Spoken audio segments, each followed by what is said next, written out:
Sitting in my room, late at night, lights are glowing, screen so bright. Surroundings dancing, controller in my hand. I'm ready to conquer, don't you understand? I'm a streamer, gaming dreams come true. Let the beats alone, you and you. Every level, every quest, I'm a fire. Streaming my adventures, taking you higher. Survival games. I'm always searching for fortune and fame to reach victory. I feel so alive, in virtual world I thrive. I'm a streamer, I'm a streamer, gaming dreams come true. Living in a pixel world, me and you. Every level, every quest, I'm on fire. Streaming my adventures, taking you higher. Through the highs and lows, I never back down. With determination, I wear my gaming crown. As we do worst year, I feel the rush. In this digital realm, I'm in my head, I'm the man. Hush, I'm a streamer, gaming dreams come true. Living in a pixel world, me and you. Every level, every quest, I'm on fire. Streaming my adventures, taking you higher. So join me on this journey. Let's chase the stars in the gaming world. We'll leave our mark. Together we'll conquer. Together we'll rise.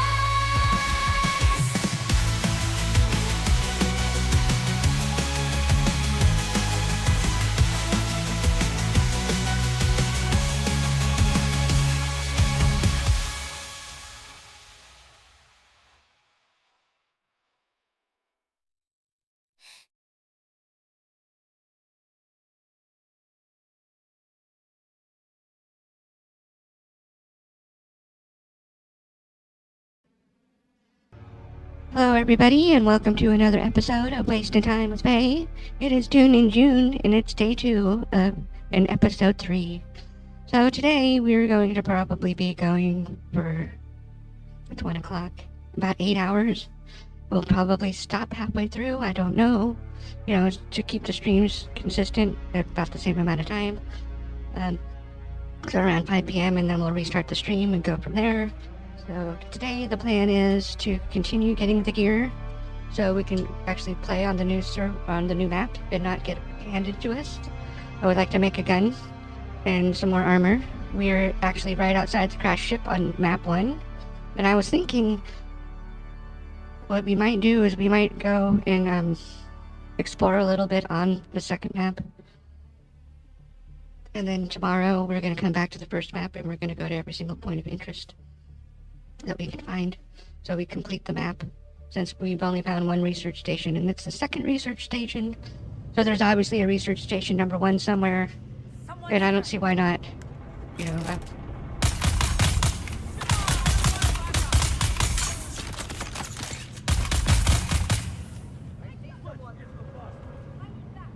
I had just gotten done sweeping the spot, and now we're back for more.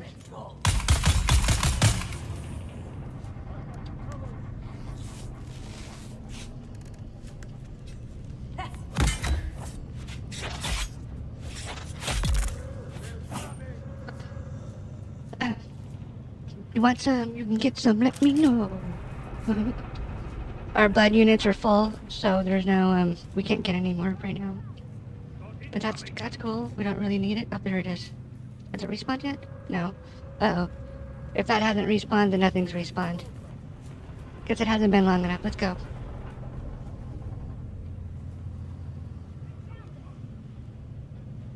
Yeah, let's just go.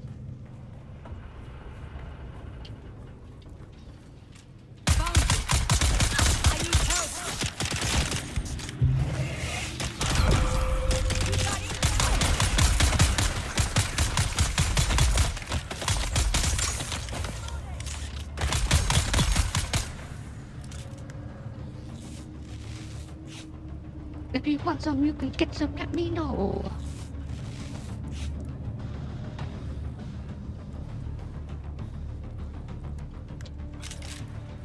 We'll go back to get some water, though, at least.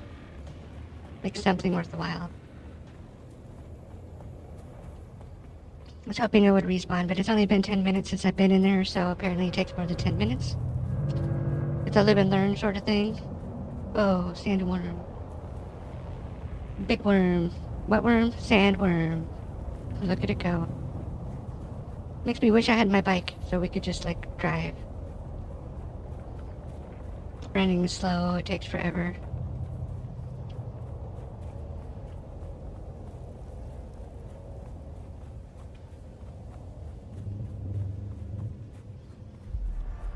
So we'll head up the research station, get some more water, and then we're gonna go all the way back to the one place. And we'll fly off and just get done. We only got like 4 of those nanofiber things, so we don't have a lot. But it's at least another piece of armor. It might be enough for the gun. My main point was to come get water and get it easily, not have to struggle like we were struggling last night for it.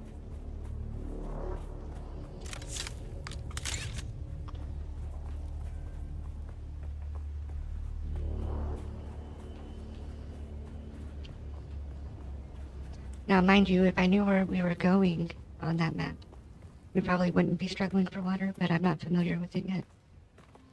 Basically started building, and then I stopped to build. And build and build and build and build and build and build. That's one of my favorite things to do in any game that has building, is I like to build.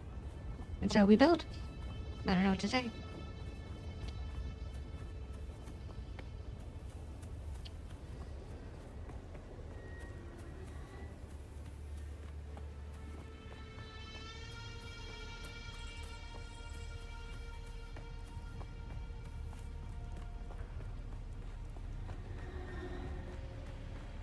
We're only gonna tuck in here, we're not gonna like clear it, we're just gonna get some water real quick.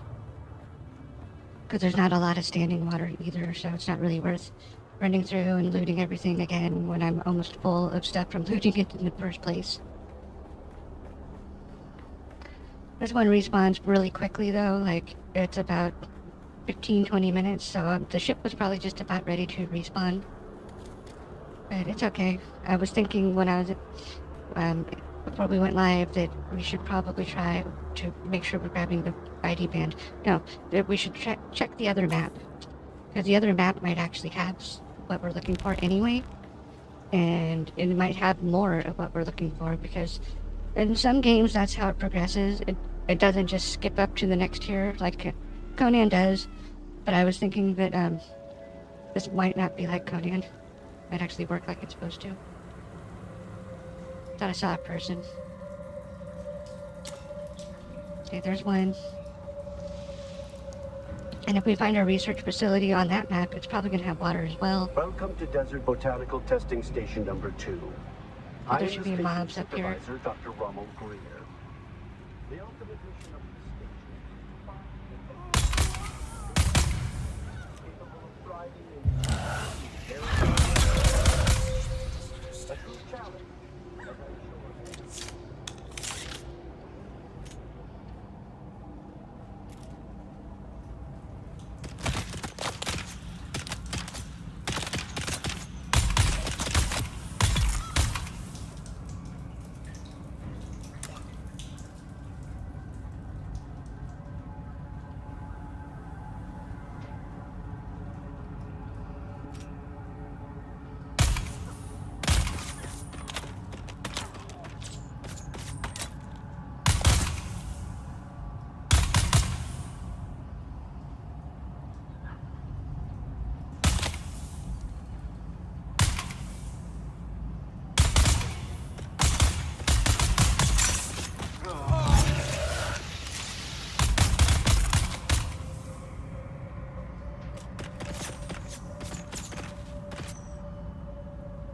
This would be so much easier if I wasn't using a controller. But I'm doing pretty good with a controller all the same. Okay, so we don't want loot. We're not here for any of that. We're literally just here for water. I want to see that health bar. Oh, that water bar full.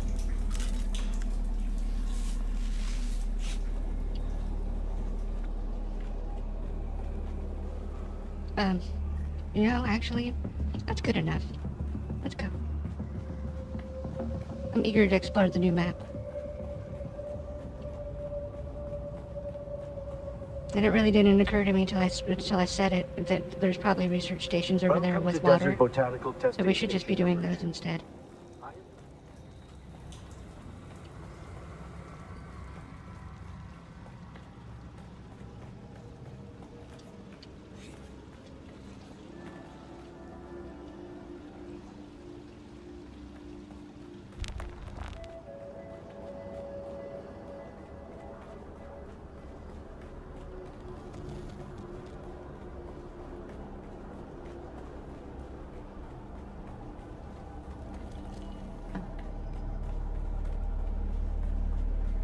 Alright.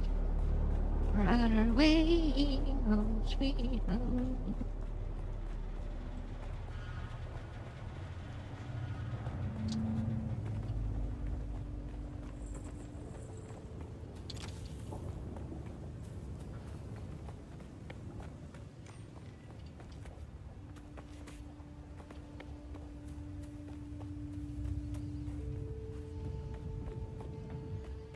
I miss my vehicle. If there's a tool to summon our bike no matter where we are, we're gonna need to build one. Because this is painful. It's a long way to run, too. Why it's painful. Oh, I bet they found out the hard way not to build on the sand. Getting sandwormed.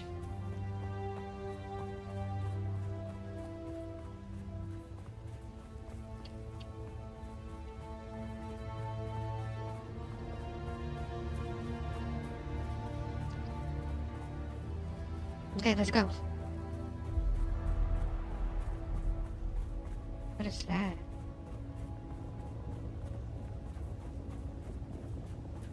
Round windows. Cool.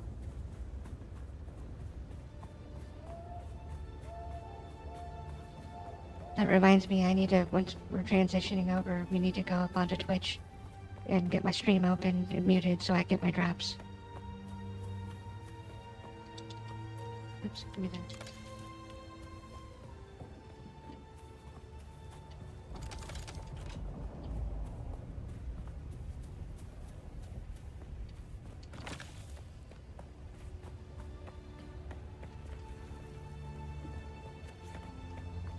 I'm on my way. Sweet.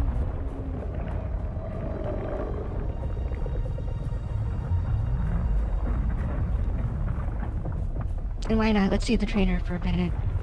'Cause I think Trooper is where we learn some of our skills. Back again, like the I wanna learn south. from you. Then listen closely. During the Battle of Arakeen, I was drugged and kept out of it by a group of conspirators. For the sake of my honor, I have spent the last 8 years tracking down and destroying them, one by one.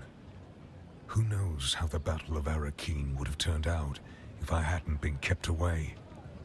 And now, I have reason to believe the conspirators are nearby. Track them down, kill them. My thirst for vengeance has been slaked by 1,000 flasks of cheap beer. But it is still my price for training. I will deal with Do this. this for me, and I'll set your feet on the path of the Trooper.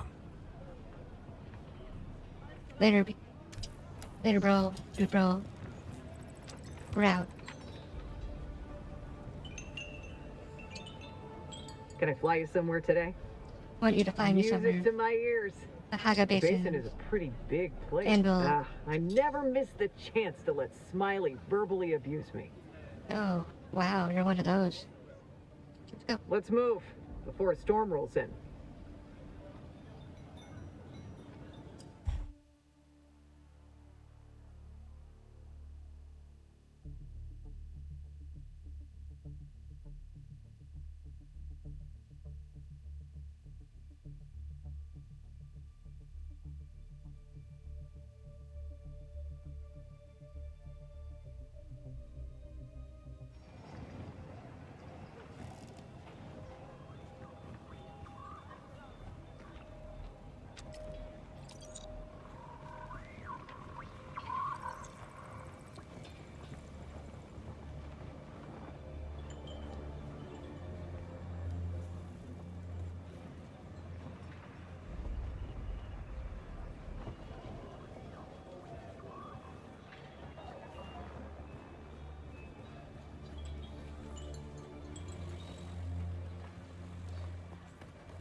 We're muted.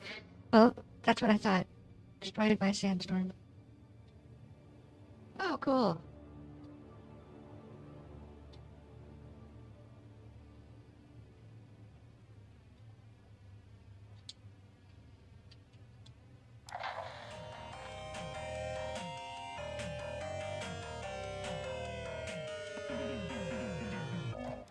Sounds like a good game for frisky time. Enemy of the Imperium. Ew, you two are gross. What? You're gross. Dove. What? Have you seen her bedroom? Or, and I dare you, have you smelled it? Speaking of which, where's your mother? Wow. Hey! Get out of my grubby, you overgrown bottom sucker!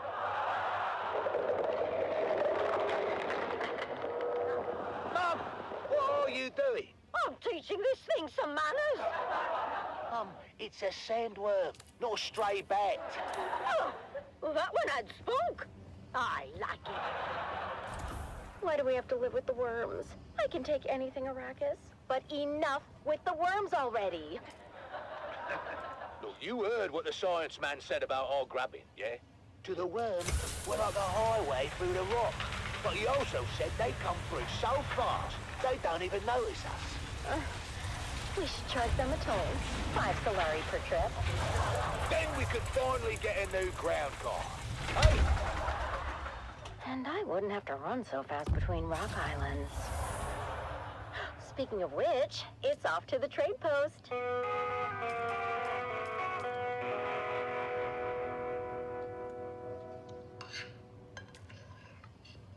So big news from Guild Authority. They're sending a new security inspector to check on Depot 12. Oh, We another one? Well, didn't we have a security inspection last month?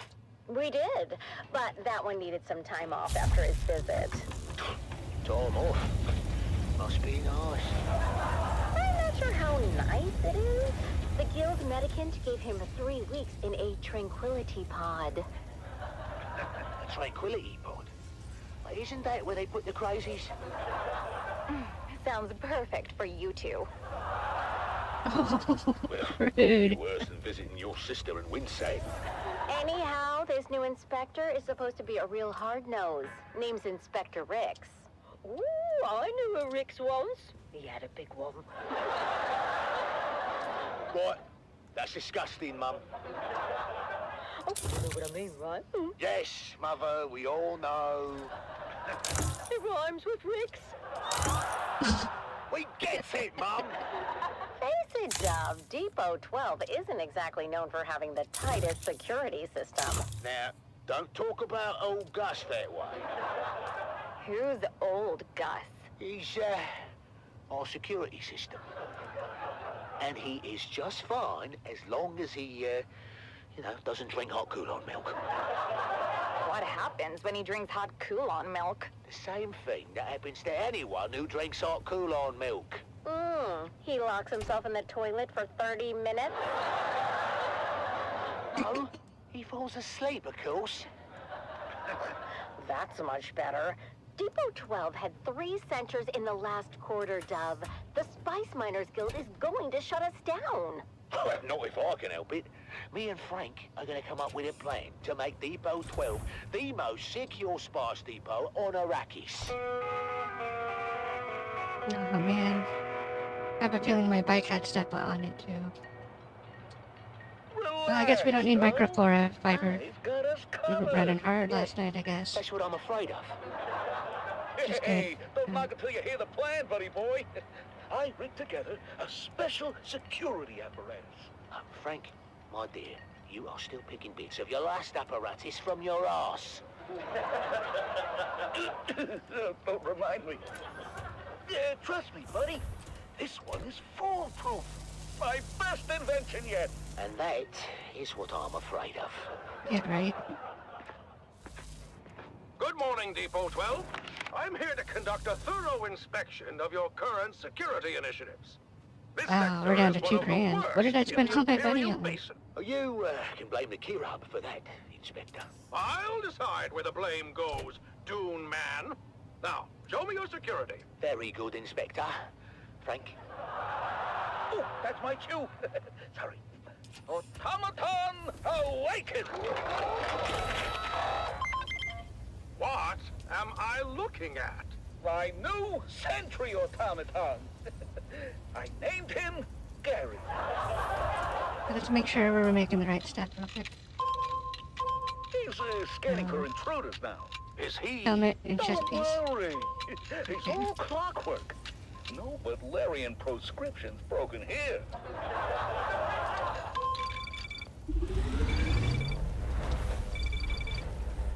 Frank, he must think we are the intruders, eh?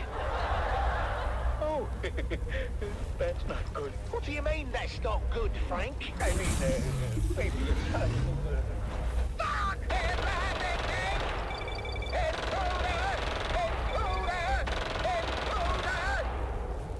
Uh-oh. Looks like we're gonna need another inspector. I got this one in my hair. Oh, another day, another Solari.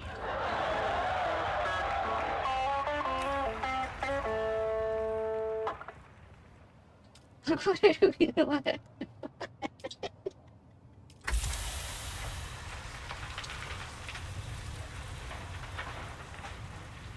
Wow. Okay. Now we don't have to make another bike.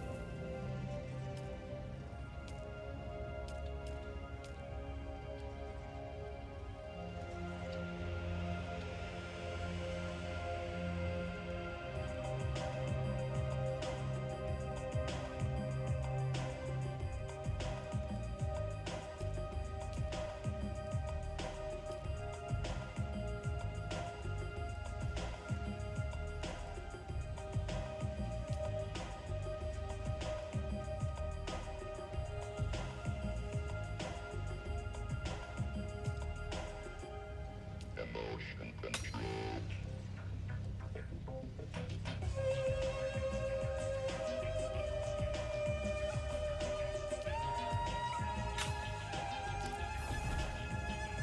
Oh man, oh my god.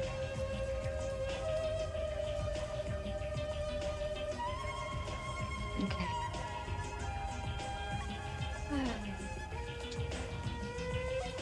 Well, let's go find some iron. Okay.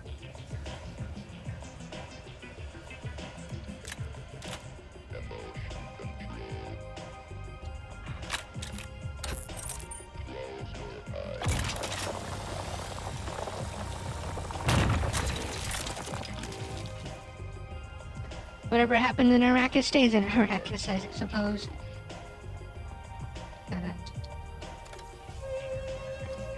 Let's find a different radio station.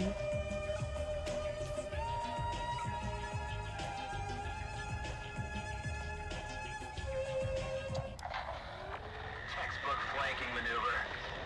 The battle raged on as the numerically superior Harkonnen forces pressed their advantage. But while the defenders of Helios Gate were outgunned and outnumbered, their fighting spirit remained unbroken.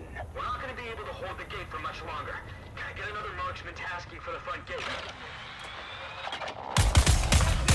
We've got all guns keeping their eyes up to the moon.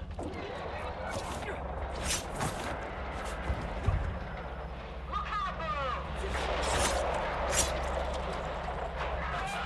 That squashed the bars. As day turns to evening, the Harkonnen forces prepare for a final desperate assault. The defenders, exhausted but resolute, ready themselves once again for the coming battle. This is it, troopers! Helios Gate stands tall once again! We have gunships coming in on an assault vector from Para East. We just need to hang on until they get here. For the Duke!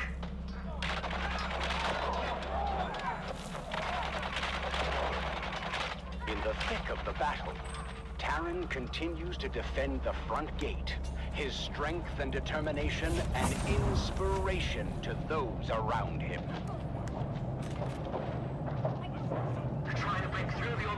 way. Lyra's precision fire thins the ranks of the oncoming enemy as Amon is redeployed to the battle. Ah! I've been hit! The front gate isn't gonna hold!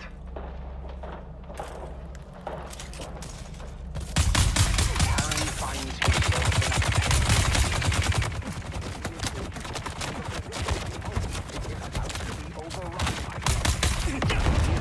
from her vantage point, sees Terran's predicament and desperately tries to provide cover fire.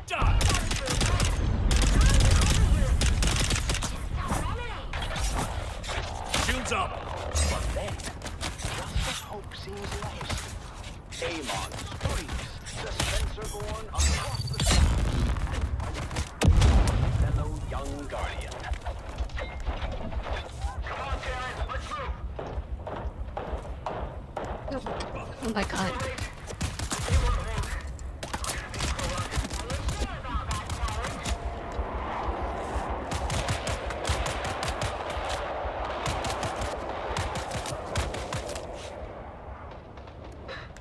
So much for the hard front line.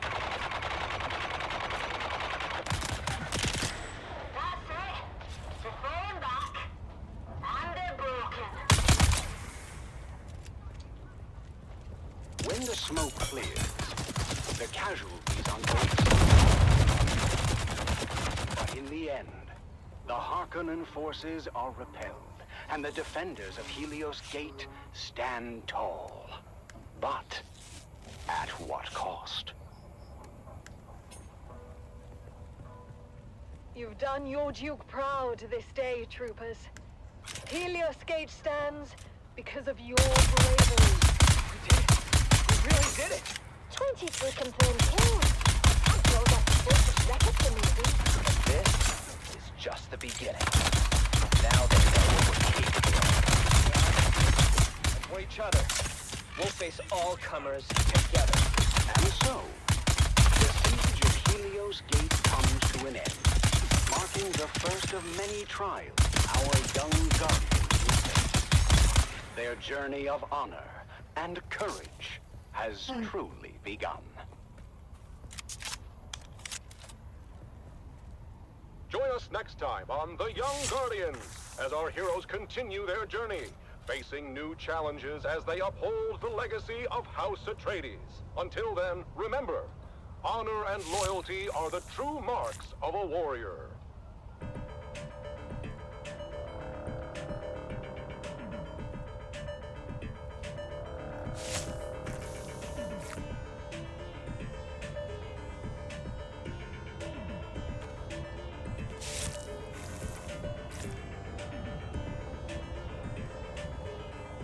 Alright, now let's get some loot.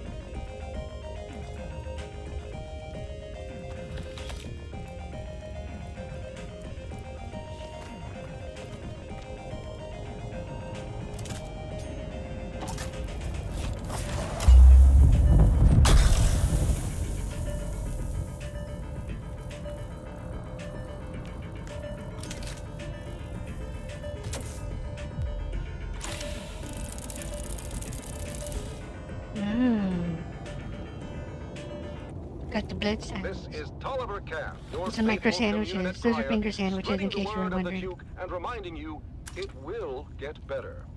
War is hell, but our cause is just, and there's no other possible outcome than total victory. This is definitely propaganda radio. Oh.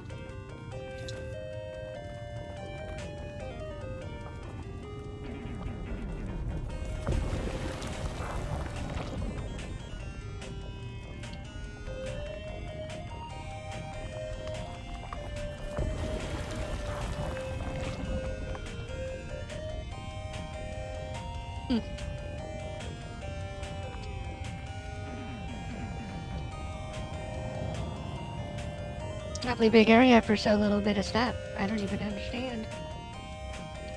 Here we go.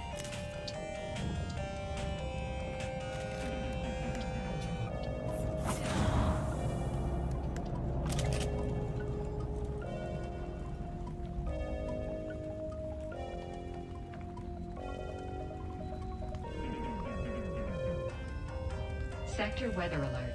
A large sandstorm is approaching.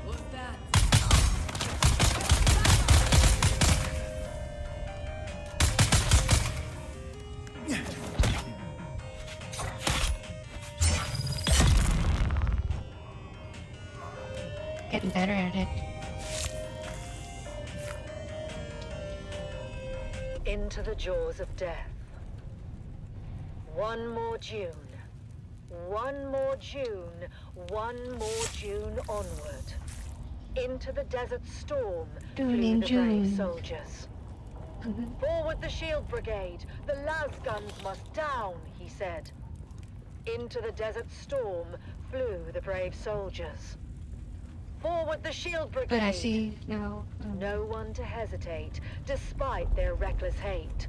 Hearkening, villainy. The troops not to ask what's right. They carry our sacred light, theirs, but to stand and fight. Into the desert storm blew the brave soldiers. He's a poet and didn't Las know it. guns to Oh, right of them. Las guns to left of them. Las guns in front of them. Lightning and fire beam.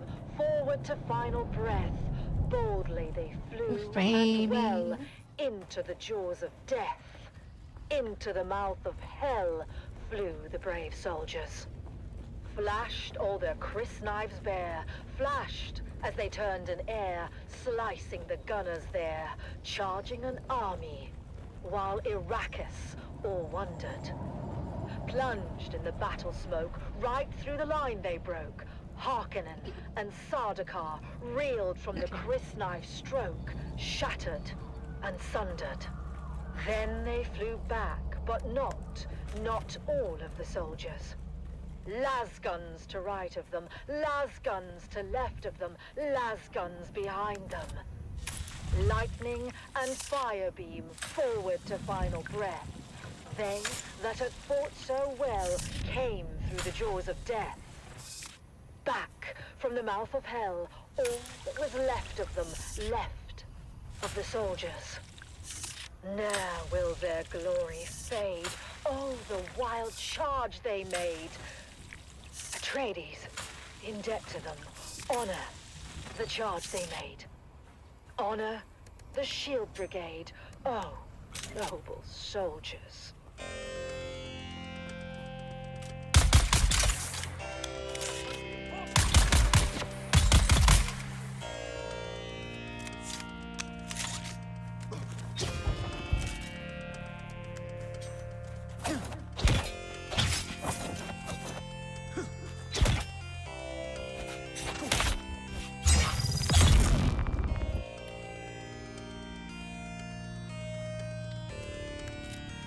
we're a vampire.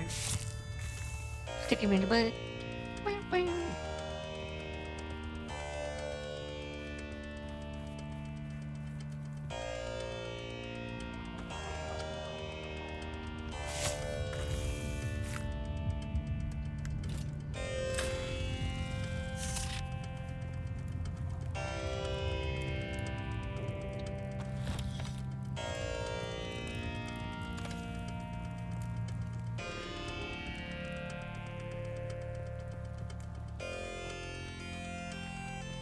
Wonder where we find flower sand.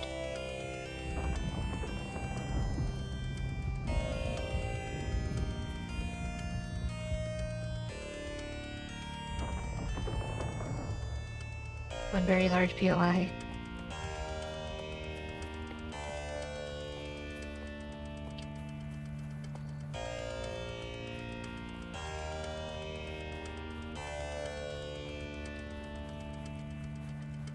My poor bike.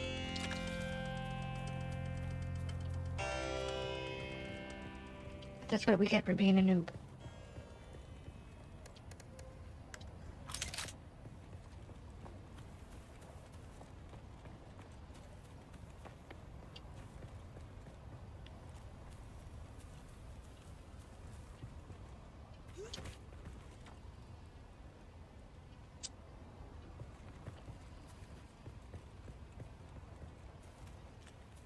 There we go. Into the bowels of the Schlorg. The maws of the jaws.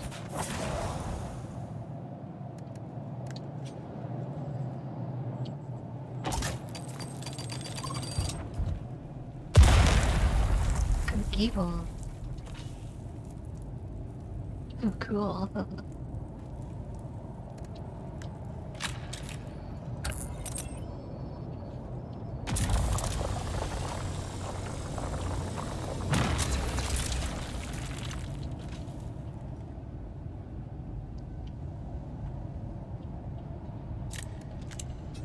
I can appreciate a good booby.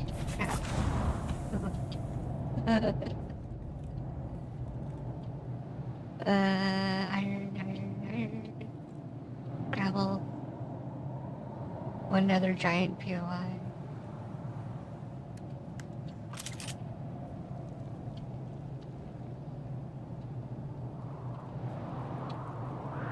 It's the Wastelander Chronicles, brought to you by O'Gary's Imports. O'Gary's Imports. If you want it, we have it. And if we don't have it, we'll get it.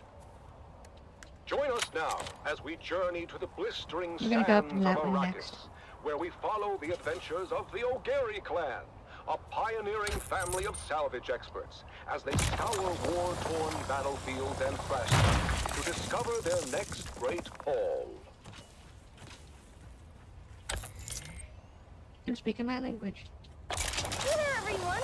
Welcome back to the Wastelander Chronicles. I'm your Badlands Scout, Sally O'Gary. Back with another wild adventure from the Wastelander Chronicles. Today's story is a real nail-biter. We were out in the Haga Basin, tracking an all-force raider when we had the most incredible and terrifying encounter. Let me tell you all about it. We were cruising along in Clovis, our trusty 68 Shom Landmaster. It was supposed to be a routine trip, nothing special. But then, out of nowhere, a rock slide showered down from above and blocked our way. And when the sand and dust settled, we were surrounded. Over a dozen of the fearsome desert warriors, known as the Fremen, materialized from the gloom. At least we thought they were Fremen, but their faces were hidden behind weird iron helmets. But Fremen or no, these guys were all business. The one with the biggest helmet stepped forward. He seemed to be in charge and didn't waste any time accusing us of trespassing on Masquerade territory. Masquerade? I've heard of these clowns. Maybe not a good time for name-calling on you. We tried to explain that we were just friendly explorers, but they weren't having any of it. The one in the big helmet said we were infidels, defiling the Electric Worm's domain. Whatever the heck that meant. A cargo cult. Fremen Dude Shaz warned me about them. When were you talking to Dude Shaz? Not now.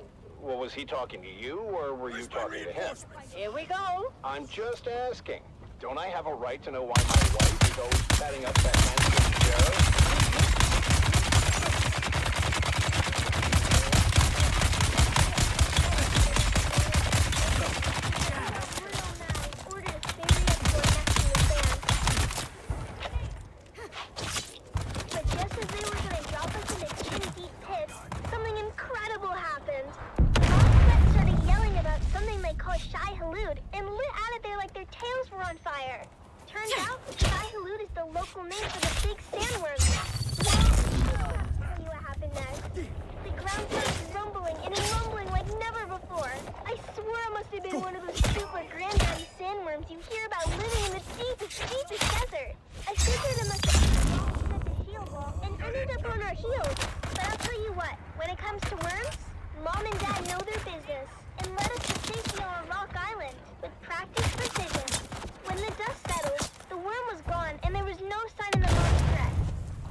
In the rocks where the Masquerade had made camp.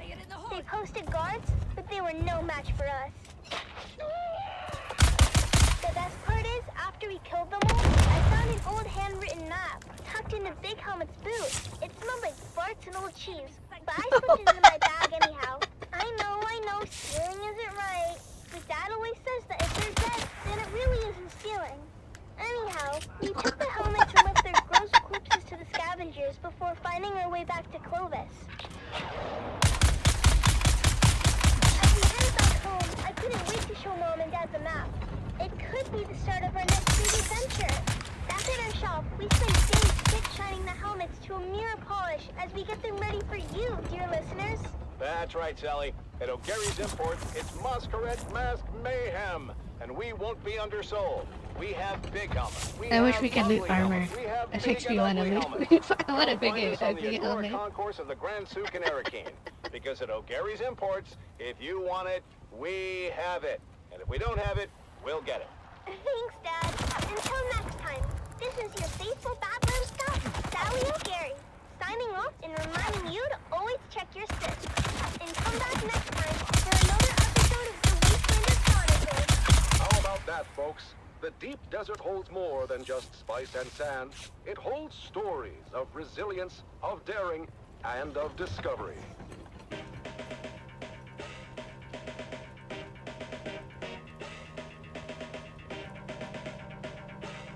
It's amazing. Smells like old cheese and farts.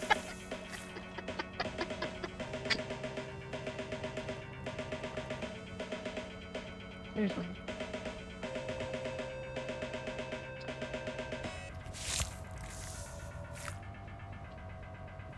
Being meticulous because I'm hoping for more of the sand. Because we need a lot of sand. We gotta make the gun. Can I steal this bike?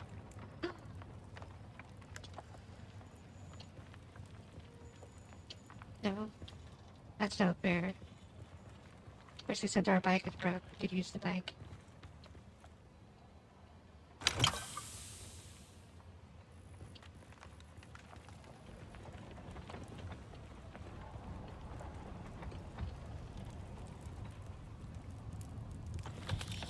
There's a little more sand.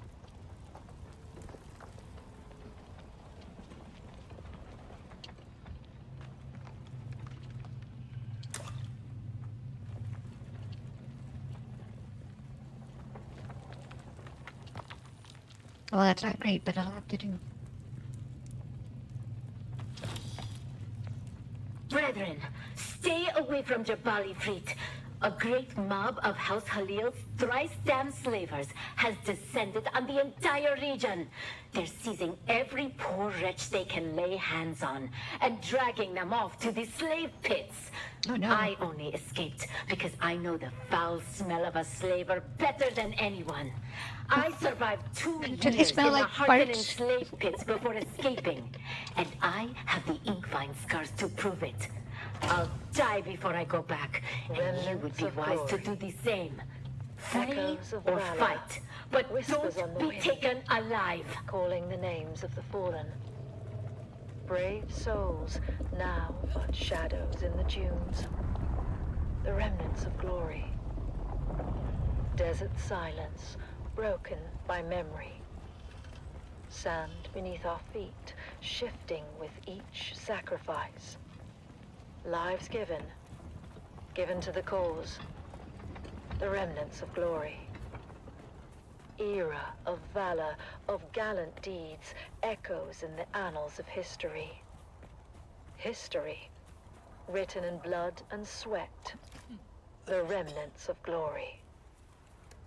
In the silence, we remember names and faces faded. Faded but not forgotten, their legacy of flame undying.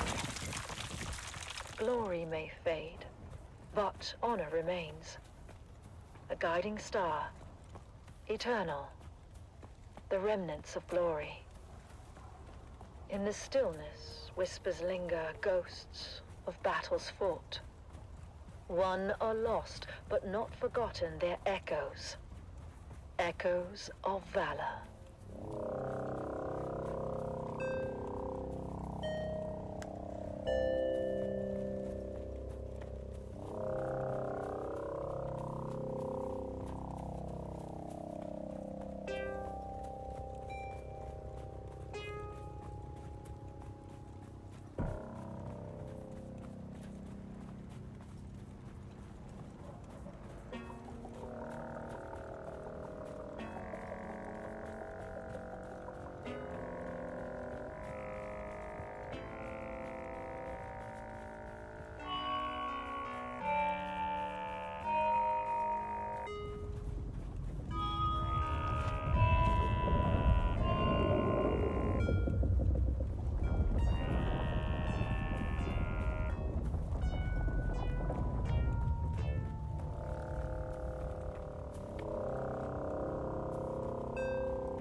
Welcome, noble listeners of House Atreides, to another poignant episode of Through Their Eyes. Today, we bring you the story of Sergeant Creel, a decorated member of the 2nd Deep Desert Expeditionary Force who has faced the horrors of war firsthand. As we delve into his experiences, we honor the bravery and sacrifices of our troops. Sergeant Creel, thank you for joining us today. Can you start by telling us about your involvement in the operation at Dejumwadi? Of course, we're operational in the deep desert, so scouting came back with reports of a Hark emplacement at Dejumwadi. Well, that was a serious provocation. What happened at Dejumwadi? Like I said, we own the deep desert, so when word got back to us of a Harkonnen bastion being raised, our commanders knew what to do. 7 different cohorts, including the 5th Mesa Infantry and Gurney Zone, were simultaneously deployed in a coordinated attack. The whole operation was brutal. The Hark defenders much more vicious than we were used to. And yet, you and your fellow soldiers managed to execute the mission with surgical precision. Can you share a specific moment from that operation that stands out in your memory? Well, there was this one moment, I guess. The Hark bastion was still only half built, and we'd taken out a group of engineers, but we were spotted by a fortified lasgun position from the finished part of the bastion and pinned down. They were really tearing us apart. But somehow, we managed to get behind them through the half-built works. I remember crawling through the blood-stained sand and rubble. The smell of death and fried ozone thick on the air. When we finally took out that position, at least, it felt like a small victory in this ceaseless ocean of despair. Your bravery is truly inspiring. As the operation continued, what kept you and your fellow soldiers going? Duty, honor, the things they drill into you from day one. The example set by the fearless men of Gurney's Own. But honestly, in the end, it's all about the man next to you. It's him you fight for, to keep him alive. It wasn't about grand ideals anymore. It was about survival. House Atreides prides itself on its moral high ground and honorable conduct. How did the principles of Canley and the Great Convention hold up under the extreme conditions of battle? Canley? That's for fancy folks with sashes and pressed uniforms. For us, the reality of war changes people. These missions, you do things that you never thought you would. I remember one night, after we took out a Hark listening station, seeing my comrades picking through the carnage off of Harkonnen survivors. It seemed different somehow. As if the brutality of the war had drained all humanity out of them. I even remember... Sergeant Creel, it's clear that the emotional toll is heavy. Perhaps we can focus more on the moments of camaraderie and hope that you experienced during these dark times. The what? Well, yeah, I mean, there are moments, sure, but... like between missions, people share stories, laugh about the little things. Anything to keep the darkness at bay. But those moments are fleeting. The reality of what we have to do is always there, lurking in the background. And during the shield wall operation, what was the state of your unit at that point? It was pretty chaotic. At that point, we were exhausted, just barely holding on. More than half the unit was replacements by then. Young, inexperienced kids, really. Just hanging on by the skin of their teeth. And the Harkonnens had good intel. They somehow knew about most of our operations beforehand. I lost more friends in those days than I can count. I mean, we were just trying to stay alive, you know? Mission by mission, but... really, what was the point of it all? Sergeant Creel, I'm sure at least you find some solace in knowing that your courage and sacrifice will never be forgotten. Can you share with us the impact your involvement in these operations has had on you personally? I mostly just remember the faces, the screams, the loss. I mean, I try to recall the good we did, the successes and the victories, but It's hard. So damn hard. Your service and dedication to House Atreides are deeply appreciated. We thank you for sharing your story with us. Yeah, thank you. I just hope it was worth it. And that concludes our interview with Sergeant Creel. His story is a stark reminder of the sacrifices made by our brave Special Forces. Let us honor their sacrifices and strive for a future where this can finally end and the Harkonnens are eradicated from all of Arrakis. You have listened to another episode of Through Their Eyes, first-hand accounts from the front lines, presented by your host, Redondo Monroe.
In twilight's glow where shadows meet, a warrior stands on weary feet.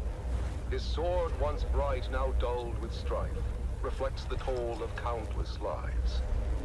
Oh, fate, you've carved this path of pain, through deserts vast, through blood and rain. Yet honor binds my heart tonight. For House Atreides, I still fight. Remember those who fell in fields, whose courage were their only shields. Their names engraved in stars above, their deeds the legacy of love. In silence, now I take my leave. For battles end, and souls must grieve. But know this truth, my comrades dear, in every heart we still stand near. Oh, house of just and noble name, we've lit the stars with honor's flame. And though my journey's end is near, House Atreides, shed no tear. For in the halls where heroes rest, where valor shines, where hearts are blessed, we'll meet again in timeless peace, where all our pain and trials cease. In twilight's glow where shadows meet, a warrior stands on weary feet. His sword, once bright, now dulled with strife, reflects the toll of countless lives. Oh, fate, you've carved this path of pain, through deserts vast, through blood and rain. Yet honor binds my heart tonight. For House Atreides, I still fight. Remember those who fell in fields, whose courage were their only shields. Their names engraved in stars above, their deeds the legacy of love. In silence, now I take my leave. The battle's end, and souls must grieve. But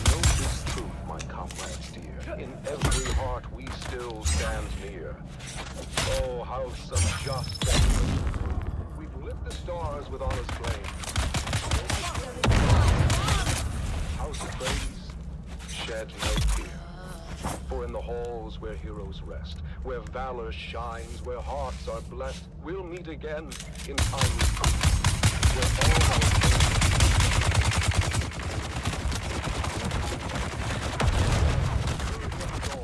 that lives in every Atreides heart.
The heart of Rendavo.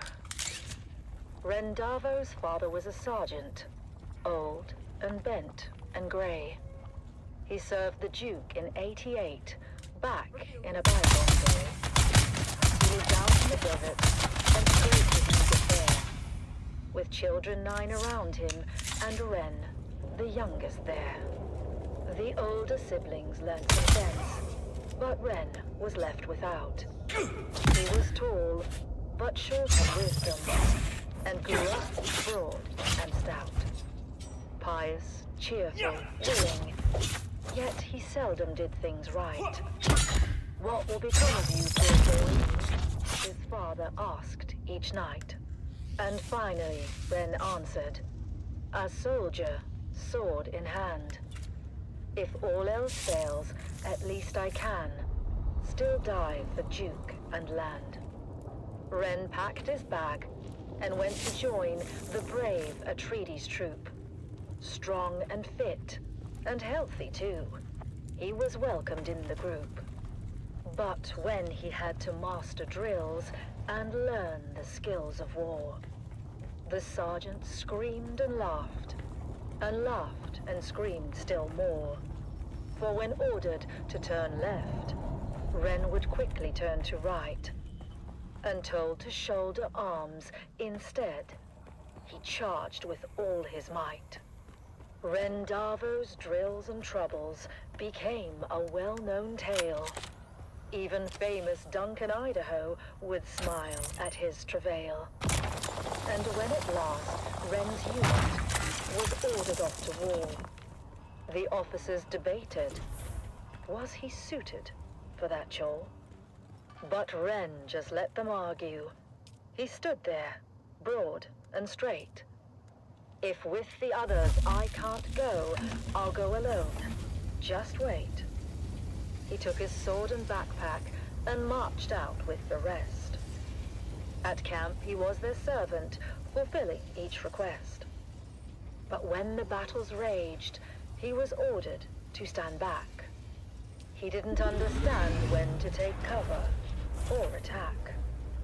Duncan, Idaho was on the run, Harkonnens in his tracks. He passed Rendavo's unit, shouting, "Boys, you watch our backs. Don't let the devils through the gorge, or all of us are lost. Guard it until we regroup. Keep it safe at any cost." A small detachment, made up but of barely 20 men. Got there in time to make their stand. Along with them came Ren. The Harkonnen fell on them hard, their lasguns raining death. And 7 brave Atreides men gave up their costly breath. The same disastrous fate would soon befall all those who'd stay.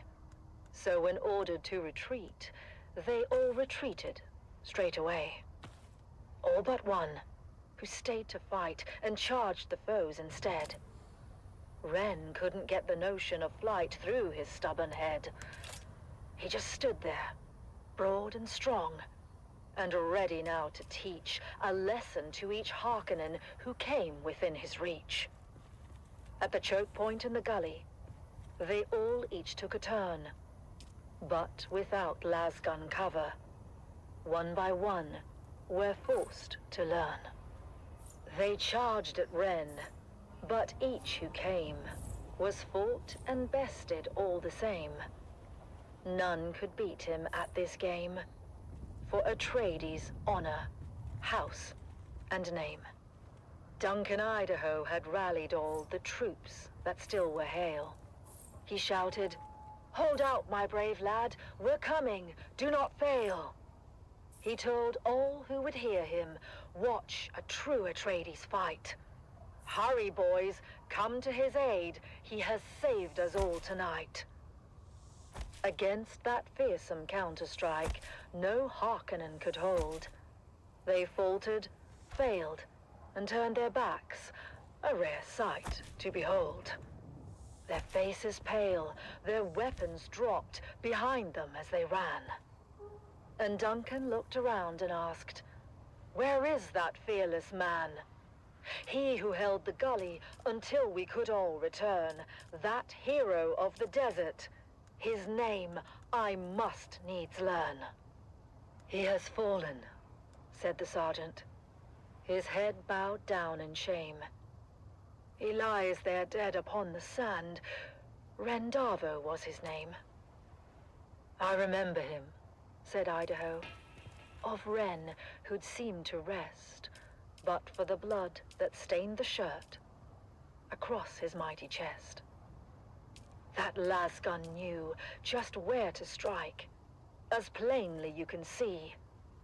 Said Idaho to those around, "Yes, it knew more than we."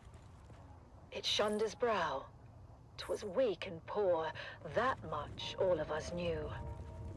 But found instead what better was his heart, forever true.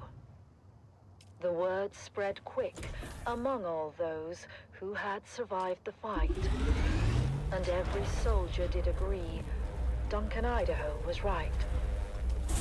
Rendavo was no thinker. His mind slow, truth be told.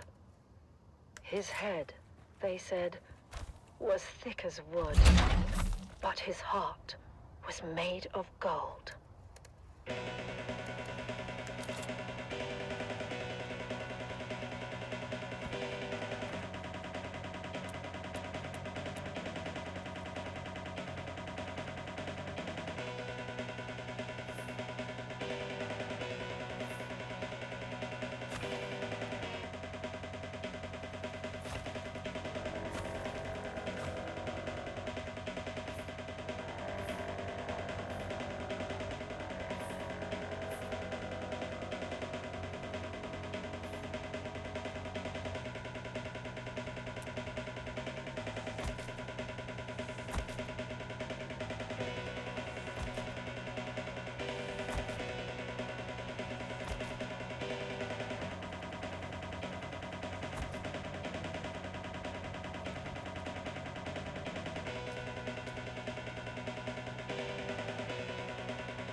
It's the Wastelander Chronicles, brought to you by O'Gary's Imports. O'Gary's Imports. If you want it, we have it. And if we don't have it, we'll get it. Join us now as we journey to the blistering sands of Arrakis, where we follow the adventures of the O'Gary clan, a pioneering family of salvage experts, as they scour war-torn battlefields and crash sites to discover their next great haul. Hey there, everyone! Welcome back to the Wastelander Chronicles. I'm your Badlands Scout, Sally O'Gary, back with another wild adventure. After that scary encounter with the Masquerade, we got our hands on that super mysterious map. Dad was all over it, trying to figure out where it led. Normally, he would take it over to his Mentat friend at the Seleucid Bowl. I used to think Master Chin was scary when I was little. The way he got that faraway look in his eye when he did his computing. Master Chin would have taken one look, and before you got a word out, he'd have done a sector-by-sector comparison of the map with known topography. But in this case, Dad didn't want anyone knowing the secrets of the map before he did. I'll figure it out myself. Mom said he was being a paranoid old fool, but what should have taken 30 seconds took 2 days. And don't you know it, 2 days later, we found ourselves piling into Clovis, our 68th Homeland Master, and set a course for the Haga Basin. Once we were underway, Dad unfolded the map and pointed to a marking that looked like an angry beetle. This is our destination, kids. Remember that old Empire facility we found a few weeks back? It was a maintenance facility. You know, a bunch of tool pushers they kept around to fix stuff for the eggheads. I guess a scientist can tell you how much a pound of worm shit weighs, but put them all together in a room and they still can't turn a screw to save their lives.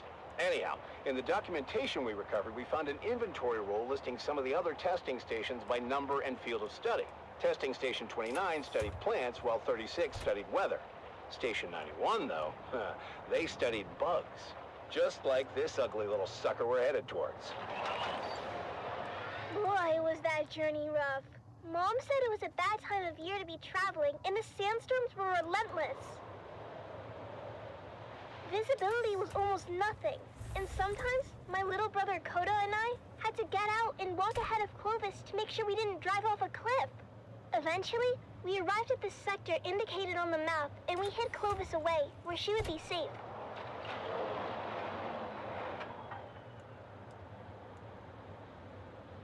As usual, Kodo and I took the point and went ahead of our group. I won't lie, every step of that mission was a chafing nightmare. Before we left Clovis, I made the harebrained decision to break in a handed-down stillsuit that didn't fit right. I was in rare form and fit for time when we finally came upon the massive portal in the rocks.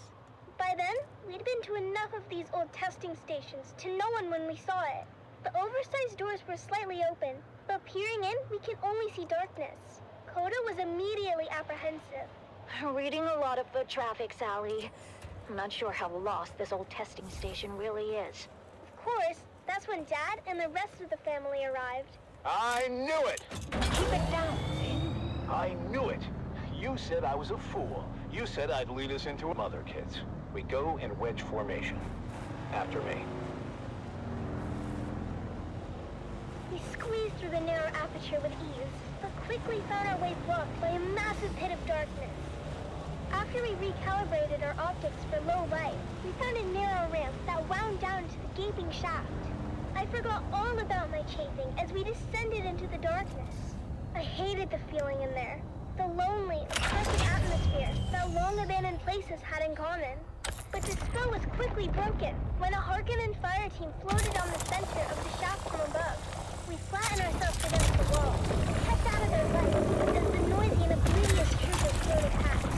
You know that bloody city will never be finished.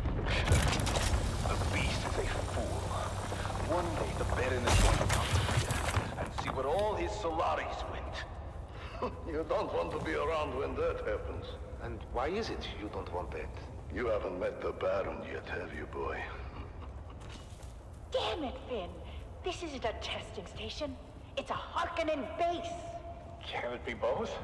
I told you the night was young. So, what do we do now? This place is huge, and we came this far. I say we go on high alert and check it out. We couldn't risk getting caught, so we stepped to the shadows and moved as quietly as we could. Mom was right. This place was huge, with tunnels going off in every direction. We saw rooms full of weird machinery and old tech, stuff I'd never seen before. But oddly, no bugs or insects of any kind. There were never any bugs, Sally. I think the symbol on the map indicate Harkonnens, not bugs. Well, their helmets are kind of bug-shaped when you look at them. That's when we heard footsteps and ducked into a side room just in time. Peeking out, we saw a group of Harkonnen troopers march past. We didn't know how many there were in total, but any kind of combat would have brought the whole base down on us. My heart was pounding so hard, I was sure they'd hear it. After they were gone, the spirit of adventure had left us, and we resolved to get out of there as fast as we could. Koda and I really wanted to kill the Harkonnens, but Mom told us it wasn't our time yet. We'd get our chance one day. But boy was she wrong, as we came face to face with the Harkonnen captain at the top of the ramp.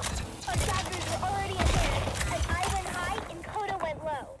Eyes and thighs, we called it, as we practiced the move so many times. And that's how we killed our first Harkonnen. Koda took a deer for his collection and offered to help me start my own. But, ew, I told Koda no way. Once we made it back to Clovis, Dad sealed the hatch behind us as Mom brought her great engine to life. After we got back to Arakeen, Dad met his friend, Master Chim, and shared our findings. While we didn't score any decent salvage on the trip, Dad did receive a reward from the Atreides for providing them with actionable intelligence on the Harkonnen base. Apparently the location of that particular base had troubled them for a while. Last we heard, Gurney Halleck was on his way there with a heavy assault team. With that said, Atreides days are back at O'Gary's Imports. That's right, Sally. Discounts across the board if you serve the Duke and can prove it. Come find us on the Agora Concourse of the Grand Souk in Arakeen. Because at O'Gary's Imports, if you want it, we have it. And if we don't have it, we'll get it. Thanks, Dad. Until next time, this is your faithful Batman pal, Sally O'Gary, signing off and reminding you to always check your six. And come back next time for another episode of the Wastelander Chronicles.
We've got it all for you today, from inspiring frontline stories to another exciting episode of everyone's favorite wandering swordsman.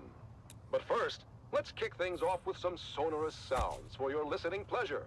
You're listening to Vox Atreides, the voice of the Duke.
In this troubled age, when darkness stalks the land and corruption threatens to extinguish the last light of hope, a lone warrior roams the cosmos.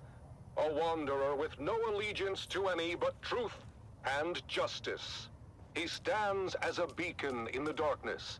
He stands for those who cannot stand for themselves.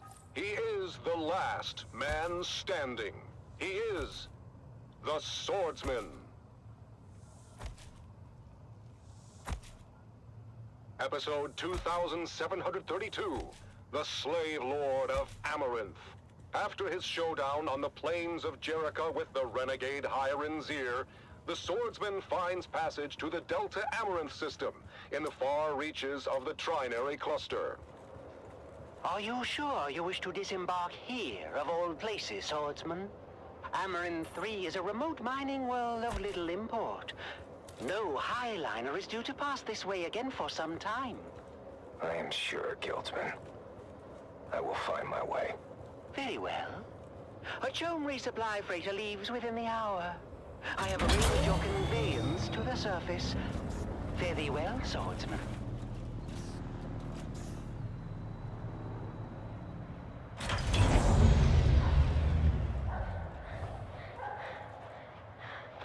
Oh, there, boy. You run as if the hounds of Hades were at your heels. Please, Lord, kill me. I beg of thee. Slay me where I stand. I cannot go back to Lord Varric. Lord Varric. This is not a name known to me. What house governs this world, boy? For many thousands of years, this stewardship of Amaranth 3 fell to a house minor with allegiances to the great house Waku. Waku is no more. Their systems were purged in the Third Colsack War. Their holdings forfeit to the Spacing Guild. As you say, Sirrah. The boy speaks the truth, Lord. It's been 6 or so centuries now. And the Guild has not assumed control? This world must be in a ledger somewhere. Well, the Highliner comes like clockwork. But we get supplied, and then they're gone again. To wherever Highliners go. We just figure they forgot about us. Then who is this Lord Varric? Born a slave like his father before him. The Varrics took control when it became clear we were forgotten. A Mala, claiming lordship over other Mala.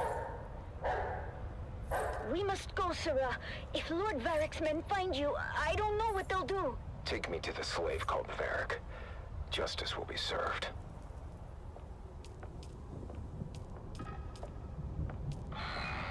Who dares enter my hall unbidden? I dare, Mala. You claim authority that is not your own. For that, I claim your life. Oh, you? What is your name, stranger?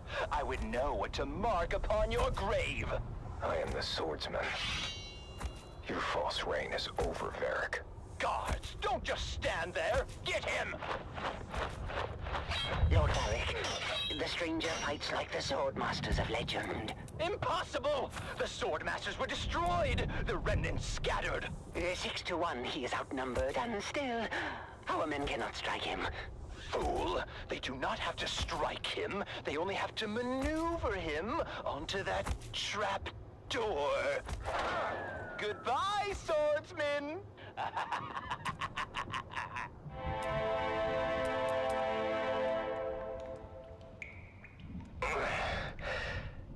Save your breath, stranger. You took a brutal beating on the way down. Most do not survive the fall, as the bones in this dungeon attest. Dungeon. Below Lord Varric's audience chamber, I am Rodrigo. He is no lord. Not in any legitimate sense. I'm not sure that's a distinction many here would appreciate. What else is a lord if not a title claimed by force? A lordship is an investiture governed by the Heritage Council in Section 437 through 441 of the Great Convention. It's a covenant, as old as the Imperium itself. Ah, but tell me then, stranger, the ones who established your covenant, how is it they claimed their power, if not by force? How is it they are legitimate and the pig Varric is not? You tire me, old man. Well, at least we agreed that Varric is a pig. Rest now, stranger. You'll need your strength for what is ahead. Damn it, I oiled that hinge. Can he walk? Can you walk, stranger? Our last true governor had the unshakable fear that the people would rise against him and throw him down here. I helped to build this secret exit to ease his paranoia. Did it? Yes. Until House Waco fell. Then the people turned on him and threw him down here. But he escaped through a secret exit. No. He landed badly and died soon after. But we will escape from his secret exit. This is my daughter, Gina. She will lead us to safety. What about Varric? I'm gonna come up and see if we can buy You're already dead or dying. the No one has whatever ever come back flower, from this place. sunflower, plastic flower, whatever it's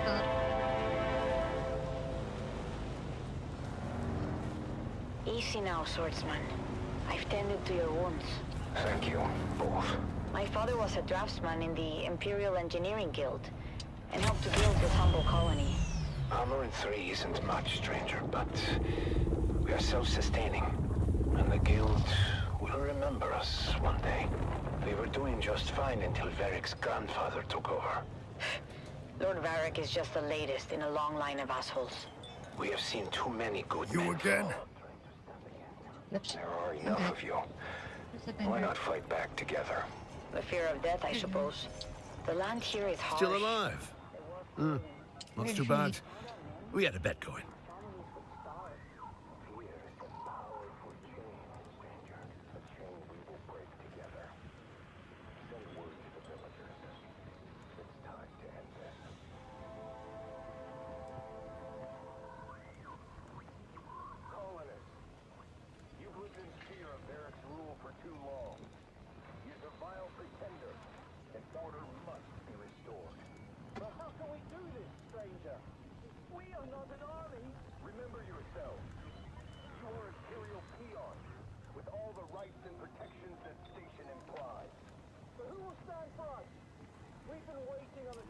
Guild for over 300 years! I will stand for you.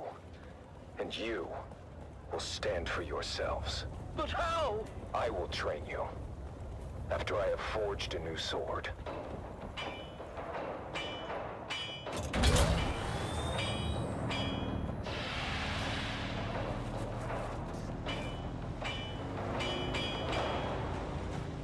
It's time.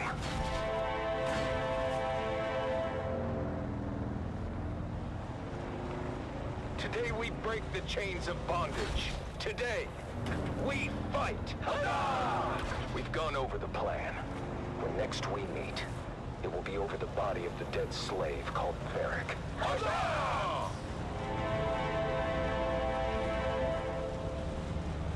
So then I told the farmer, if you cannot pay your proper tribute, perhaps your comely young daughter can pay it for you. Slave Lord Varric. Your false reign ends now. You? But how? Guards, get him!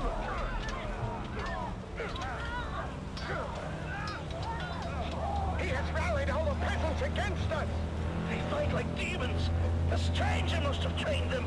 Face me, Varric. I will take care of this stranger myself.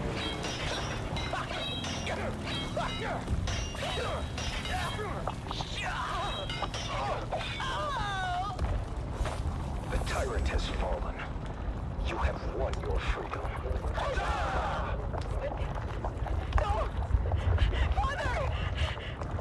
Your father fought bravely, Gina. His sacrifice was not in vain. Thank you, swordsman. You've saved us, but I've lost my father in the bargain. His spirit lives on in the freedom you now share.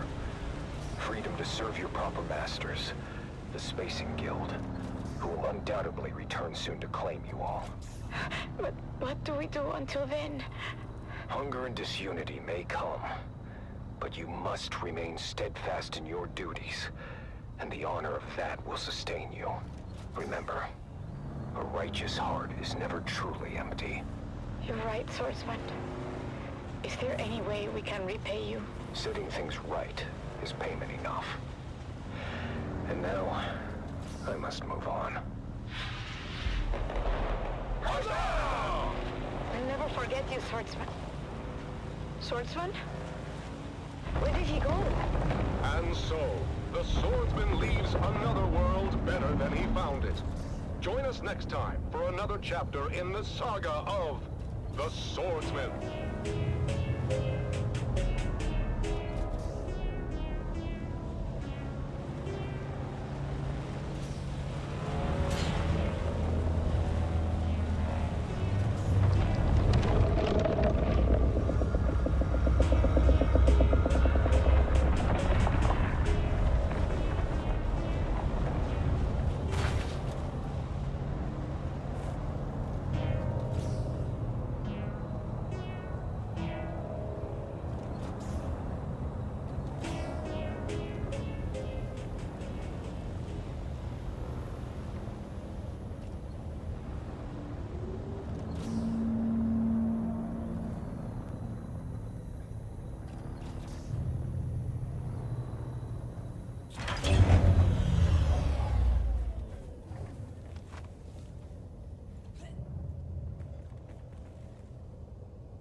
The warriors farewell.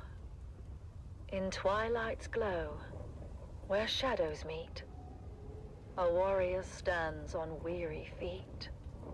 His sword, once bright, now dulled with strife, reflects the toll of countless lives. Oh, fate, you've carved this path of pain through deserts vast, through blood and rain. Yet honor binds my heart tonight.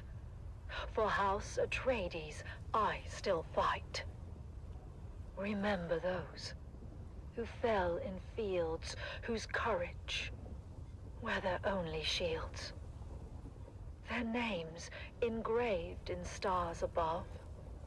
Their deeds, the legacy of love. In silence now, I take my leave. For battles end, and souls must grieve. But know this truth, my comrades dear. In every heart, we still stand near. Oh, house of just and noble name, we've lit the stars with honor's flame. And though my journey's end is near, House Atreides, shed no tear.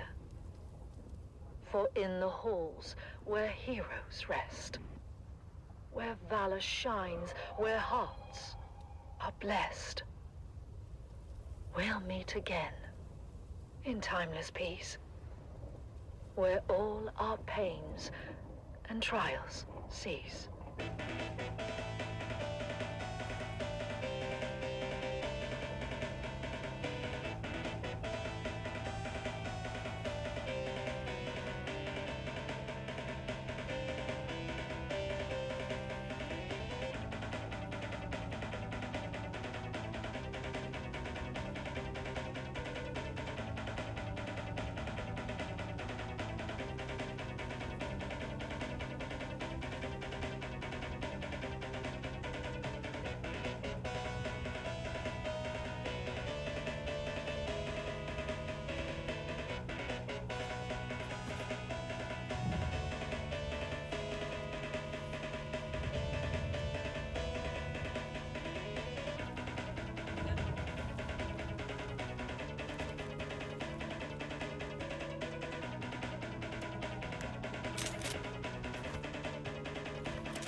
Well, I guess we'll need to make one of those so we can get into the Steel Age. Oh, exciting. It's such a steal, don't you know? And a dealer.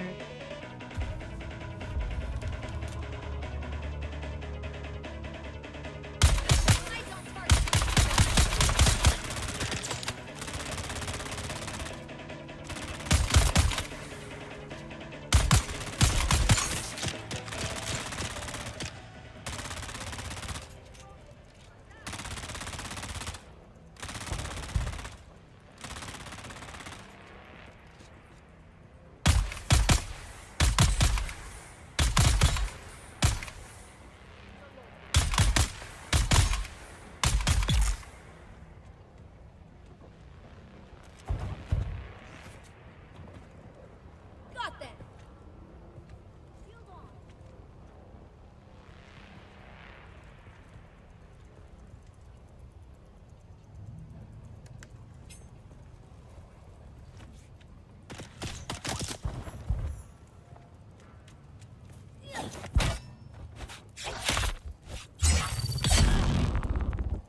Found you.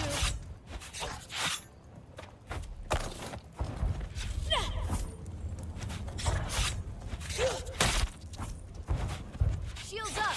Here.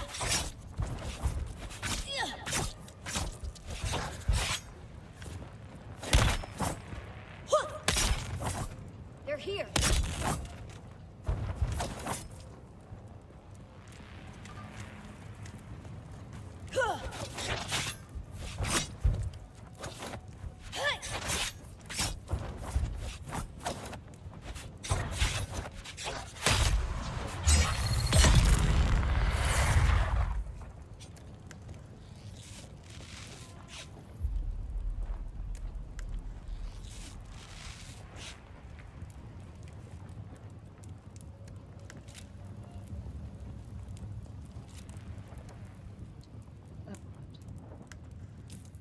Always with you. It's Vox Atreides, the voice of the Duke.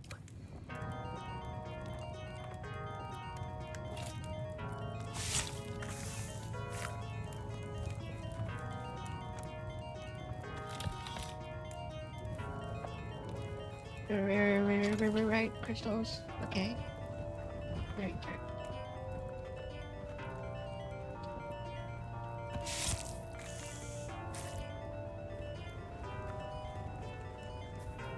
We're in a strange new land.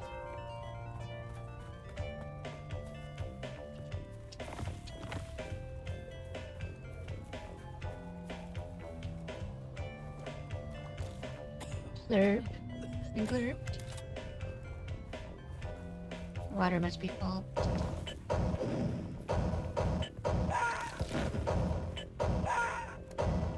What the hell?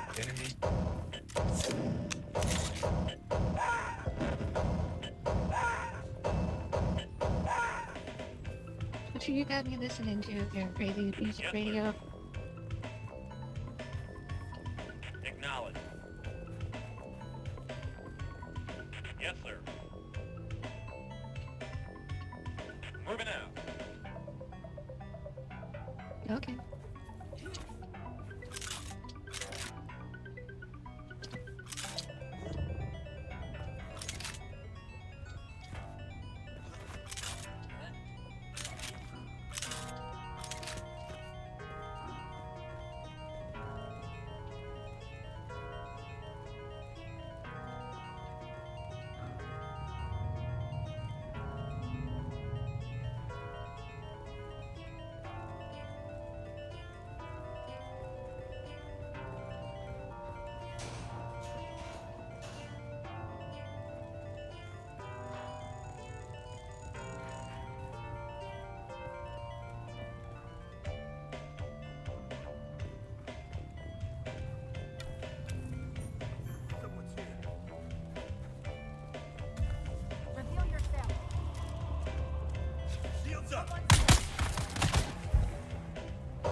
Stay down.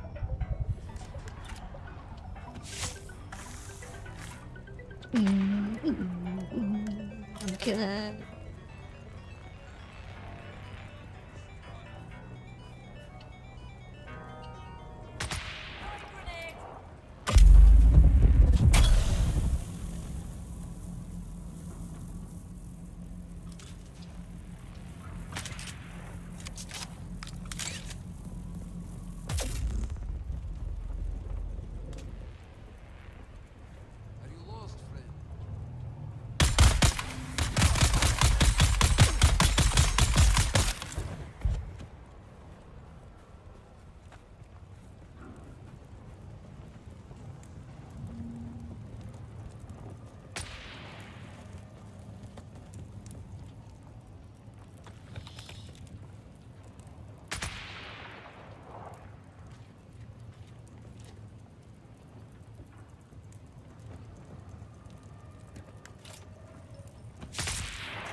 And now, another revealing episode of Through Their Eyes. First-hand accounts from the front lines, presented by your host, Redondo Monroe. Today we find ourselves at the storied bastion known as Helios Gate. Redondo sits down for an exclusive interview with Captain Marcus Amstrad of the Fighting Fifth. Captain Amstrad, thank you for joining us today. We've heard first-hand accounts from soldiers like Sergeant Creel, who've shared the brutal realities of life on the front lines. Can you tell us about the recent campaign in the Haga Basin, and what the strategic gains there mean for House Atreides? It is an honor to be here, Redondo. Our operations in the basin are ongoing, but critical to securing a crucial foothold in the region. This operation underscores the strength and resilience of our forces, and our unwavering commitment to justice and honor. Captain, while securing the Haga Basin is indeed significant, we've also heard about the heavy losses endured by our forces, including the illustrious unit known as Gurney's Own. Can you speak to the toll this so-called War of Assassins is taking on our troops and their families? Look, Redondo, war is never without sacrifice. But it is through these sacrifices that we uphold our values and protect the future of House Atreides. Our troopers understand the importance of their missions, and they complete them with honor and integrity. The morale of our troops remains strong, and their families can take pride in their courage and dedication. In previous episodes, we've heard how brutal some of these missions have been, and about the emotional toll on our soldiers. Sergeant Eric Thorne, for example, described the chaos and loss during the final days at Three Rock Station. How do you address the concerns of those who feel that the cost of this war is too high? The cost of freedom and justice is never too high. Every mission we complete, every campaign and every sacrifice we make brings us one step closer to a lasting peace and a brighter future for House Atreides. Our troops are well trained and well prepared to face the challenges before them. They do so with unwavering resolve. Captain, some have raised concerns about the ethical implications of our tactics and the impact on civilian populations. How do we ensure that we maintain our moral high ground in this conflict? House Atreides has always held itself to the high standards of the Great Convention. Our tactics are designed to minimize harm to civilians and uphold the principles of that treaty. Any deviations from the standards are swiftly addressed and corrected. Our commitment to honorable warfare is unwavering. There have been reports of war crimes committed by Harkonnen forces, as well as allegations of misconduct by our own troops. How do we respond to these allegations and ensure accountability? The Harkonnens are known for their brutality and disregard for both human life and any type of agreement between the houses. But we do not stoop to their level. Any allegations of misconduct by our troops are thoroughly investigated, and those found guilty are held accountable. However, It's important to remember that our forces are under immense pressure, and mistakes can happen. We must focus on the bigger picture, and the ultimate goal of victory and justice. Captain, what message would you like to send to the families of our soldiers and the subjects of House Atreides who may be struggling with the hardships of this conflict?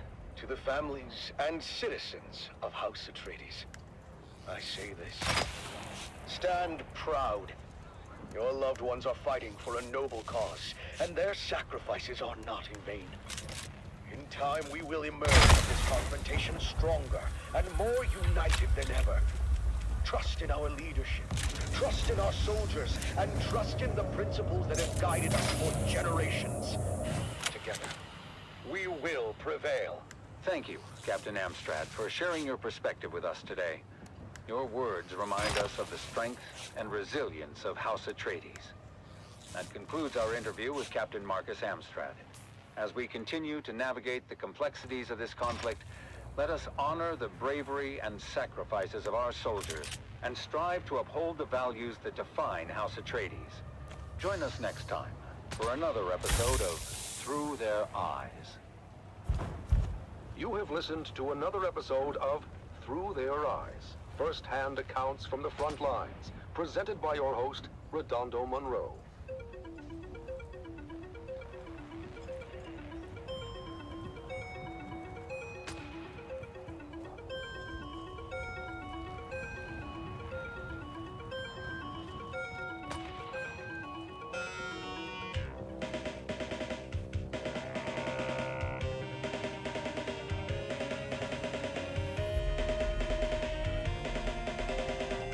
Dune, the battle for Arrakis.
No one will me.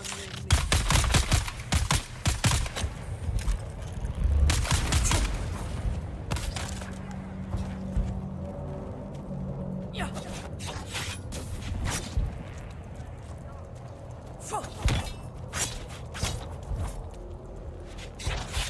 Yeah.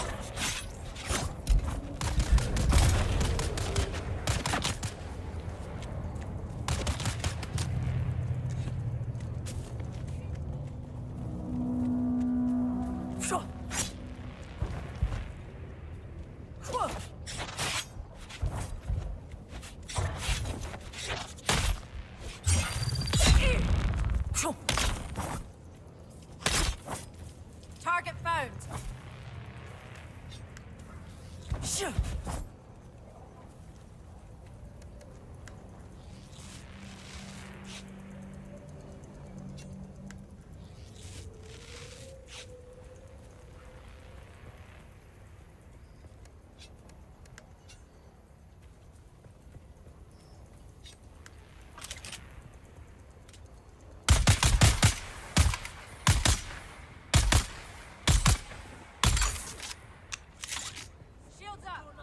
This is Tolliver Cam, your faithful community crier, spreading the word of the truth and reminding you that hope is not weakness.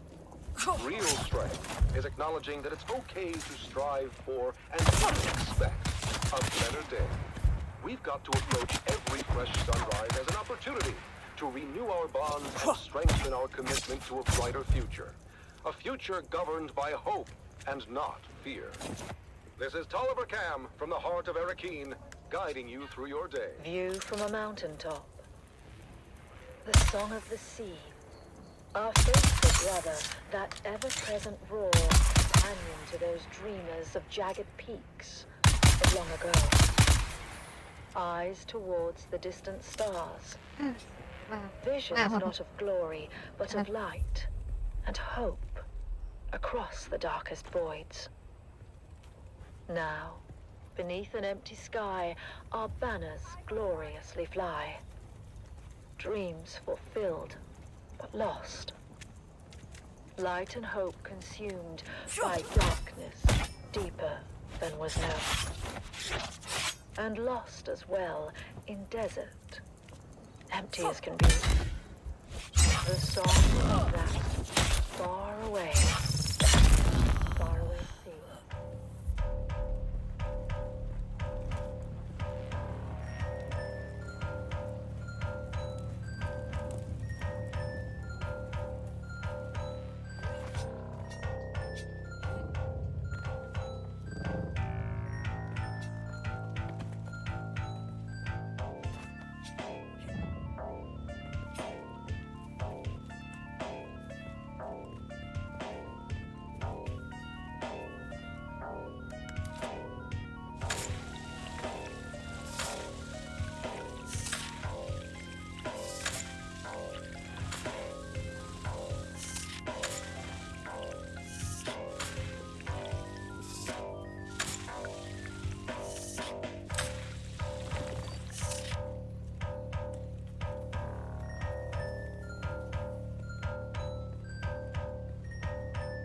We're in trouble.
Seize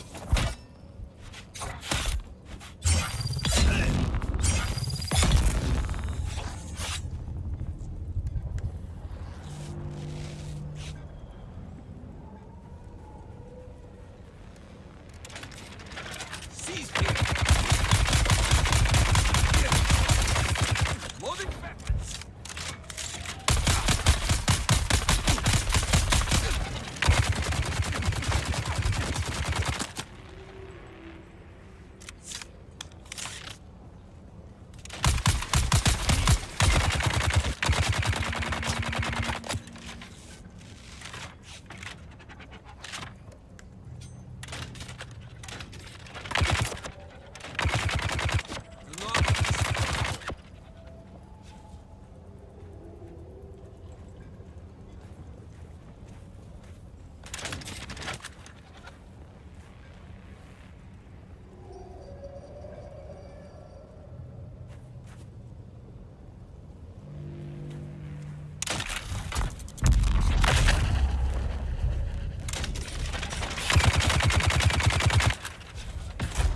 Get in the cage! Reloading quickly!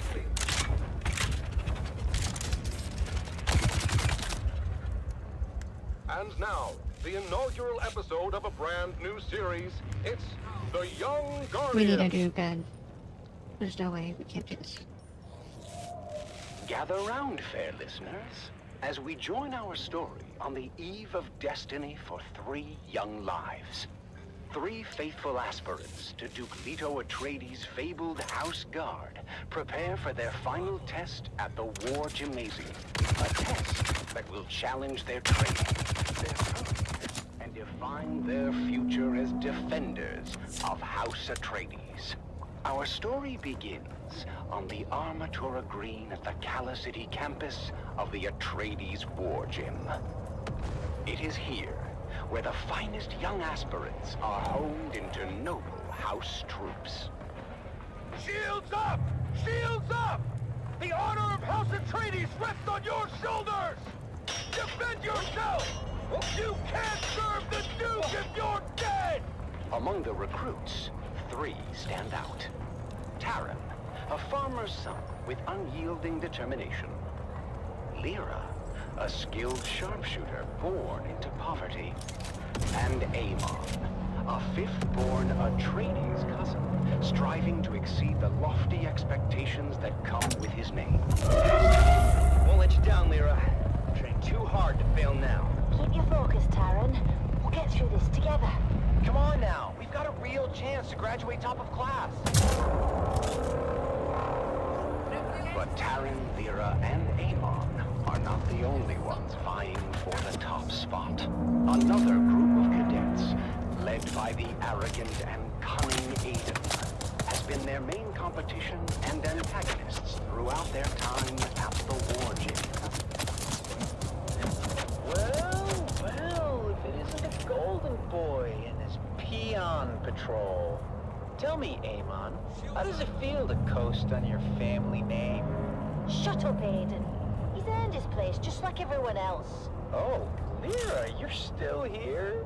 I guess your folks found someone else to milk the goats. It's not worth it, Lyra. Focus on the test. We'll show them all what we're made of.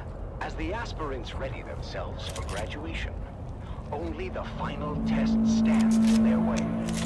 A grueling 2-day endurance race to the summit of Mount Sayubi, known as the Peak of Valor Challenge.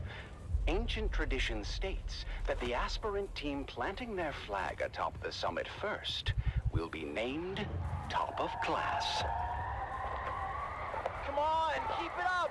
We're almost there. Just a little bit further. Watch out for that loose rock! As Taran and team near the summit, Lyra's footing gives way, and she slides roughly to a ledge below. Go on without me. Plant the bloody flag. Not happening, Lyra. Atreides leave no man behind. Hang on, Lyra. We're coming.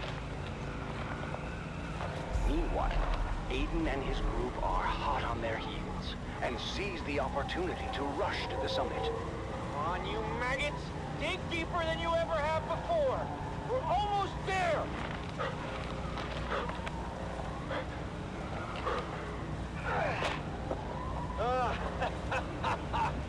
Yes! We did it! I told you those losers didn't stand a chance. Thank you, guys. I'm sorry I slowed us down. Don't worry about it. We're a team, remember?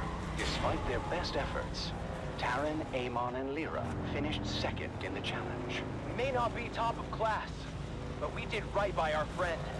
And nothing will diminish that. The day before graduation, Taran and Lyra Awesome. ventured into the lecture hall to So return a good. borrowed tome, when something strange caught their eye. Huh. That's strange. The light's on in the Commandant's office.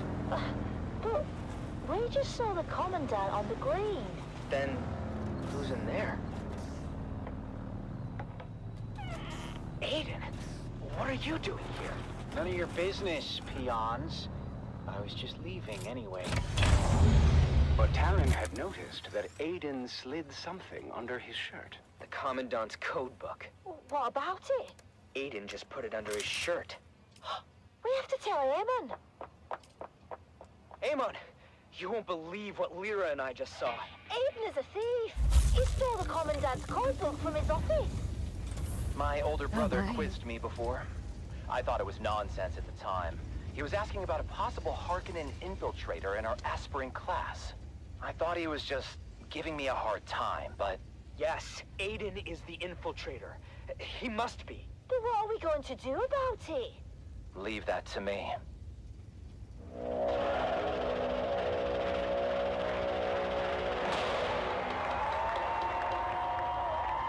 The graduation ceremony is a grand affair, as the Commandant presents deployment orders to the well-deserving class. Called to the stage, Aiden and his group walk triumphantly up the aisle, expecting to receive top-of-class honors. I told you, fools, who would end up on top. Aspirant Aiden, you and your group are hereby charged with espionage and treason against House Atreides. What? No, this is a misunderstanding. Unhand me! And since this is wartime, the Articles of Canley are clear on the sentence. As for the rest of you, you have all proven yourselves true warriors of House Atreides. You have earned the right to wear the Duke's coat of arms and uphold the responsibilities and traditions that come with it. Stand tall, for you are the future of our house. As Aiden and his group are led away by military police, Taran, Amon, and Lyra rise together with the rest of the class, proud and vindicated. We did it!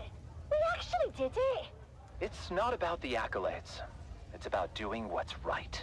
And so, with hearts full of pride and the weight of their ancestors' legacy resting upon their young shoulders, our young guardians go forth as true soldiers of House Atreides. I guess all that's left for us to do is unseal our orders and see where we're bound. Wherever we go, I just hope we're together. Shall we open them at the same time? On 3. 3, 2, 1. Arrakis. That's it then. We're going to war. Join us next time on The Young Guardians as our heroes continue their journey, facing new challenges as they uphold the legacy of House Atreides. Until then, remember, honor and loyalty are the true marks of a warrior.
the safety of the city, where the sand shifts and ancient secrets hide beneath the dunes. Well, let me tell you, there's more out there than spice and sand. The Wastelander Chronicles takes us into the life of a scrappy young scavenger girl and her family as they brave war-torn battlefields, hunting salvage and other buried secrets. Stay tuned, because this is one tale you don't want to miss. It's the Wastelander Chronicles, brought to you by O'Gary's Imports. O'Gary's Imports. If you want it, we have it. And if we don't have it, we'll get it.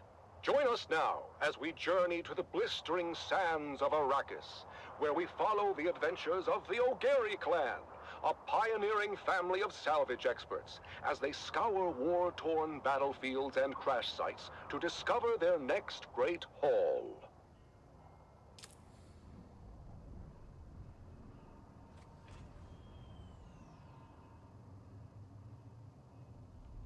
Hey there, everyone! Welcome back to the Wastelander Chronicles. I'm your Badlands Scout, Sally O'Gary, and I've got a crazy story for you. It all started when my dad announced a surprise salvage mission.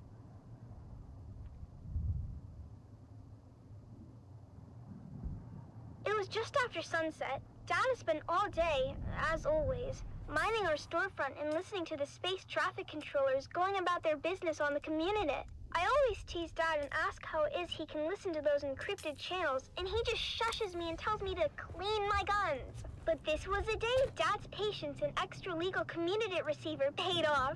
He overheard a distress call from the Leopoldus, a light freighter carrying machine parts out of Bella to Goose. Now, you might be thinking, Sally, what's so darn exciting about machine parts?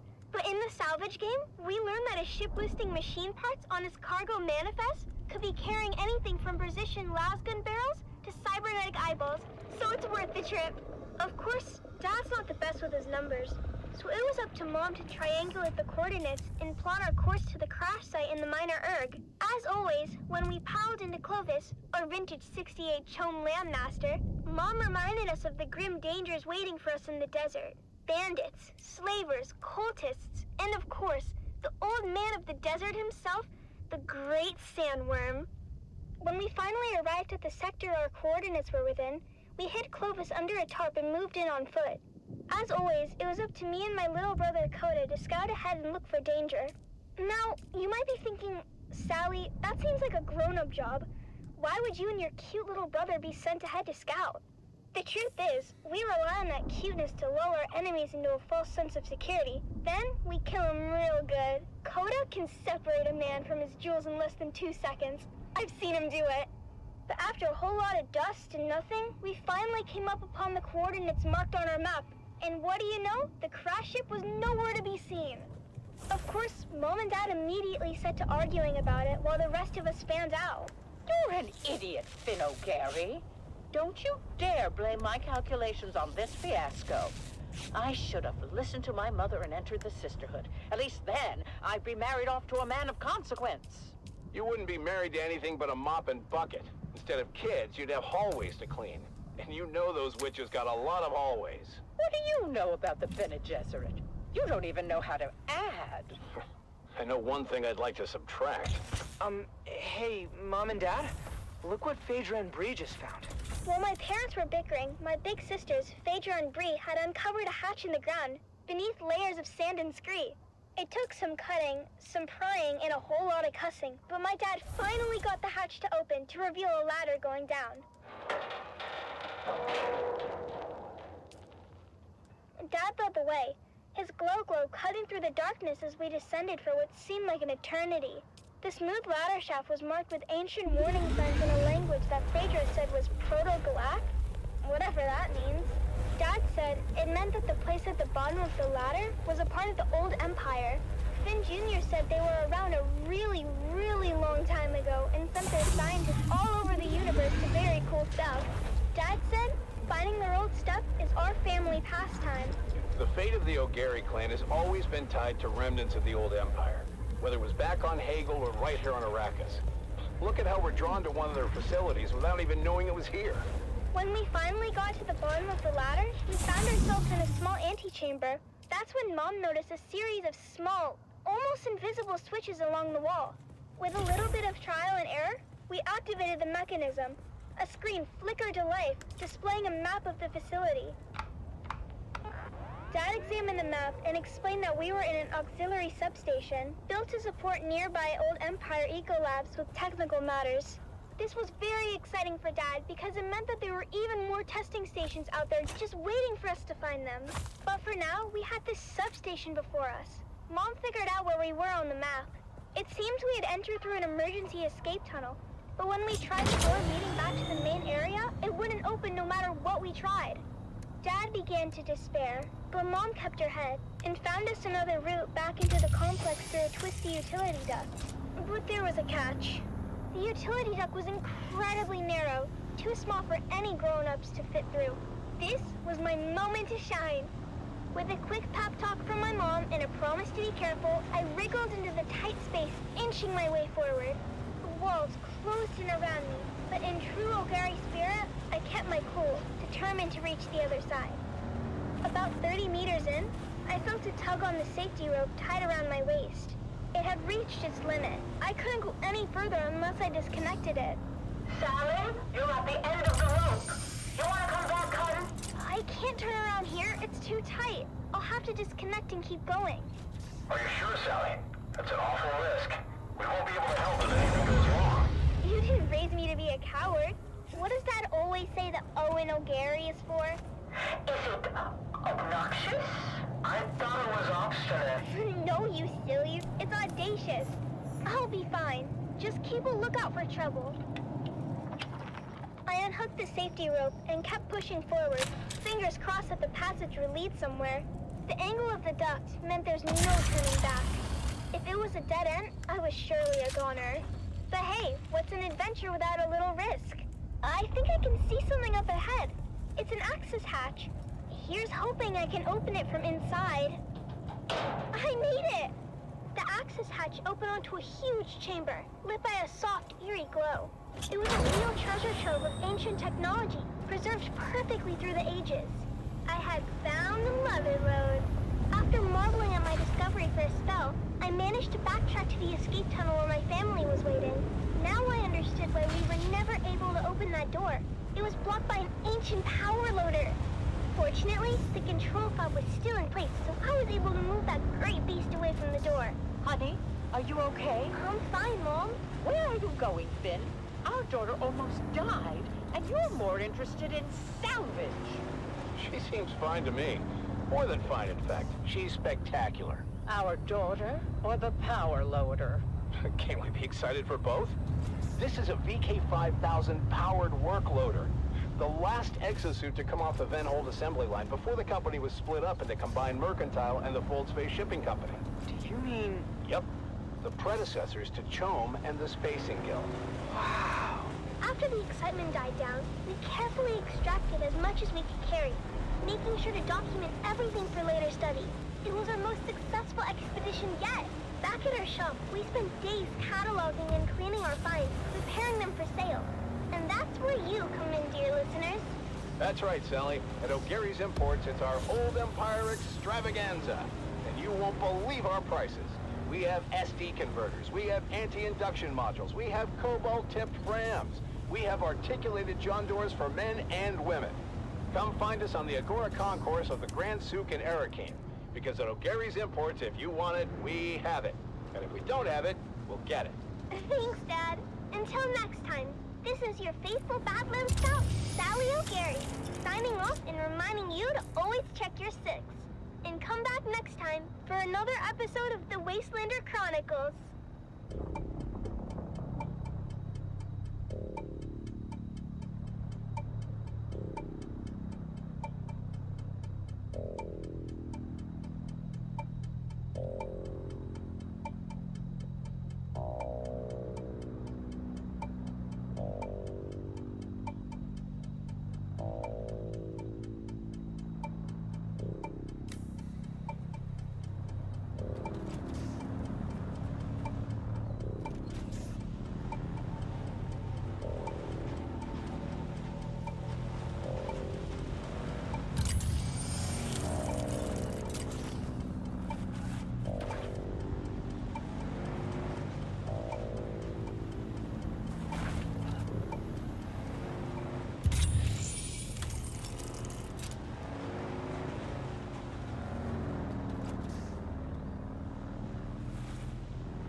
I think a suit of steel armor is in order.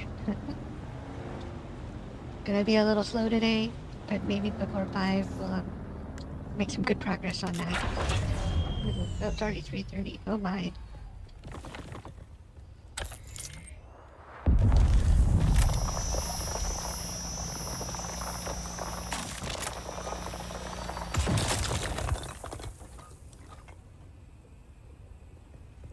I wonder where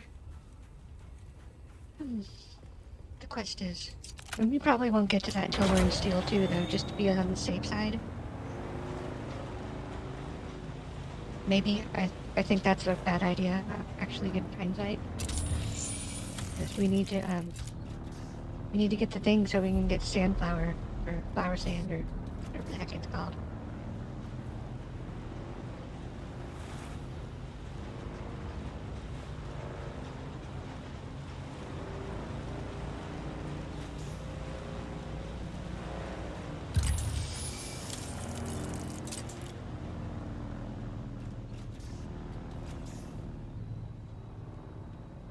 What is that?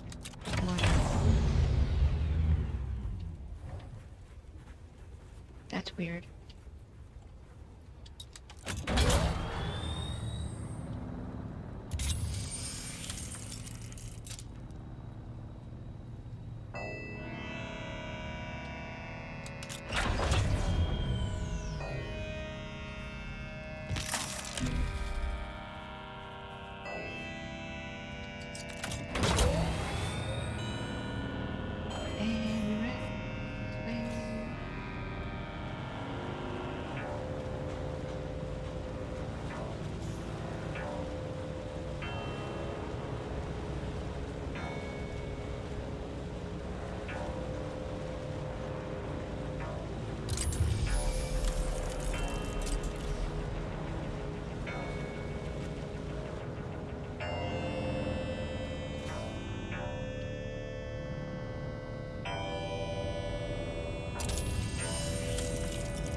I guess we'll just hit some POIs until we find the camp.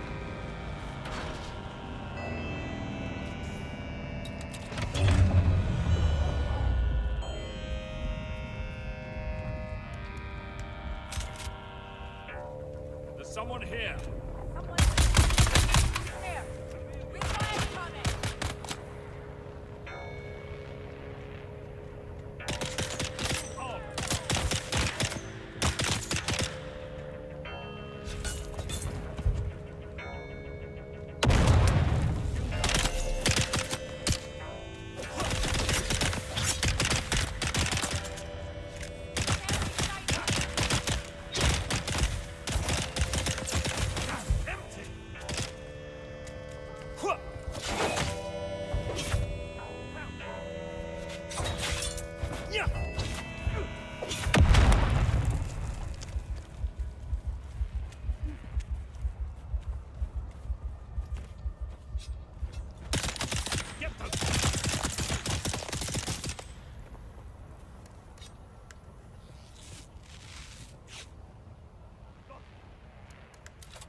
To reload.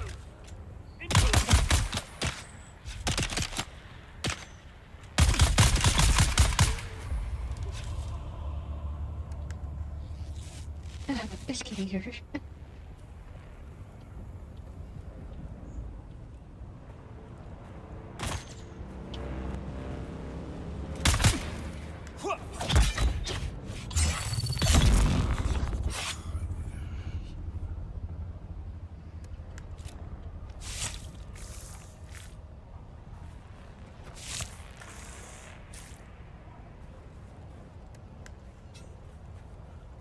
Leave him in a bloody puddle, mate.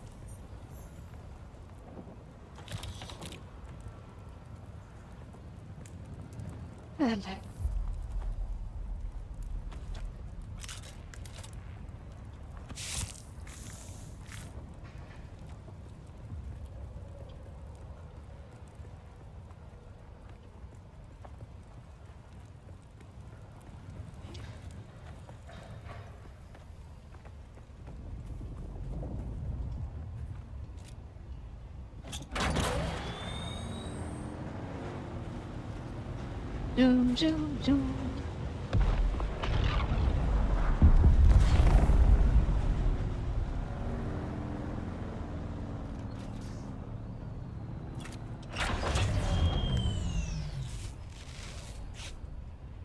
Oh, one more. Or not.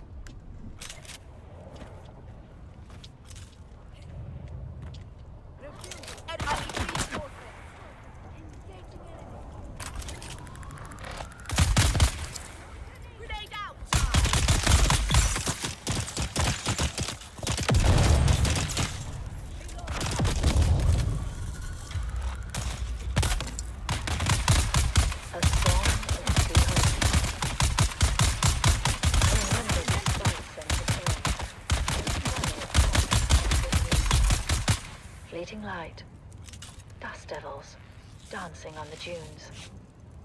Gold on gold, a wind that whispers throughout empty nights. To rustle and caress the sand, the landscape shifts and sighs. Rises up and forms anew, sings a song to me. And I see our footprints, swallowed by the sandy sea. The whole flower singing. Ooh, what I recall the mist of morning tides and the scent of salt upon the breeze. Gentle and soothing, waves caressing the deep and restless seas. Blue upon grey, the ceaseless call of seabirds out among the cliffs. The salt waves fall and rise, born now and dying, salt tears. How long ago it seems. And I know that our gardens blossom only in my dreams.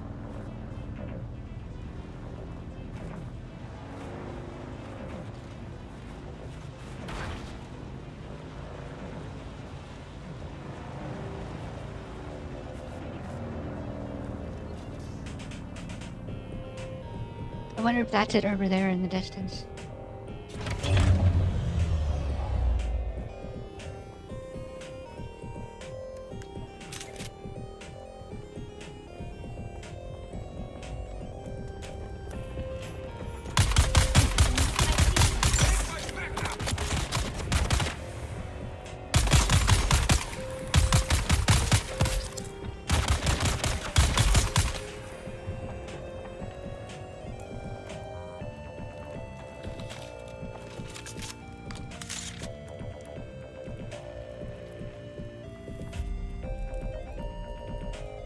Well, that's too bad.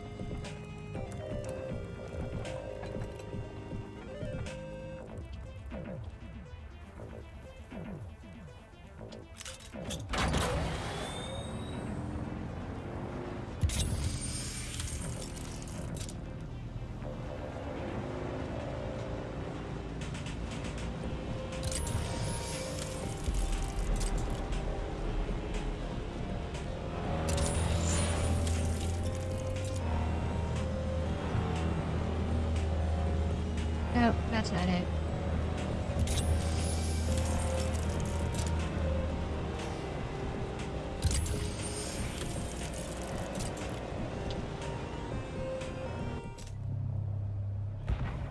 Oh, what did we find? Ooh. Penal transport Proteus going down.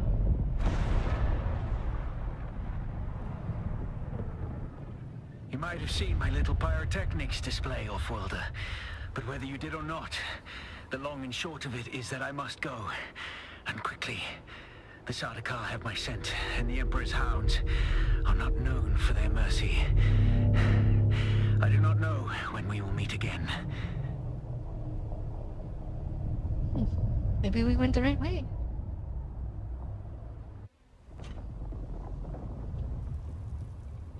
Continue to follow your path. Let the desert teach you as you walk in the footsteps of the Fremen. Find allies. It is hard to survive without friends. And remember, Arrakis will sharpen you, Offworlder. Make sure you become the right kind of blade.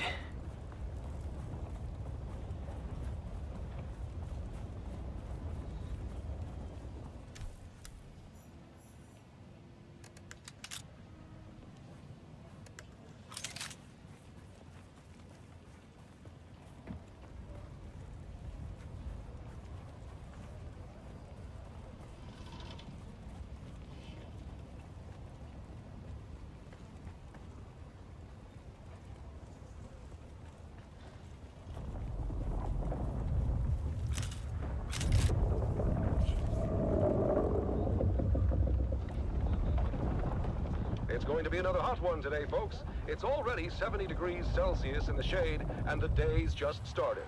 All we can do is put one foot in front of the other and face what comes with honor and determination. This is Oliver Camp from the heart of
And now we bring you Through Their Eyes, first-hand accounts from the front lines, presented by your host, Redondo Monroe.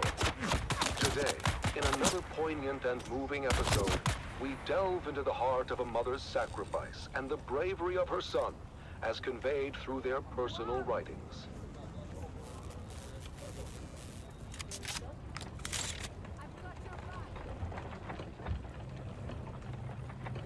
Interloper. Fiona Thorne, a devoted mother, has remained steadfast and resilient throughout the long years of conflict. Her diary reflects the unwavering morale of the Atreides family, supporting their loved ones and our fighting forces. One fateful day last year, our Special Missions cohort executed a daring raid against a Harkonnen position in the minor erg known as 3 Rock Station. Sergeant Eric Thorne, a highly trained member of the elite strike force known as Gurney's Own, was part of that operation.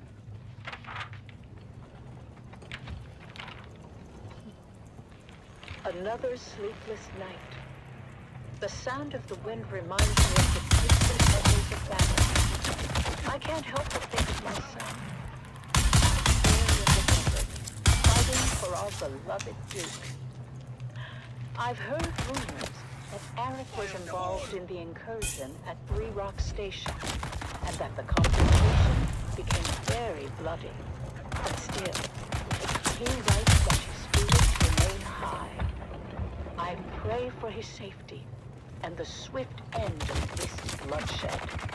In his letters sent from his unit, as Gurney's Own are deployed wherever the need is greatest, Eric expresses both resolve and his fight viciously, but our intelligence is sound. ground, and we were able to hit them at their weakest. It's hard to remember the peace and serene beauty of our beloved Caladan when all you see is sand and blood. The soldiers in my unit are strong and determined, and I draw strength from their courage.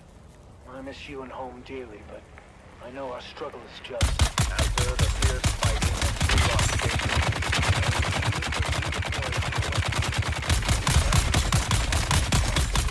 deep desert, through sheer determination, critical position. Eric's unit. With including some of Eric's closest friends. My heart aches for him, and for all the families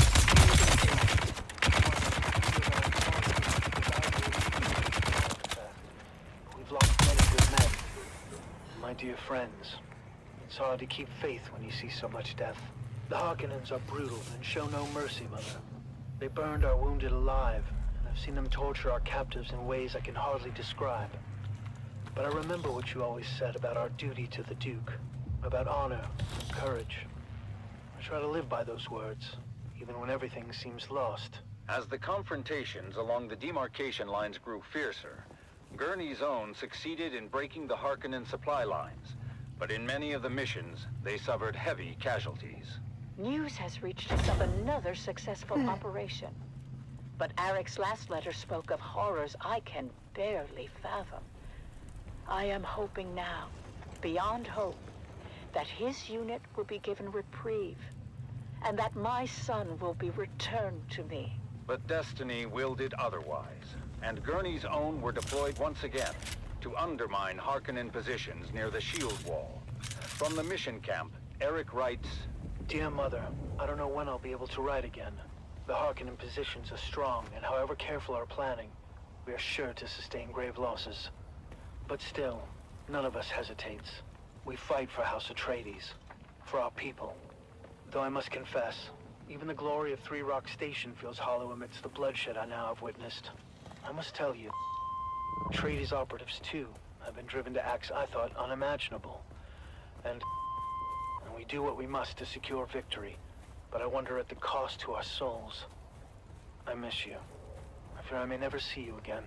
Later that same month, it was reported that Sergeant Eric Thorne was declared missing in action during a clandestine raid. His mother's heartache reminds us of the ultimate sacrifice made by so many. Eric is missing.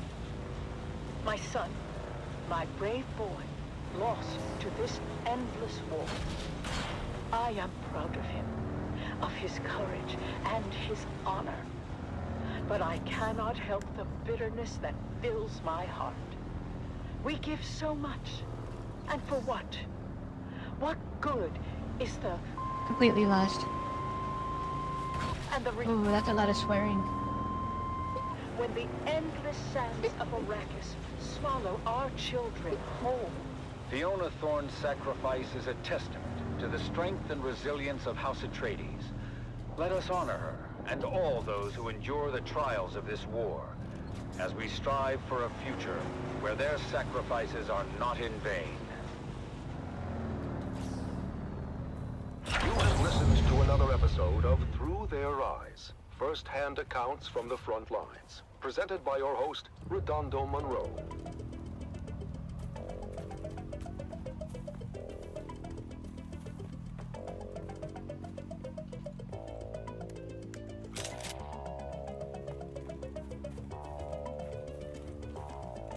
Someone's here.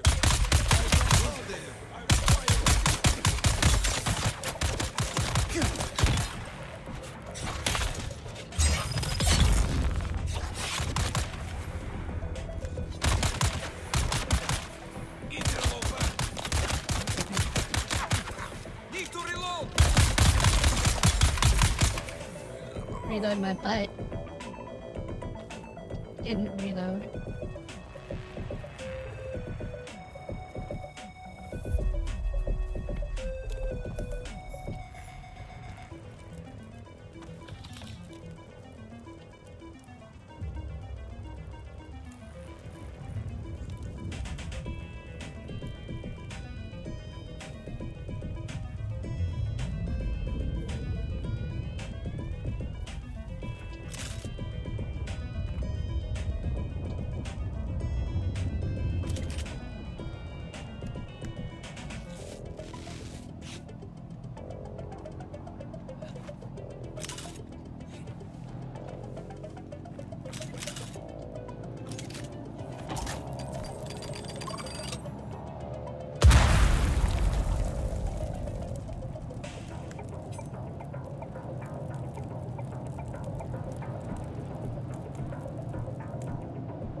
So paranoid, I was like, we're not on the Be Right Back show.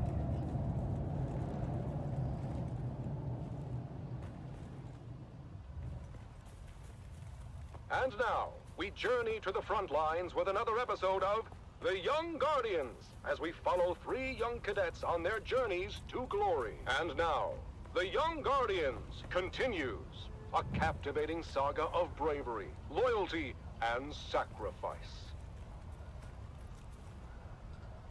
When we last left our 3 young House Atreides aspirants, they had received their orders to join the War of Assassins on Arrakis. After crossing the known universe on a guild highliner, our heroes are briefed on what awaits them in the desert sands below.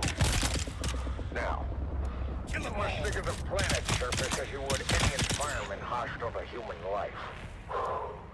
Because make no mistake, troopers, while you're there, while there's oxygen to breathe and the atmosphere won't kill you outright, everything else will. Your destination is Helios Gate, a Bastion-class fortress overlooking the northern frontier. You'll be reinforcing 3 Company of the 5th Rapid Deployment Cohort. Captain Amstrad and the Fighting 5th have repelled no less than 23 direct enemy actions in the last standard quarter. That means you'll be relieving some tired and haggard troops.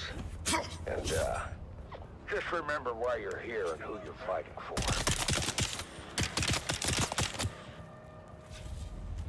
That's right, for the Duke. As our 3 young guardians cross the gangway to their dropship, certain nerves and anxiety come boiling to the surface. Taryn, are you okay? Whoa, you just missed a trooper on the lower gangway. You didn't even notice. Gross. Yeah, I'm okay. Oh, I think that slig chowder isn't sitting too well. It's okay to be nervous, Taryn. I'm bloody terrified. Although I'm not sure if I'm more afraid of the Harkonnen or the planet itself. Both are horrible. But my greatest fear is failure. Letting my family down. That's hogwash. You've already lived up to your family name. We were top of our class at the war gym. Our names are inscribed on the Great Pillar. After Aiden and his crew were disqualified. And summarily executed. But I have so much pressure on me to perform.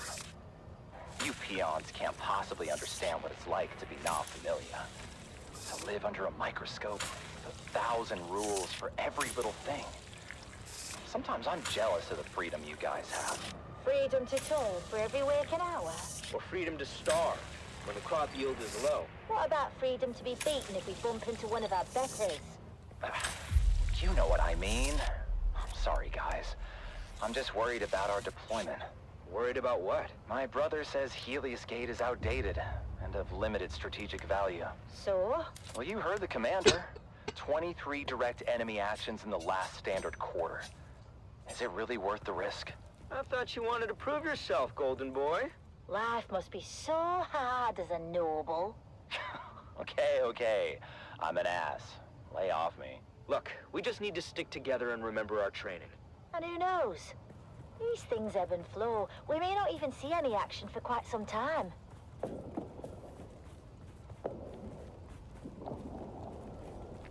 As their dropship navigated the flak-filled descent corridor, our 3 guardians could see the action unfolding below. Get up, Bastion! We are coming in hot! We are entering a live combat zone! Do not, repeat, do not linger at the dropship once we are touched down! We need marksmen to observation decks, and the rest of you, reinforcing access points. Helios Gate must hold.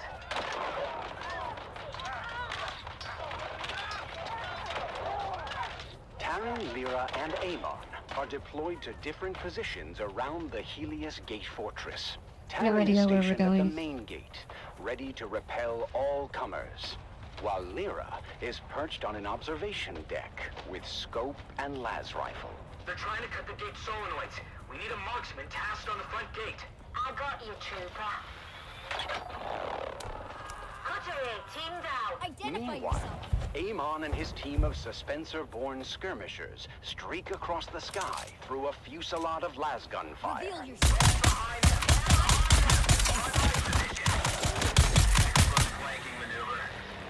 The battle raged on as the numerically superior Harkonnen forces pressed their advantage. But while the defenders of Helios Gate were outgunned and outnumbered, their fighting spirit remained unbroken. We're not going to be able to hold the gate for much longer. Can I get another marksman tasking for the front gate? Negative, Trooper. We've got all guns keeping their ornithopters at bay.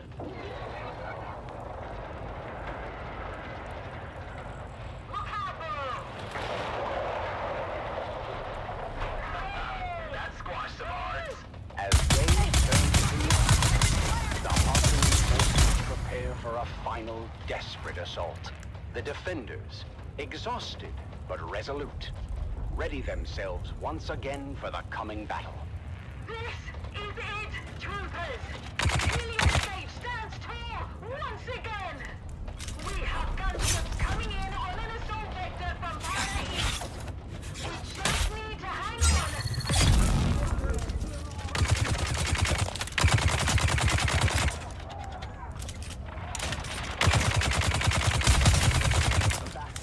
Continues to defend the front gate. Their strength and determination.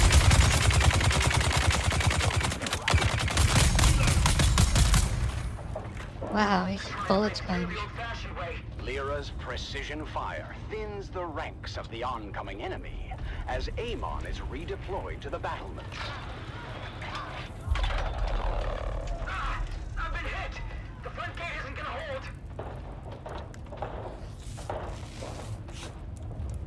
Taran finds himself in a perilous Tired situation. of toiling in the scrap fields for weeks just to lose your best salvage to the Kirab? Then why not join the Kirab? Live a life of freedom. Take what you need. Be subject to no master. I am in need of a few sturdy companions, skilled with guns, blades, and strong enough to carry all they need.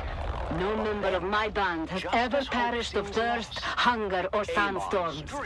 Soon we will go for spice. Seek out Miria the Sly and the Sukalusas to learn more. Come on, Taran, let's move!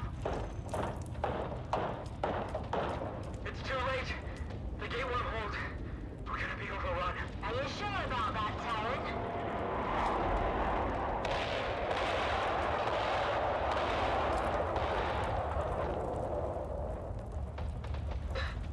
So much for the hard front line. That's it. They're falling back. And they're broken. When the smoke clears, the casualties on both sides are many. But in the end, the Harkonnen forces are repelled, and the defenders of Helios Gate stand tall. But at what cost? You've done your Duke proud this day, troopers. Helios Gate stands because of your bravery. We did it. We really did it. 23 confirmed kills. I'm told that's a fortress record for newbies. And this is just the beginning.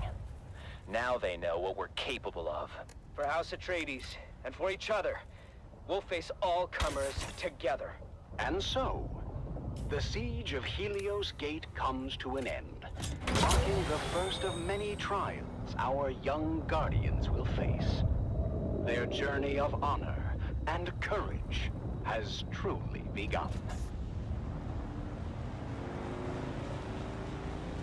Join us next time on The Young Guardians as our heroes continue their journey, facing new challenges as they uphold the legacy of House Atreides. Until then, remember, honor and loyalty are the true marks of a warrior.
This is Tolliver Cam, your faithful Communinet crier, spreading the word of the Duke and reminding you it will get better.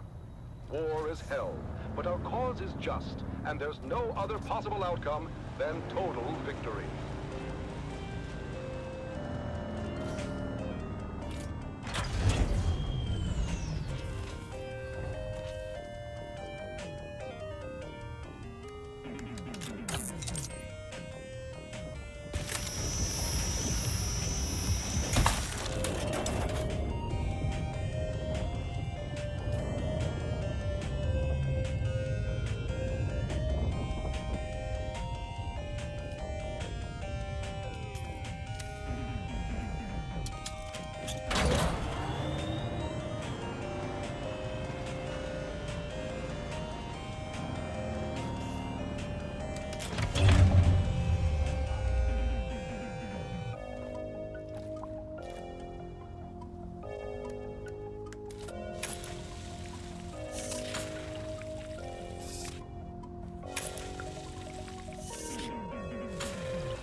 Into the jaws of death.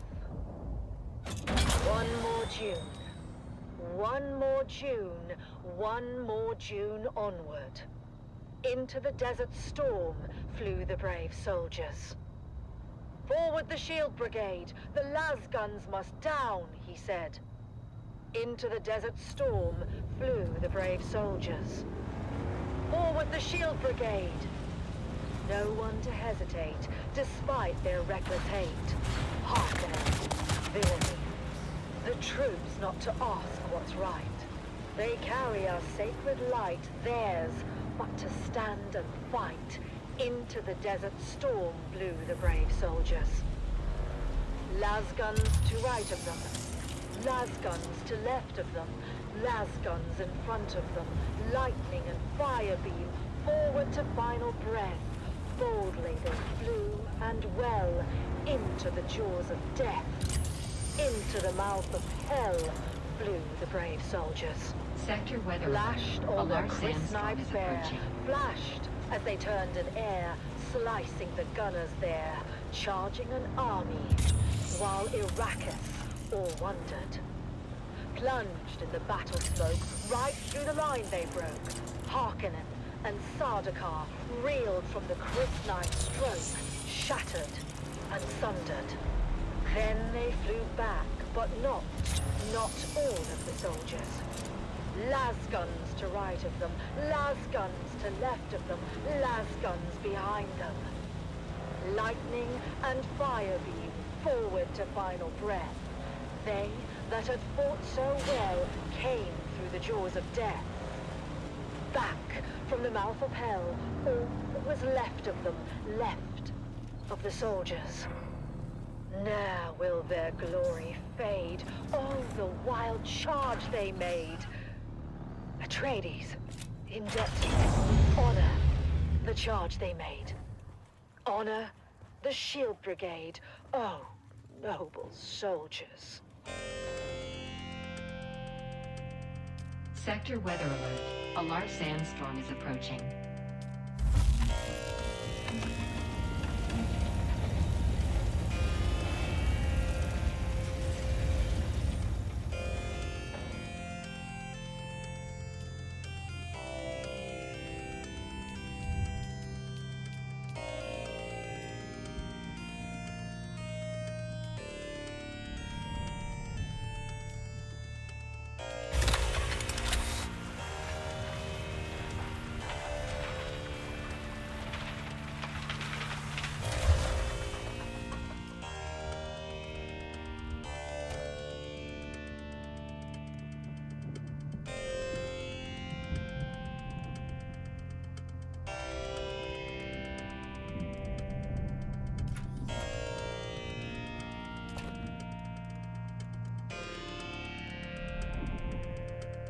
Sector weather alert. A large sandstorm is approaching.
It's the Wastelander Chronicles, brought to you by O'Gary's Imports. O'Gary's Imports. If you want it, we have it. And if we don't have it, we'll get it.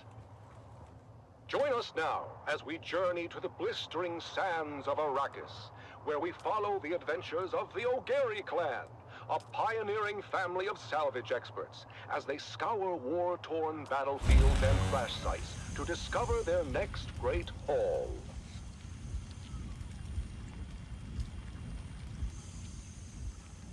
Hey there, everyone! Welcome back to the Wastelander Chronicles. I'm your Badlands Scout, Sally O'Gary, back with another wild adventure from the Wastelander Chronicles. Today's story is a real nail-biter. We were out in the Haga Basin, tracking an off-course freighter when we had the most incredible and terrifying encounter. Let me tell you all about it. We were cruising along in Clovis, our trusty 68 Shom Landmaster. It was supposed to be a routine trip, nothing special. But then, out of nowhere, a rock-sized showered down from above and blocked our way. And when the sand and dust settled, we were surrounded. Over a dozen of the fearsome desert warriors, known as the Fremen, materialized from the gloom. At least we thought they were Fremen, but their faces were hidden behind weird iron helmets. But Fremen or no, these guys were all business. The one with the biggest helmet stepped forward. He seemed to be in charge and didn't waste any time accusing us of trespassing on Masquerade territory. Masquerade? I've heard of these clowns. Maybe not a good time for name-calling, hon. We tried to explain that we were just friendly explorers, but they weren't having any of it. The one in the big helmet said we were infidels, defiling the electric worm's domain. Whatever the heck that meant. A cargo cult. Fremen wannabes. Dude Shaz warned me about them. When were you talking to Dude Shaz? Not now. Well, was he talking to you, or were you talking to him? Here we go. I'm just asking. Don't I have a right to know why my wife is always chatting up the handsome sheriff? He gives good intel. Is that what you call it? By that point, I guess Big Helmet had enough of Mom and Dad's bickering, because he got real mad and ordered us buried up to our necks in the sand. But just as they were gonna drop us into chin-deep pits, something incredible happened. The Moskret started yelling about something they call Shai Hulud and lit out of there like their tails were on fire. Turns out, Shai Hulud is the local name for the big sandworms. Well, I don't have to tell you what happened next.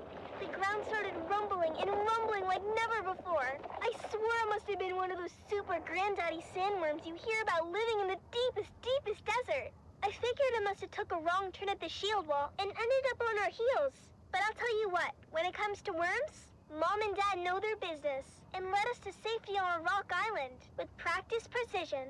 When the dust settled, the worm was gone and there was no sign of the masquerade. Or was there? I've got their trail. Good job, son. Follow it. And why are we following it again? They threatened my babies. The trail led to a depression in the rocks where the masquerade had made camp. They posted guards, but they were no match for us.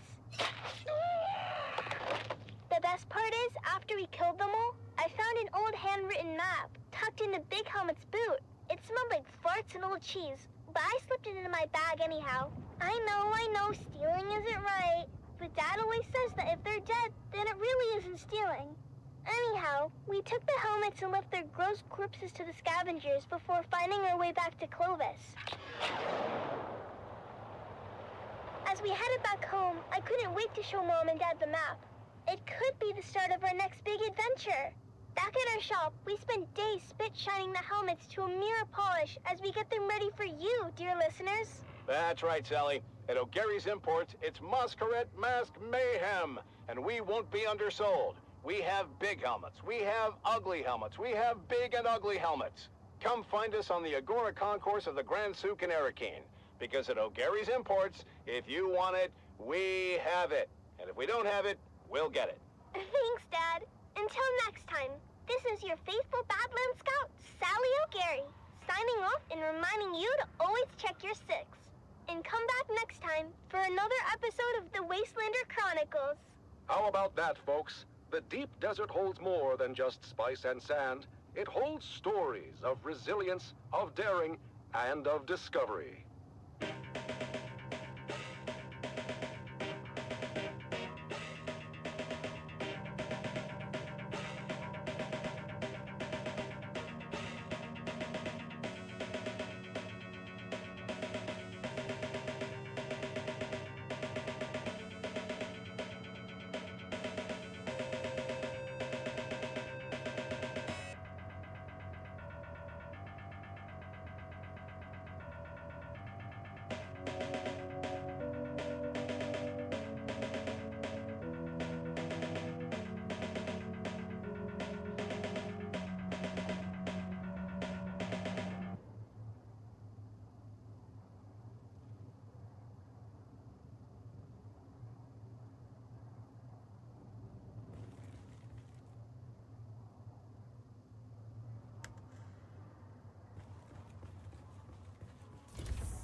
Remnants of glory, echoes of valor, whispers on the wind, calling the names of the fallen. Brave souls, now but shadows in the dunes. The remnants of glory. Desert silence, broken by memory. Sand beneath our feet, shifting with each sacrifice. Lives given to the cause. The remnants of glory. era of valor, of gallant deeds, echoes in the annals of history. History, written in blood and sweat, the remnants of glory. In the silence, we remember names and faces faded. Faded but not forgotten, their legacy a flame undying. Glory may fade, but honor remains. A guiding star, eternal, the remnants of glory. In the stillness, whispers linger, ghosts of battles fought. Won or lost, but not forgotten, their echoes.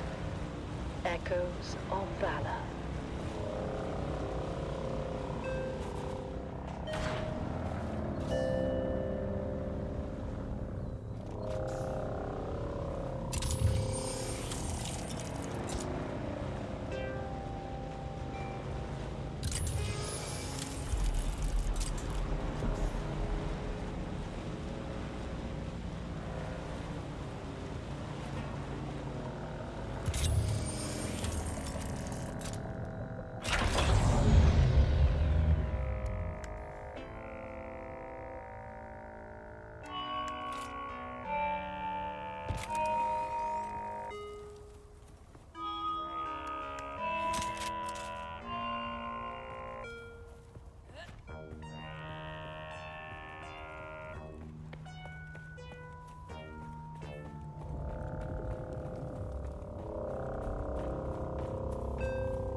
Welcome, noble listeners of House Atreides, to another poignant episode of Through Their Eyes. Today, we bring you the story of Sergeant Creel, a decorated member of the 2nd Deep Desert Expeditionary Force who has faced the horrors of war firsthand. As we delve into his experiences, we honor the bravery and sacrifices of our troops. Sergeant Creel, thank you for joining us today. Can you start by telling us about your involvement in the operation at Dejumwadi? Of course, we're operational in the deep desert, so when scouting came back with reports of a Hark emplacement at Dejumwadi, well, that was a serious provocation. What happened at Dejumwadi? Like I said, we own the deep desert, so when word got back to us of a Harkonnen bastion being raised, our commanders knew what to do. 7 different cohorts, including the 5th Mesa Infantry and Gurney Zone, were simultaneously deployed in a coordinated attack. The whole operation.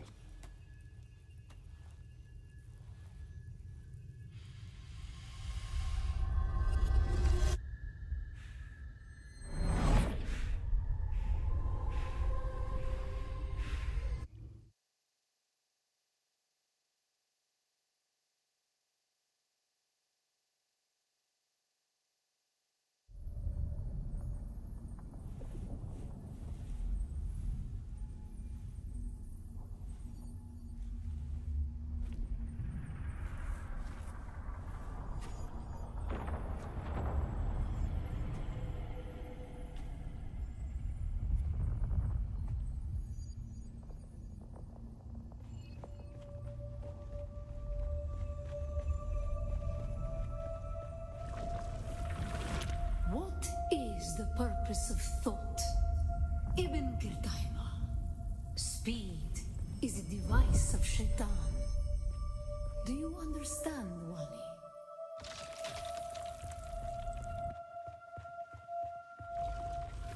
Our God gave us the gift of thought, and the words of the Kitab al-Ibar Knowledge without action is empty.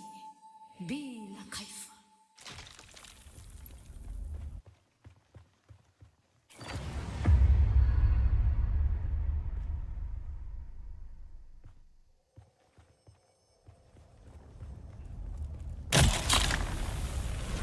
Our wanderings brought us to Rosak. We were persecuted. Our families burned in the fires of their ignorance. We learned the cost of inaction. Never to forgive, never to forget.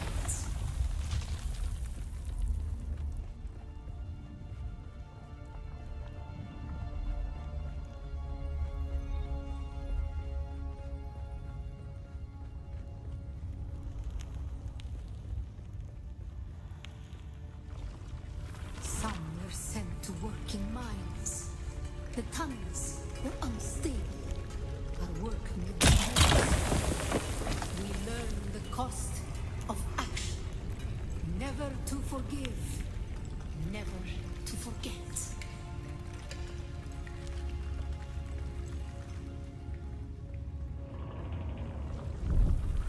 It was on Rosak that the Sayadina created the poison drug. Words became memories. Through thought and action combined, we learned to create. Hello, welcome in. I'm wonderful. Spent all morning driving around trying to find this place. And then I just got frustrated and I looked it up because I'm not going to spend 20 million hours searching for something when I know that there's already a guide out.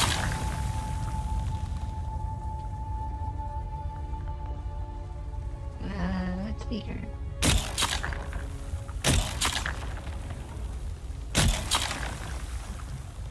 Wanna suck up the poison for me there?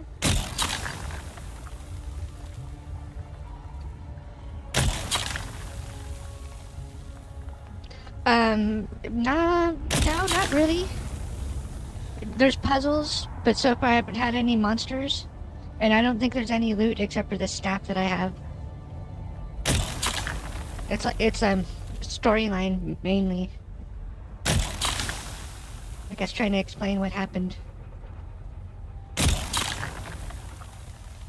It's gross. Look at all the poison.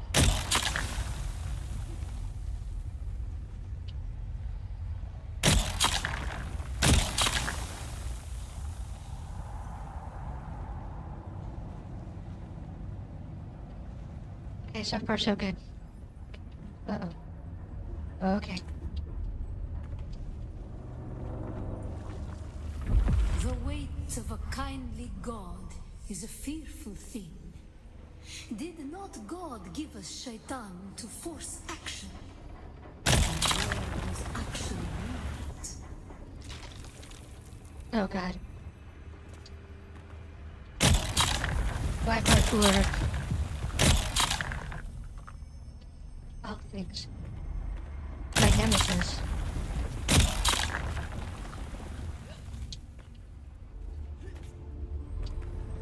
Heights and jumping puzzles at the same time, oh boy.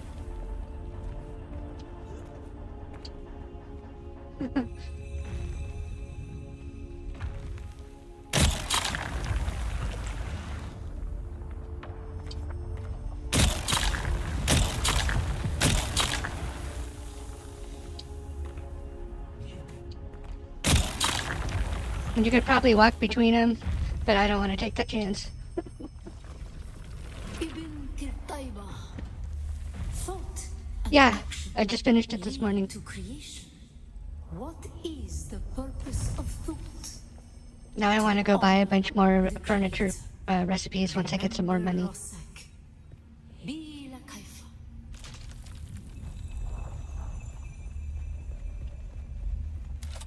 Ta-da! What is the I will be right purpose back. of thought?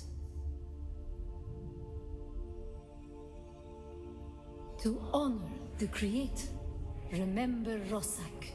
Be la kaifa.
Alright, flower sand. Flower sand is the main component for making silicon blocks and other recipes.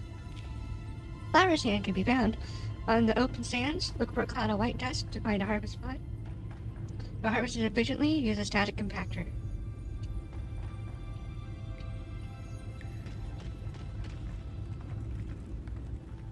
I've been waiting for that.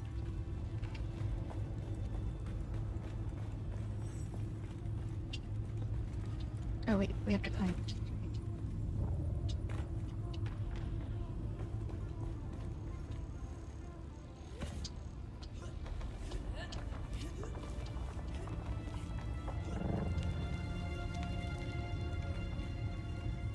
Alright.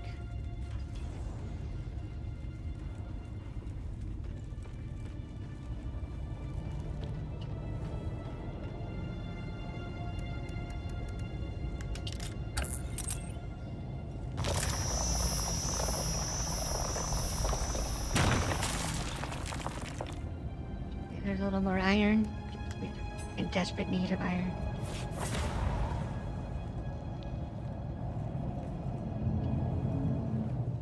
Alright. Unfortunately, we're out of gas, so we have to walk.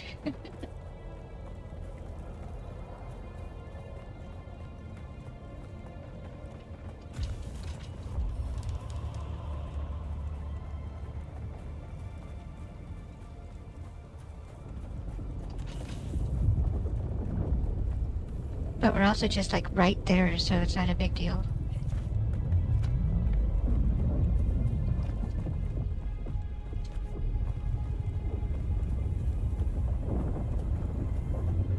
Actually, you know what? We probably have enough gas to get back from here.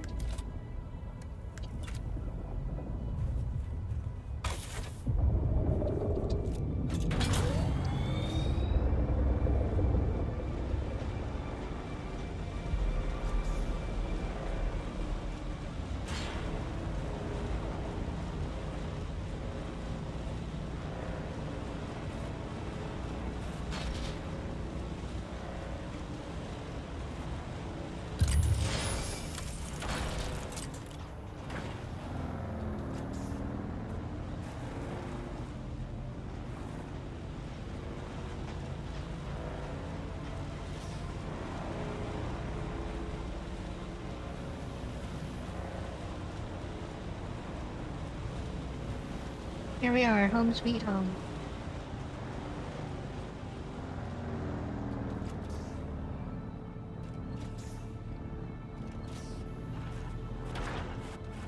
And that's how we perk. We always do that. Can't drive it very well.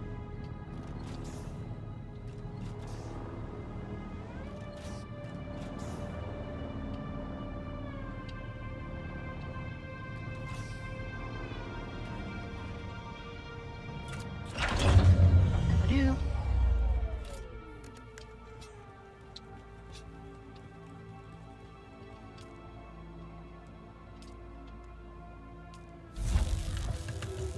Okay, research 12 spin shield and craftable spin shield.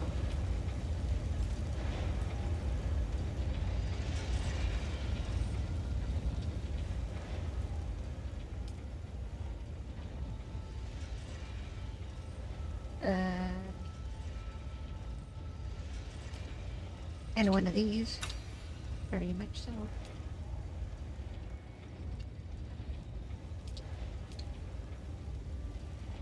An Imperial personal shielding device that can be manually toggled on and off to deflect incoming darts and blades at the cost of power from the power pack.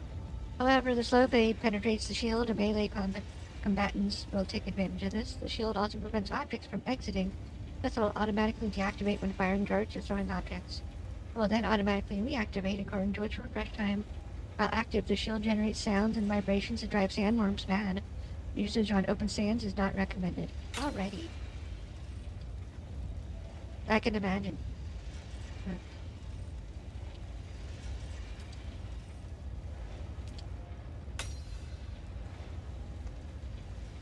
And then...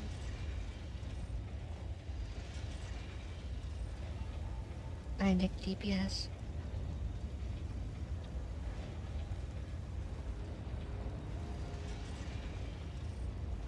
Oh, wow. Okay.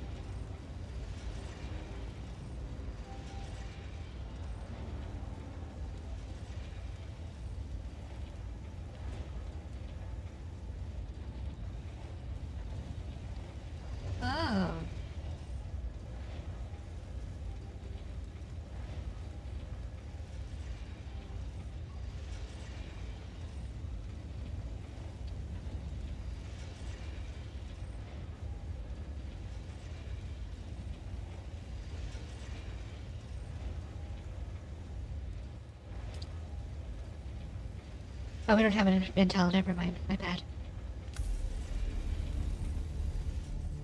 Now I guess we need to go start getting iron again.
We were muted. Sorry about that. Alright, so we're gonna make the stop thing, and then we're gonna get to it. Should be pretty fun. I'm hoping anyway. What do I need? At this point.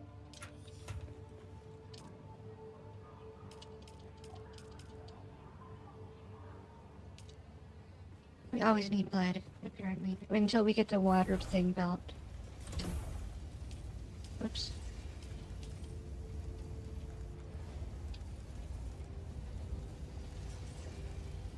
Oh. I'll take this. I'll just sit here and wait. We're almost done. There's no point in hurrying.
Okay, so let's go get some iron.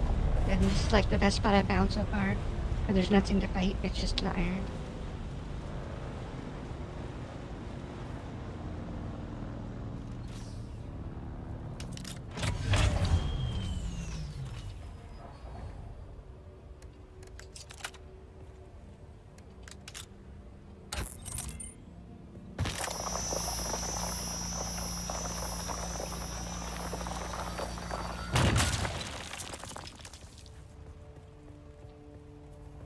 I wonder why the radio stopped.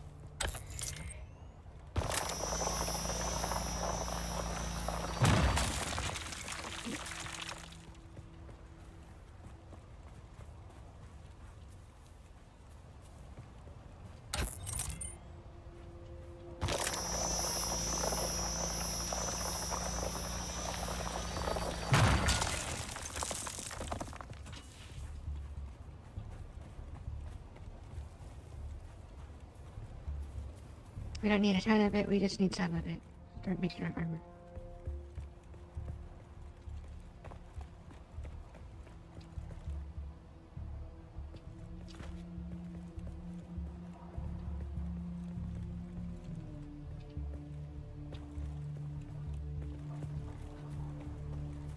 I know, go hide in the shade for a minute. Jeez.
Zoom, zoom, zoom, zoom, zoom, zoom, zoom.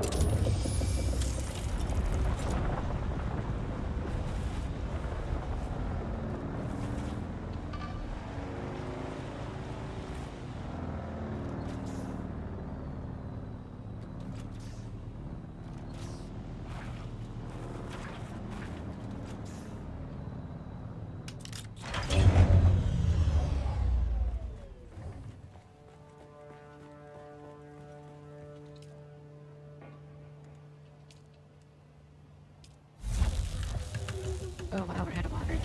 Oops. Yeah, that's not cool.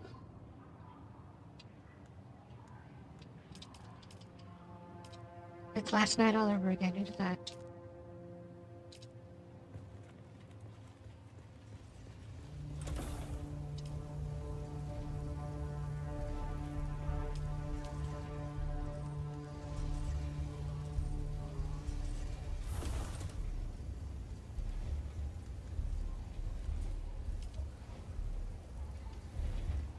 Right.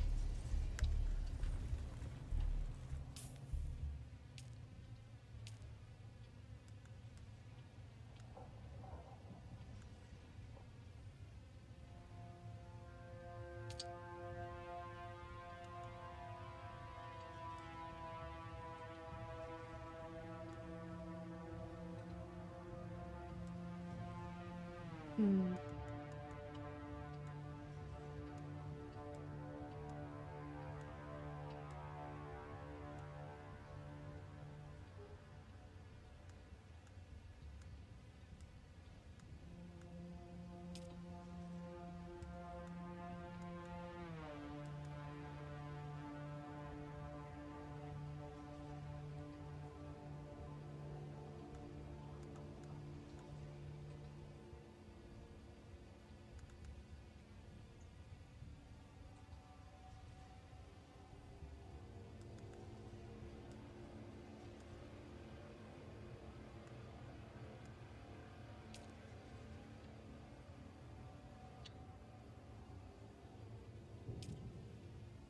In here?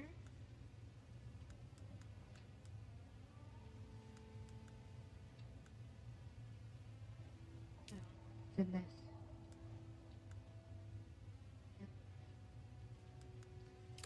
Look, we need 5 points. Great. Well, while those are crafting, let's come up here, I guess. Turn this quest in, maybe we'll get our points.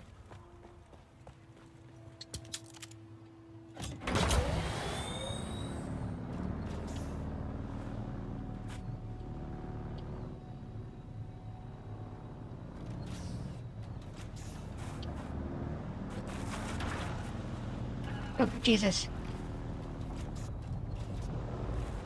It's squirrely.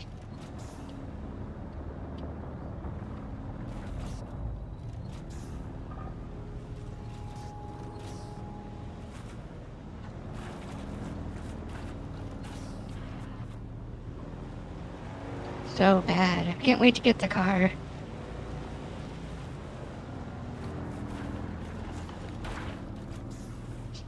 That way we can roll it.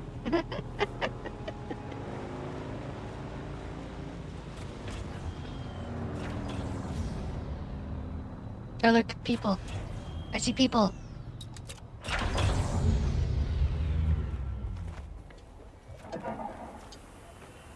First time all day I've seen anybody.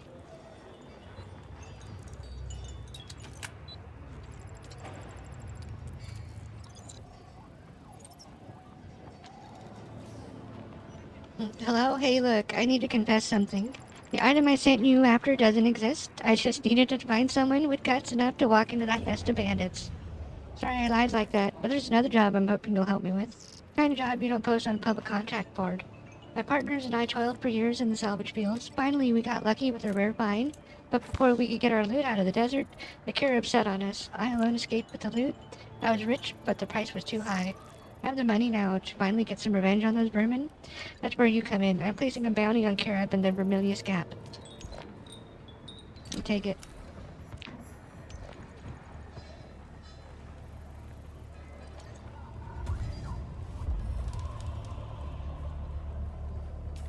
Perfect.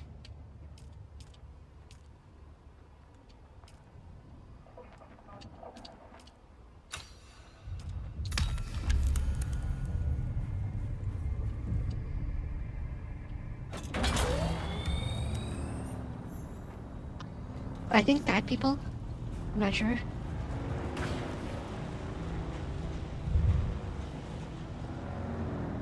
Oh no, hopefully nice. I don't know. I think bad people. But like yesterday, the only time, other than one guy, everybody else I ran into were jerks.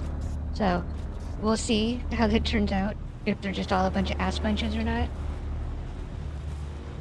Because I wouldn't doubt it if they are. Because the game's got PvP. Usually PvPers are not the friendliest of people or the nicest of people. Didn't get hugged enough when they were growing up. Sector weather alert. A large sandstorm is approaching. Oh, gotta get the bike inside. Yeah, it's huge. It's beautiful. It's, from what I was seeing for the next set of facilities, it's gonna need to be big because some of them are really large.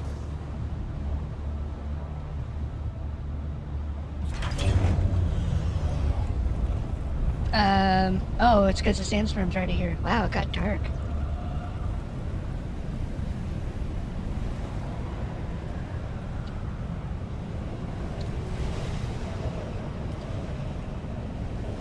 Darker than I'd like it to be, that's for sure.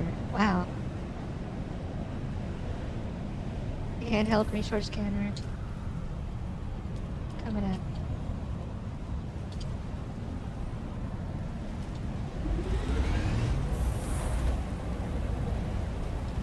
Got number 2 coming up.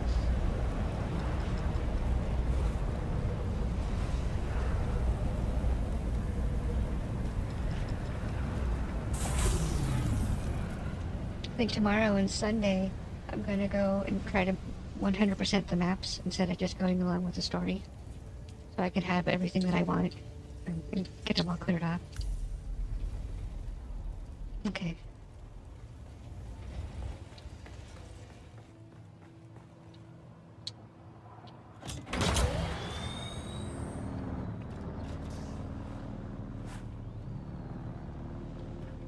So we'll be getting more than 20 once we find one. I need all of that. I need a lot of flower sand.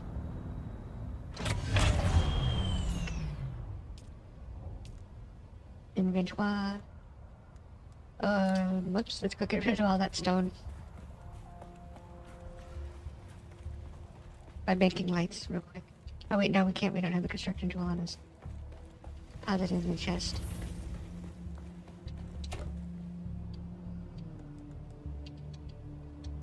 Oops, no, that's mine.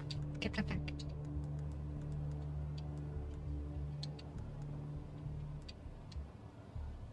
Okay, that's good enough. Oh. I guess it's 5 o'clock. That's my notification that it's time to go live. Because normally it's 5 o'clock, not all day. But it's gonna be all day with Babe for a couple days, at least. We don't need this.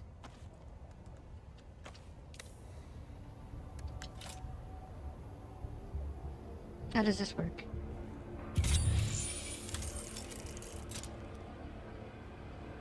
Oh, wow.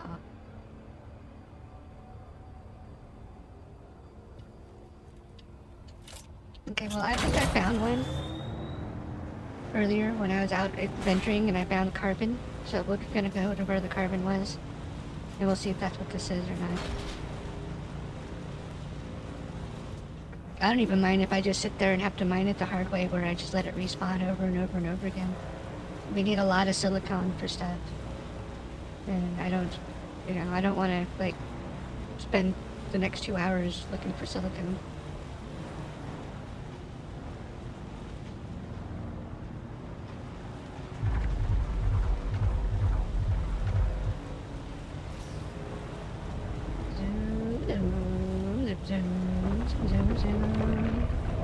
Can't catch me, sandworm. Give it up.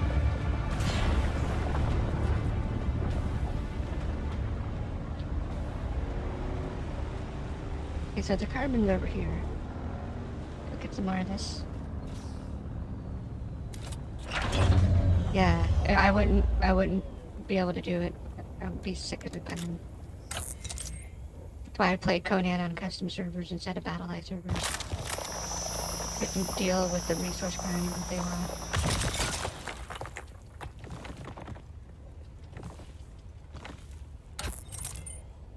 At least they seem to have learned their lesson. It doesn't take a million pieces of anything to build stuff in this one.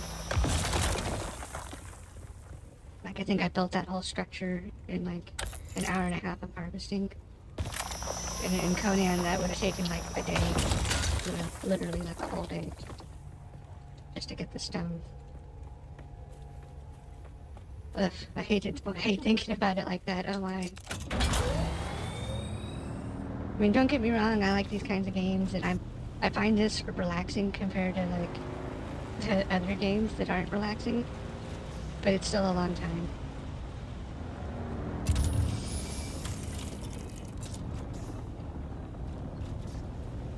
So I'm assuming that that's what this is, that this is a sand field, or else this is water. Oh, that was water.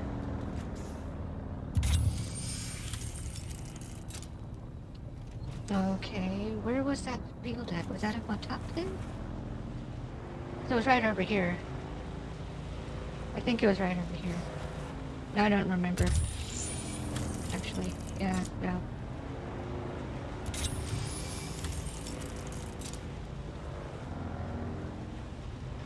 Okay.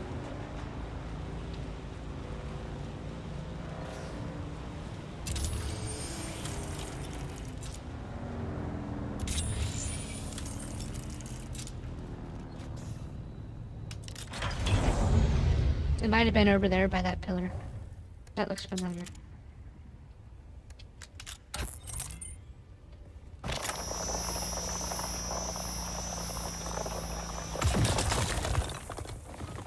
That should be enough carbon to get us going with the silk, with the steel.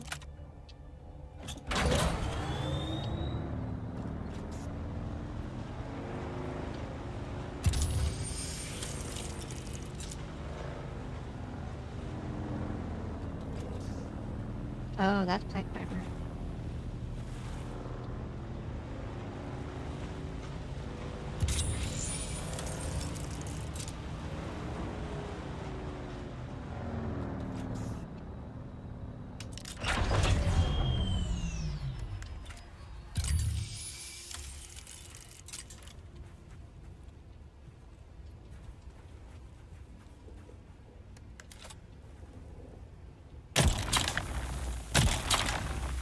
Nope. Okay. That was a negative. A big fail. The tooltips had white stuff coming out of the ground. The only white stuff I've ever seen so far has been, quicksand. But I think it was quicksand. But we'll go over one of those and we'll check.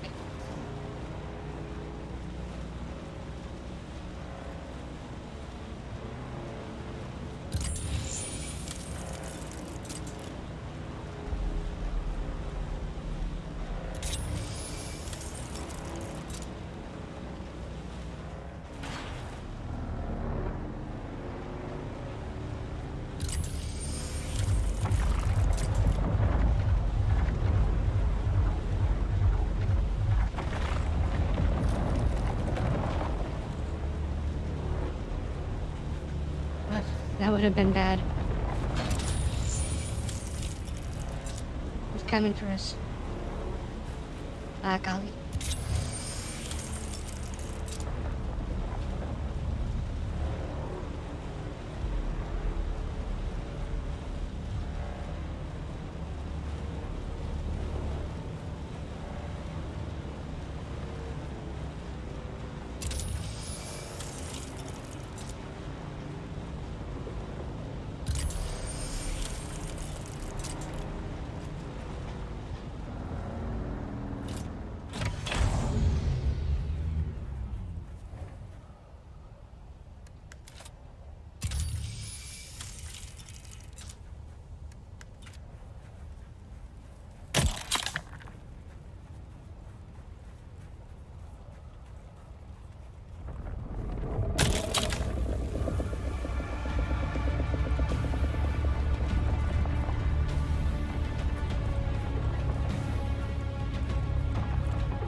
Set up, I tell you, set up.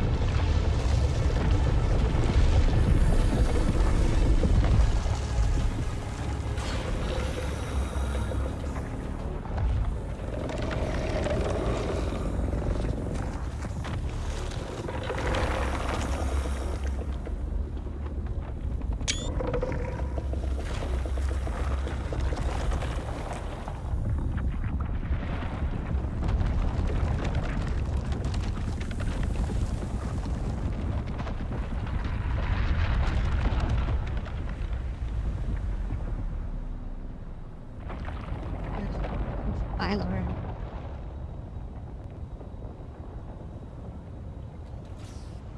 Feel a little more than just parched.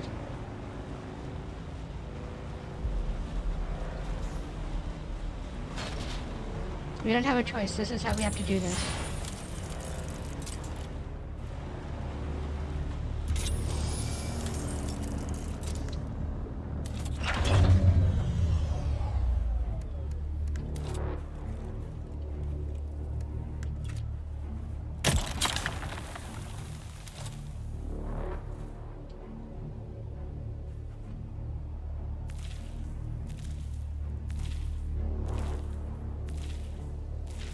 Oof.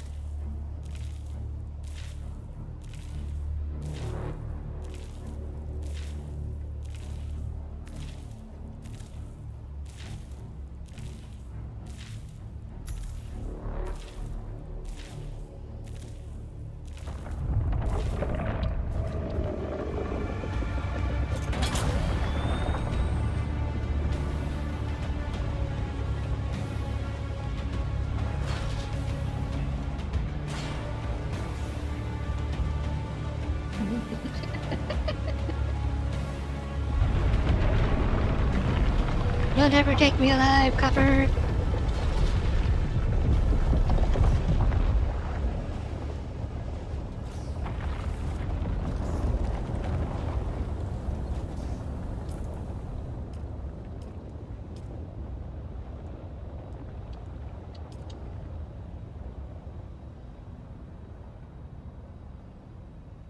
Far west of the Great Hammer of Mirzabah, a table of stone for God's beast, turn Para north from its bounty and seek a cave with a purple eye.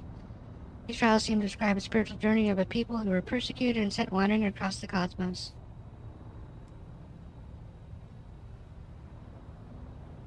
What's this? Artisan Jabal. Artisan Jabal. What do we get for it?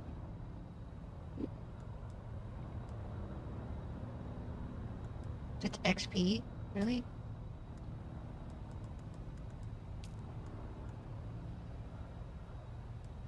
Okay.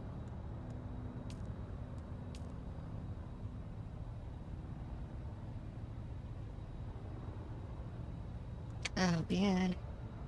That reminds me, we need to do that. Well, look, we're going back for more. I don't care if we're dying of thirst or not.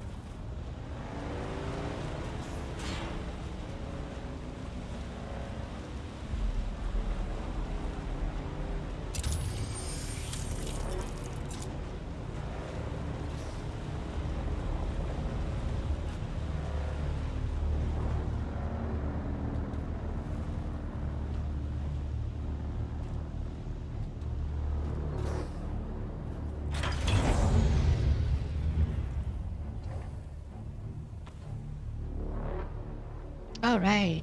That's a lot more. Okay.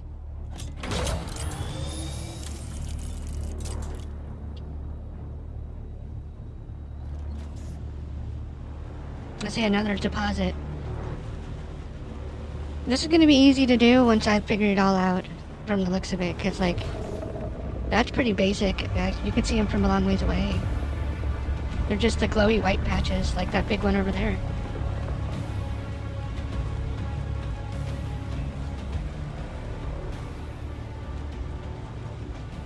Wonder how many people from my once human servers are playing this. I know like 3 of them said that they were going to as soon as it came out, but I actually wonder. For that matter, I wonder if it's on Game Pass or not, so people can get it for free, or like for $11 a month or whatever it is.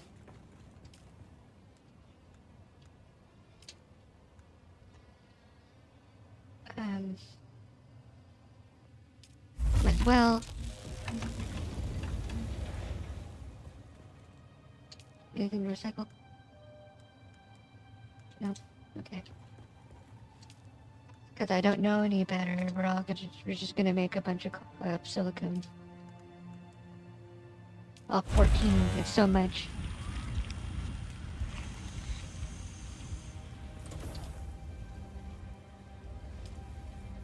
Oops. No, I want a new weapon that does more than a little bit of damage. Like this, I guess. Oh, or not, that's only 10 meters away. I'm not getting that close to anybody, I don't care.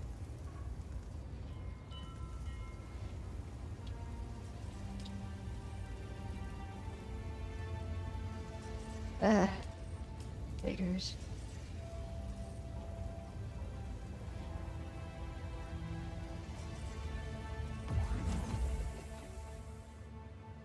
Yeah, figures. Okay.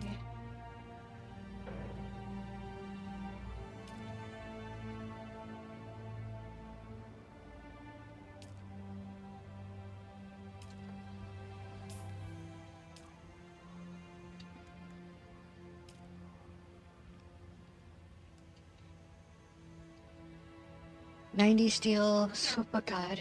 That's a ton. I don't even know where a Surlock comes from either. Obviously this map probably, but I don't know. Oh, I know, hold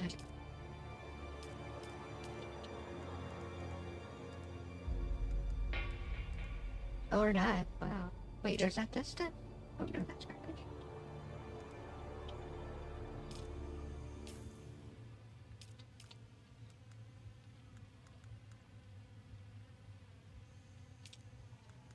Where do we craft this at?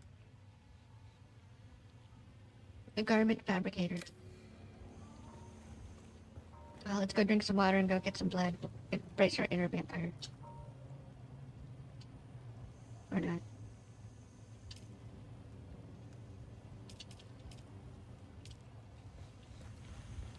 Let's just go get some blood. That's the best part about living where I live. It's just right here. We don't have to go anywhere or anything. We just come right up in here and there's like 6 guys, 7 guys, something like that. Pizza guys. I think I want Mexican tonight. I don't know, we'll see.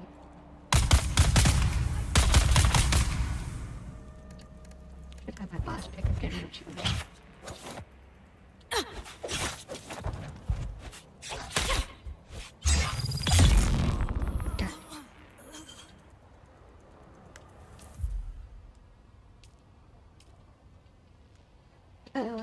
This can go.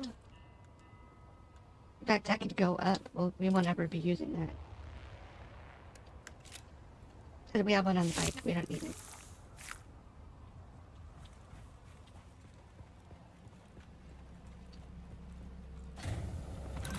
What I will need is I'm going to need a better blood extractor. Micro sandwich fabric. Fingers food. Sandwiches.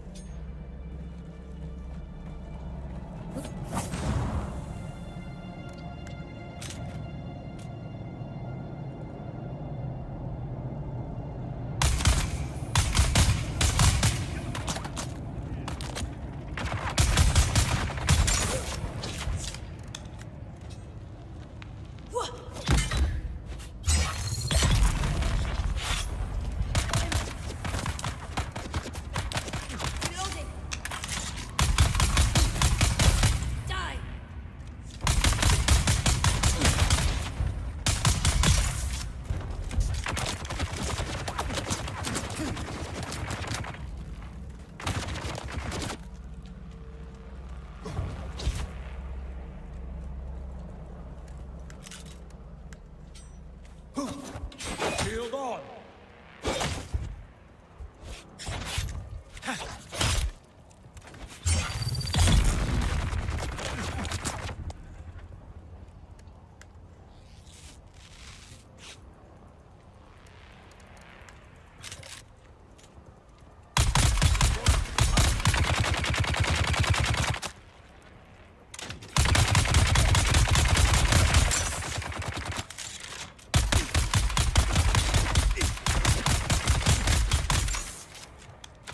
A bullet sponge.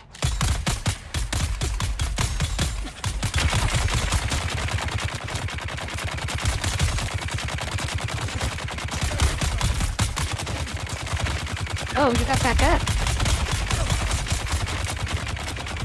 Oof. Yeah, 2 machine guns at the same time.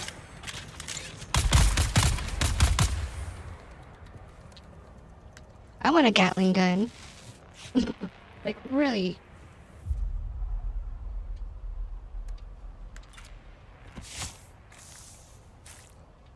All of this for vampirism. I mean, polymorphic hemophilia. I think that's what they call it. I don't remember.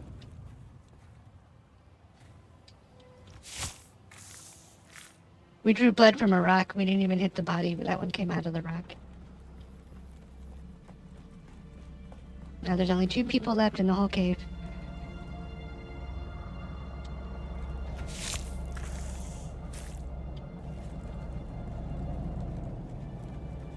The loot isn't very good, honestly.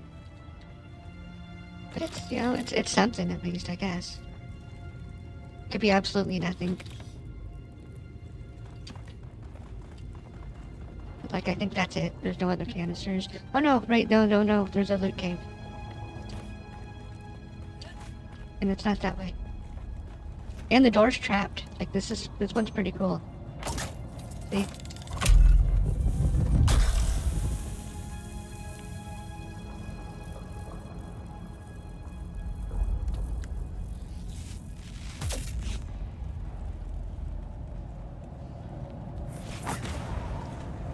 Now maybe if we're lucky, or I'm lucky, I guess technically, if there's no weed, the plastic or the sandflower will be back, and then I can get more. Knight Rider Sand Bike Boost Mark II. Knight Rider now. Watch out, David Hasselhoff. We're coming for you. Looking for us.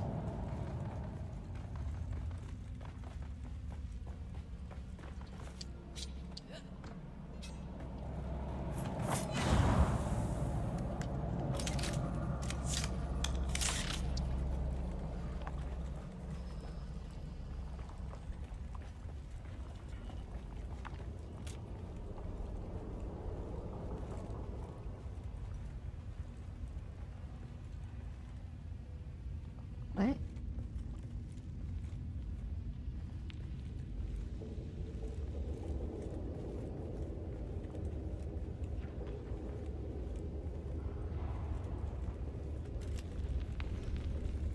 Is somebody else here? Oh, okay.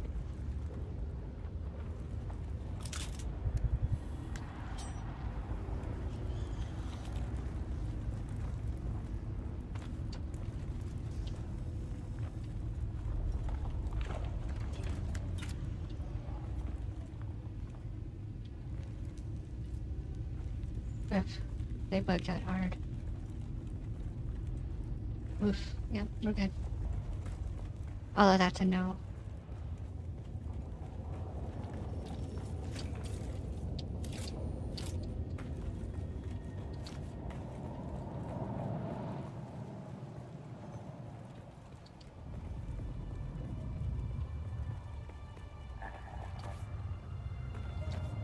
I love how it's just right up here. It's literally right next to the place for the turn-ins.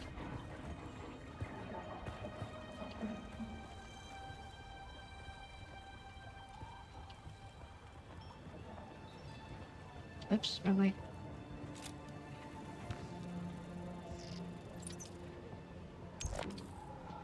Ah, yes, kill them like the vermin they are. You did good. Knowing a few of those scum have breathed their last feels pretty good, but it'd feel even better if we could take out some of their big guns. Kirab gangs do a lot of recruiting at the Suck Alessis. The various gang leaders are constantly trying to poach followers from one another. See if you can find any information on which Kirab leaders are at the Mirzabah right now. Accept the contract.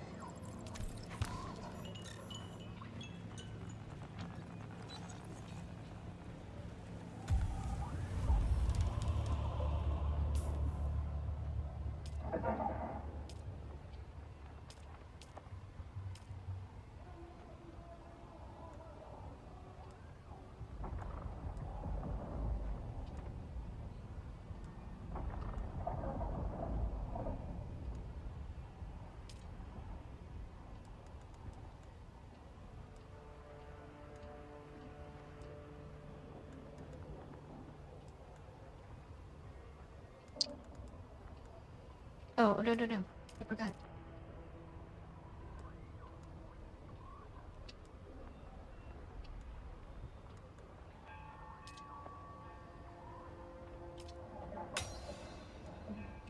Build something we can actually use.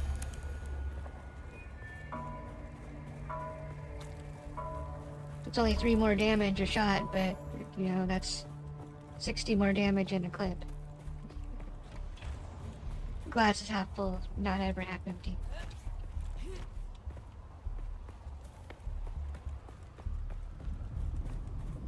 Planet Earth, that annoys people, I know.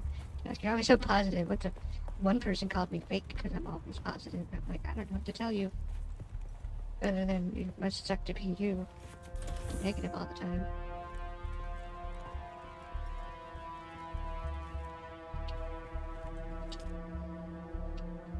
All of the blood. Blood, blood, blood.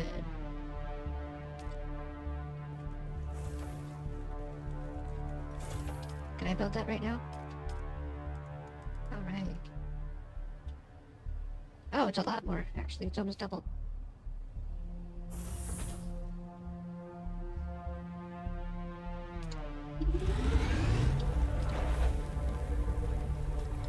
And why not? But my class is supposed to use swords, so we might as well be doing it.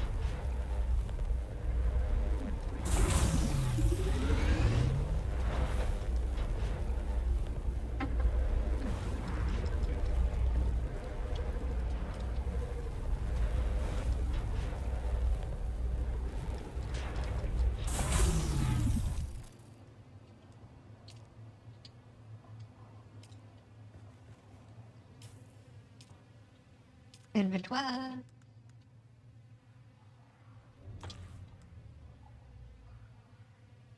And equip the Karpov. That's almost double.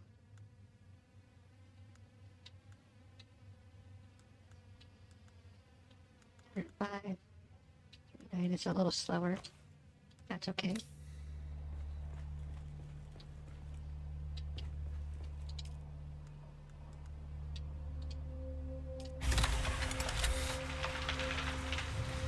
Oh my god, I almost broke my scanner and we barely even used it.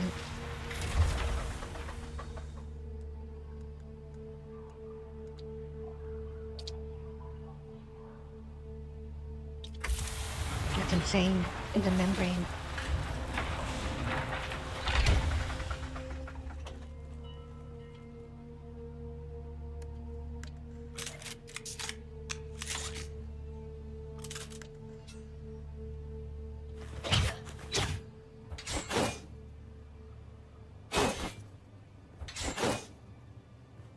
Okay, we can get used to that. Let's see something. 1, 2. So there is hotkeys. Okay. That'll make combat a lot quicker. Okay, can I build that Mark II blood extractor? Have we even learned it yet?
Sorry about that. We were discussing what to do about dinner.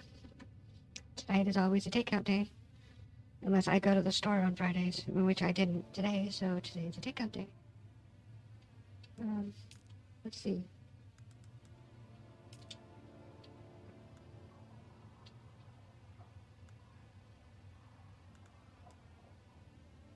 Maybe that's what we can do. Let's go do that. That sounds fun. Or maybe we'll do Level 5. We can do, I don't know. 700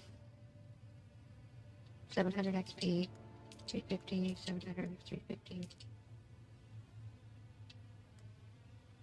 Okay, some of these were crazy expensive or crazy hard. Extremely dangerous area, death or enslavement likely, pursue task at your own risk. Extremely dangerous area, not extremely dangerous area, not extremely dangerous area. Okay, let's go do that. Let's just do this one first.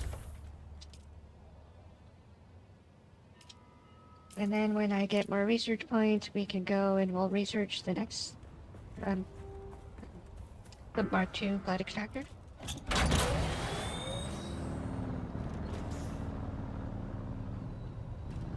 That way we're making progress the whole time, instead of it just being super duper slow.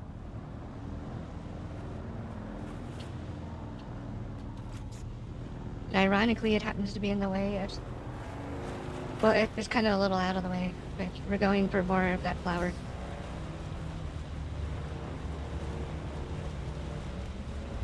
I've been over on that other side of the map. It's really dangerous over there where they want you to go for the other quests. Like, I've almost died, like, twice.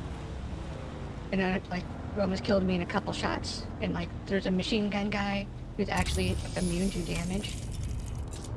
So it's like, it's just super dangerous, basically. Wait a minute, what? No.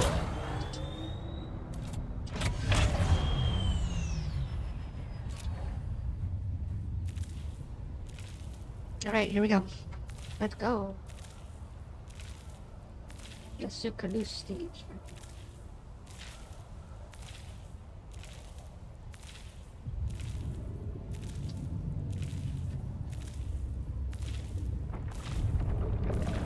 Oh shit, no, no.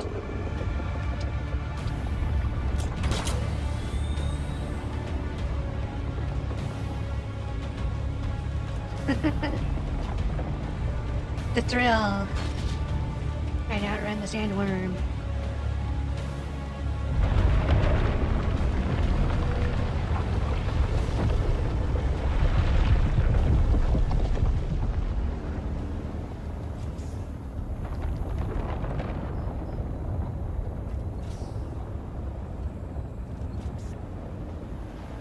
It's fun. It's fun.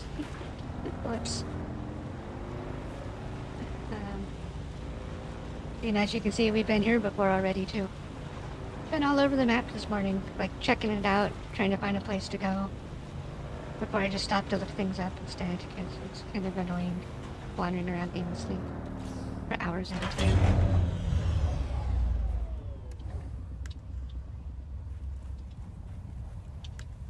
Hello? I don't care what weapon it is, just get a weapon out.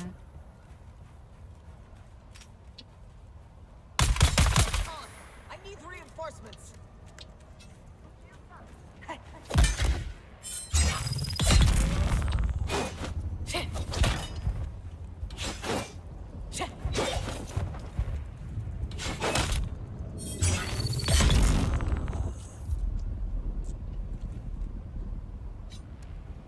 I dream of pain. Oh, we shot him in the butt. Another butt shot. Okay. It's 240 meters away, so we're not quite there yet.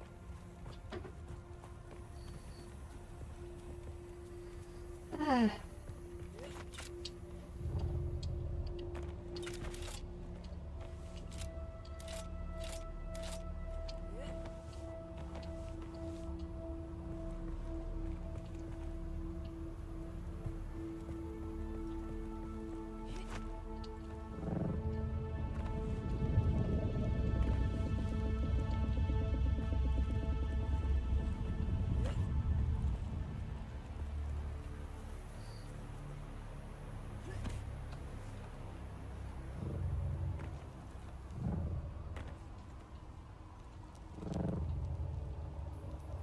quite magical.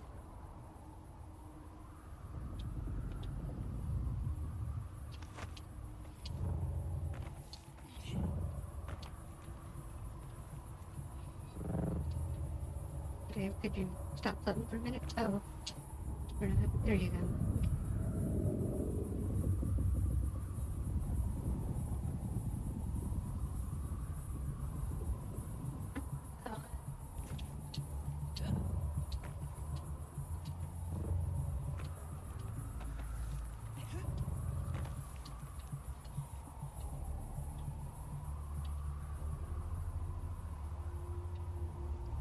This is my preferred method of travel. I mean,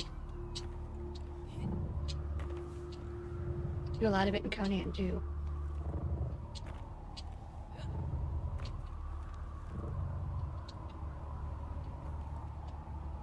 Oh, whoa! We struck it rich. We found the mother lode.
Well, I guess we don't get to harvest the mother lode. We're gonna die from dehydration.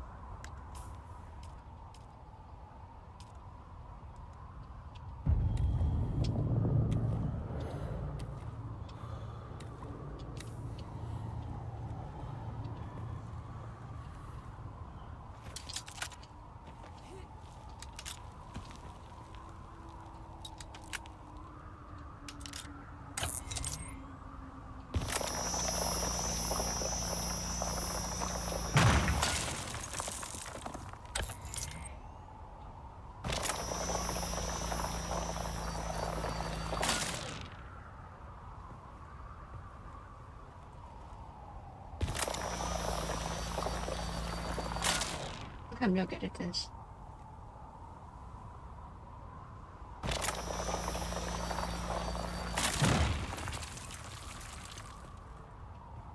Oh, Jesus. How's your backpack? Uh-oh.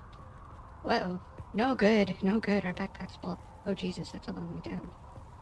Oh, did it hear? And seriously, too, not just making fun of it.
Yeah, it's amazing. I think they actually were trying to lead me over here. Just take all of that. It's very rare, and I don't, like I was talking earlier, and I don't mean to sound like I was talking smack about it either. It's just, for the most part, people just aren't friendly in PvP-based games. Like, you know, and I don't understand that at all. It makes more sense to, like, you know, hobnob with the snobs, or whatever, when you're in this kind of situation, 4 meters away. As opposed to, like, being outlandish and diverse, or whatever that word is. Obtuse, maybe?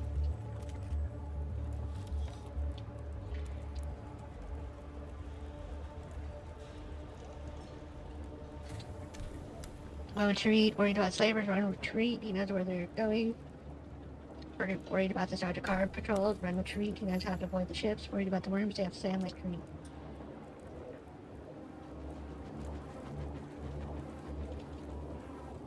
But now I want the item to open up that one door, wherever it is.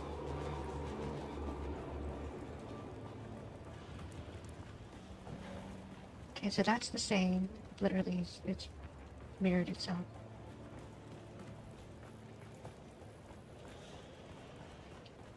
Up we go. Make a right. Right, that's a left.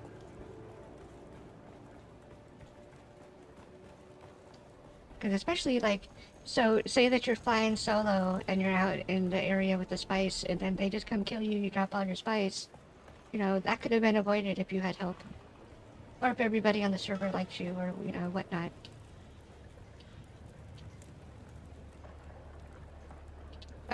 We're good on fuel cells for now.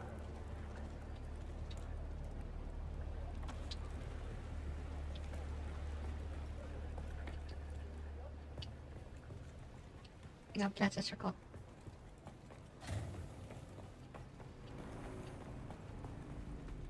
Oh, this is where we dropped in at. Yeah.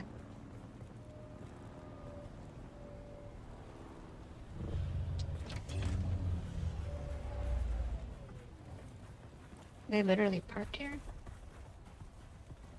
Oh, that's smart. And of course, I didn't even remember to pick up my motorcycle. Whoops.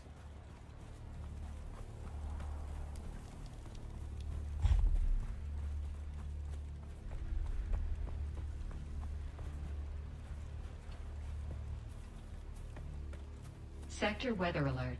A large sandstorm is approaching. Done. This might be cool. We might have to outrun the sandstorm. I wonder if we can outrun the sandstorm. Oh, right on. I'm on my third shot. We're having a good night tonight. Dinner will be here in like 20 minutes, I think. I'll have to check once we get safe.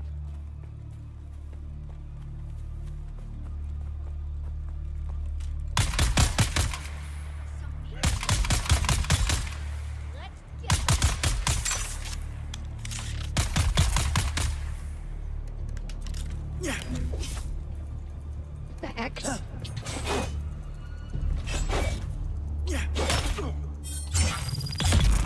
Use the force, Luke.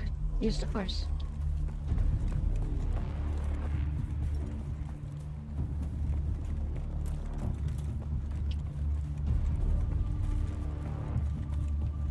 Oh no, the sandstorm's coming our way.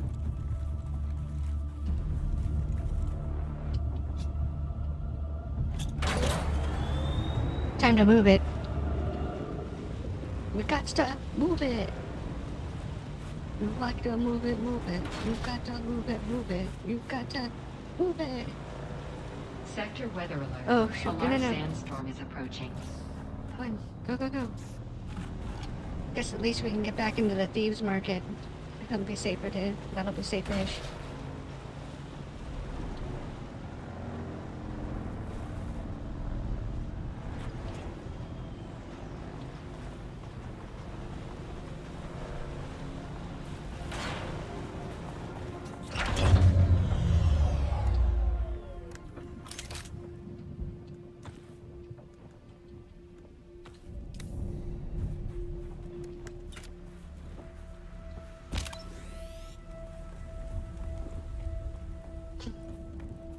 Time to run. Oh, here it comes. Yeah, there's no getting away from that.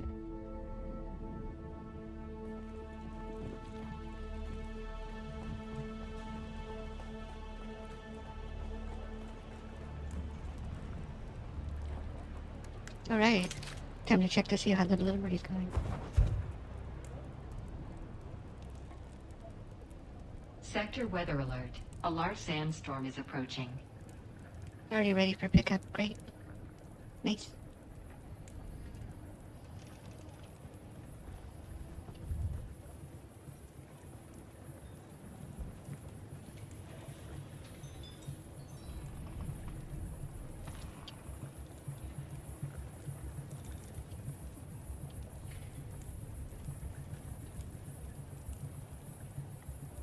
No, just a sandstorm.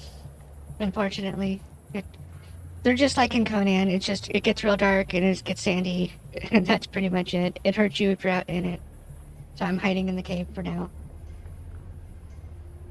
so we can save as many hit point bandages thingies as I can. Then we get to go home and deposit all the stuff that I have on me that I forgot I had on me.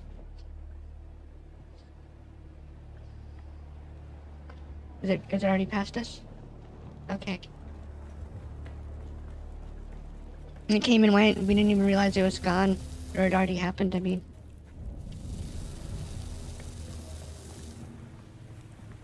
That's amazing. I love it when it's like that.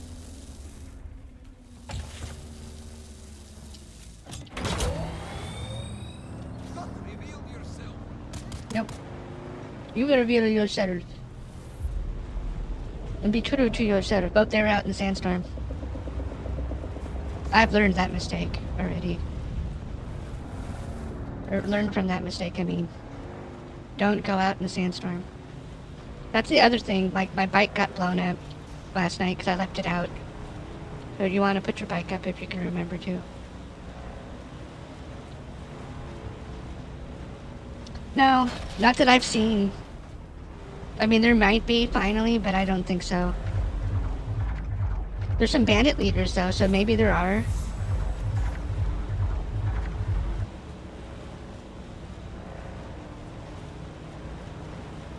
Oh, I don't know what that is. We're not going into that.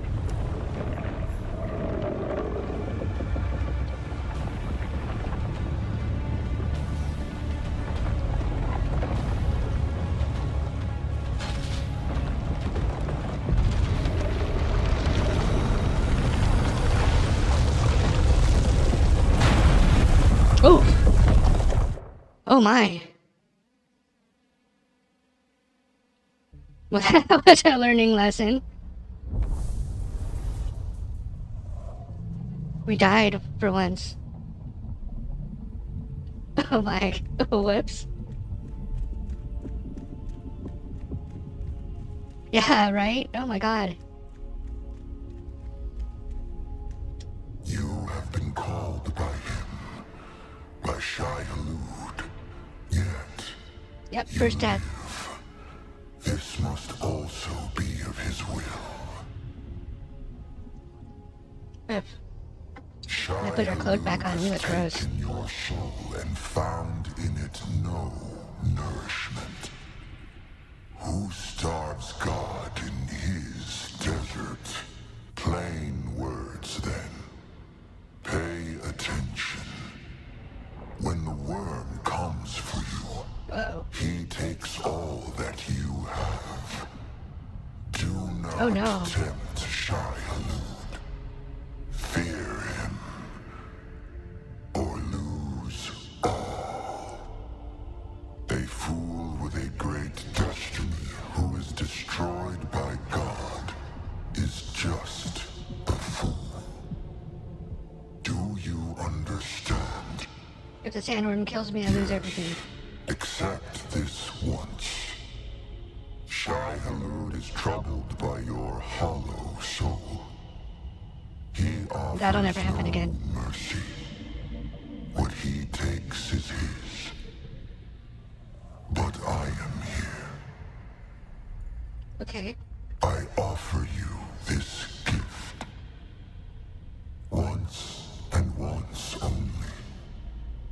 So I lost a bike here. You will receive a sand bike. I accept the gift. A choice once made cannot be undone. Shai Halud will not allow such. If we lost all of our gear, we know what we're doing tonight. Collecting splitters, siege Kanawa. Oh my lord. I hope we didn't actually lose all of our gear for dying.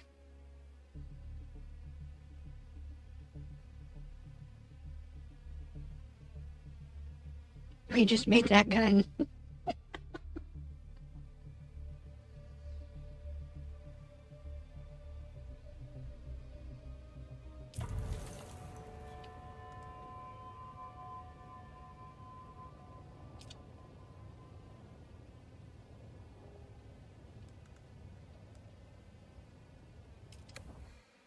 Oh no. Please, please tell me we didn't lose all of our stuff.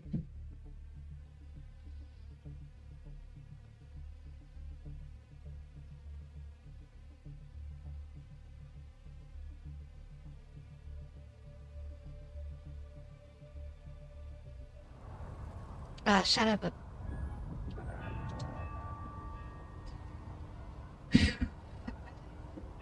I'll be right back.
Yeah, this proves there are several well-known Kirab leaders at the Mirzabah, just like I thought. But wait, one of these recruiting ads is from Drat. It was Drat's king that killed my partners. This feels like...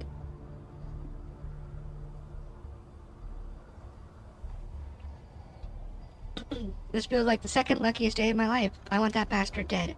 If you can kill Drat, not only will I have my personal revenge, but his death is sure to cause a power struggle amongst his gang. Any luck, the infighting and backbiting will spread to other gangs as well. Kirab killing Kirab sounds pretty good to me.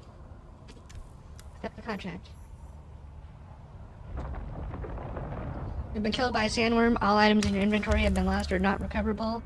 Stick to rocky ground to avoid the sandworm's attention and use a vehicle to travel quickly across the open sands. Yeah, great.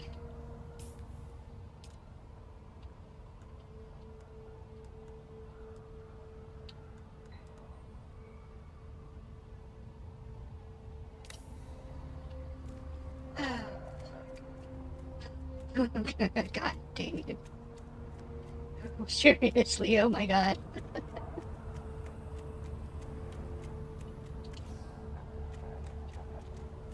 We just made that bike too. So what we're doing tonight, we're making cure. I mean, you can't, right? It's like, I'm brand new, you can't get mad. The only thing to do about it is laugh, and I think the Chinese food's here. Yeah, I'll be right back.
This is sucky.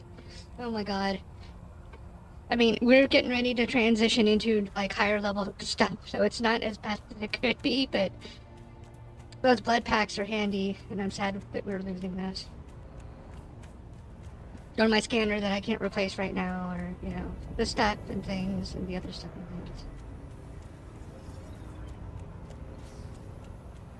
things. So bad. Oh my god.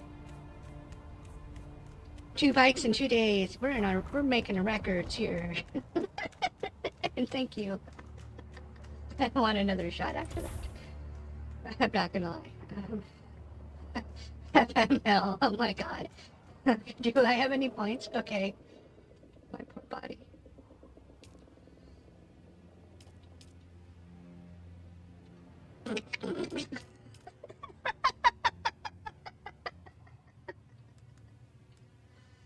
It could be worse. Honestly speaking, it could be a lot worse. So I need to make a fabricator to make that. Which we can't because we don't have the stuff to make it, right? Complex machinery, we have some. We can do that. Okay, so, we need to get our old armor built again. This stuff, the Cherub Scout. Get our weapon back. Get our shield generator. Basically, remake everything that we just lost. And then we need to start running for parts to build the upgraded stations. That's happening.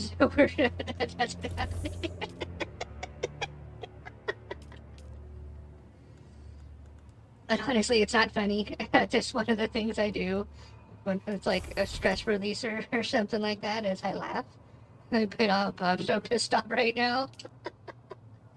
Because I didn't realize that's how it was going to happen if it actually got me. But it's so far from the looks of it, right? See, we can make this.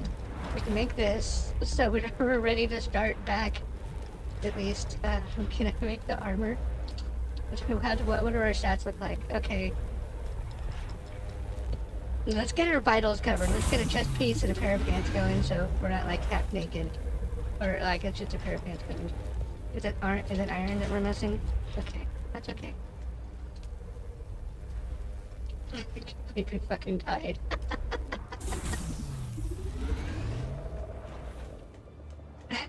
It's funny too, because I have my sliders maxed and she looks a lot smaller than I thought she would. Her breasts aren't even much size of mine.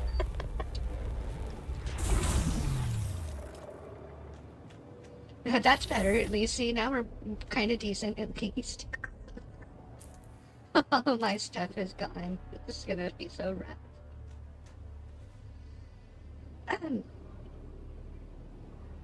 There, you're laughing aside. Can I actually craft this? I think it's boxed now.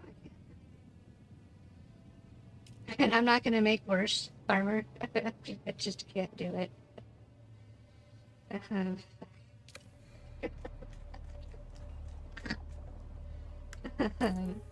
So pissed off.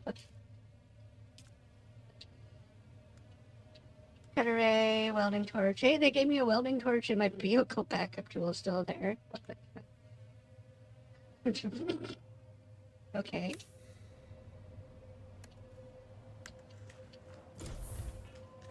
I'll at least be able to go get more sandflower stuff once we're able to build that tool again. Mark 1's a garbage pipe now.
I think next needs to be a weapon. Let's get all the scrap metal out that we can and build some darts.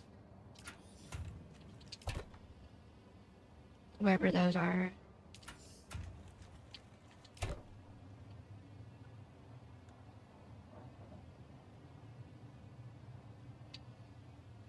Oh, there they are. Perfect. And let's take these. Like we were planning for the future. We're gonna need a lot more band-aids, so we'll just pull this out. And at least we're not completely without some of it, but we're not without a lot of it, honestly. Oh, while I'm thinking about it, let's get that out while we're goofing off here. Because we can do this, and I can build,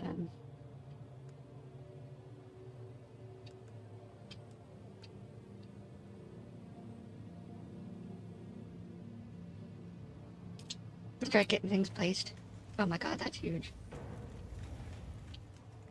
And that's living quarters, it doesn't get to go in there. Gotta go in the garage.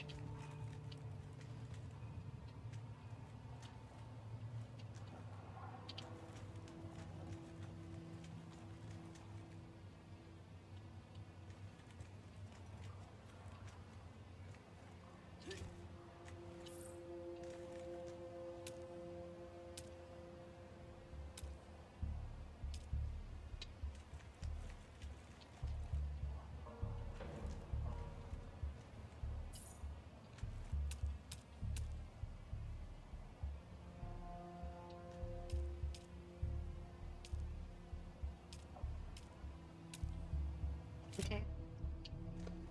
That's that for now.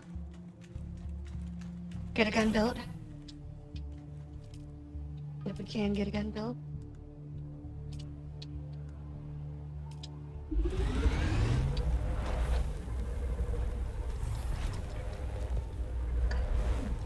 And from the looks of it, we're gonna have to go back to the one map and get microfluorofiber. Jesus Christ. It could be worse. I guess it could be worse. I'm gonna have to keep telling myself that, you know, and make myself feel better. I'm lying to myself. It could be worse, she says. Yeah, that's right. Let's get 2 of those.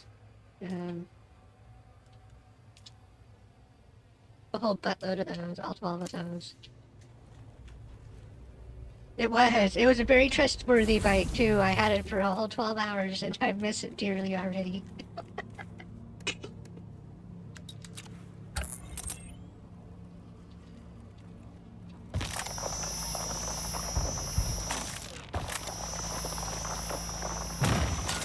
And that's, so it just occurred to me, they gave me a bike, but I don't have any gas. You didn't give me any gas.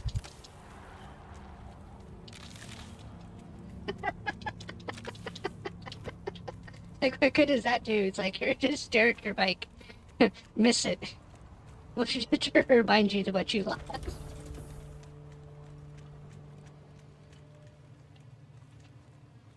And we're gonna have to scrimp a little bit, because the iron is more important than the water is. That'll be the sword. There's the sword and the gun. What we're gonna do, I think, because I think I'm gonna need the copper anyways. Other than obviously we're gonna come harvest this copper. We really might go back to the first map. Get the parts that I need to keep crafting my gear. Because there's no guarantee that the harder POIs are actually going to drop more resources. It probably more than likely will be the same amount. And if that's actually the case, then it's kind of like redundant to not just go do it the easy way. Just like with the water now, I'm gonna have to... Yeah, I know gas isn't free, just like in America or California where it's expensive as heck. But not all of America's expensive. I've read that even in New York it's only like a couple bucks a gallon. It's not like... Out here it's like $6 almost. It's expensive as heck for gas. And it shouldn't be. It's just like, I read this one report from a fiscal analysis, or an analyst, or whatever they're called, and they were saying how there's like 47% of the gas revenue is unaccounted for.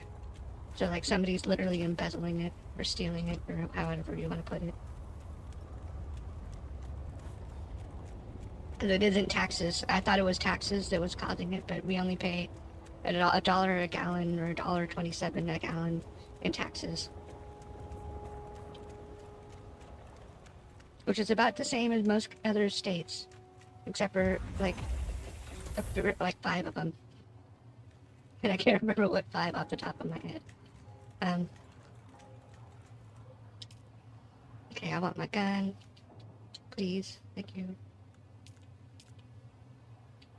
And then I need my sword.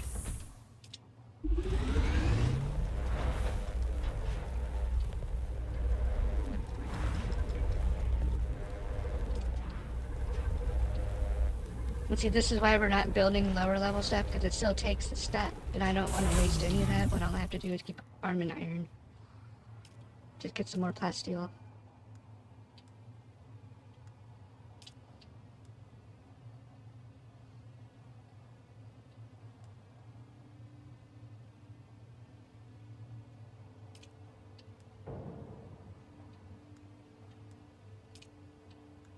It was actually kind of painful dying.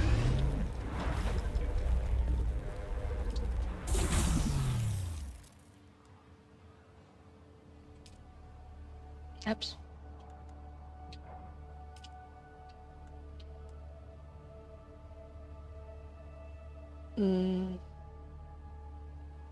That's okay, we don't need that.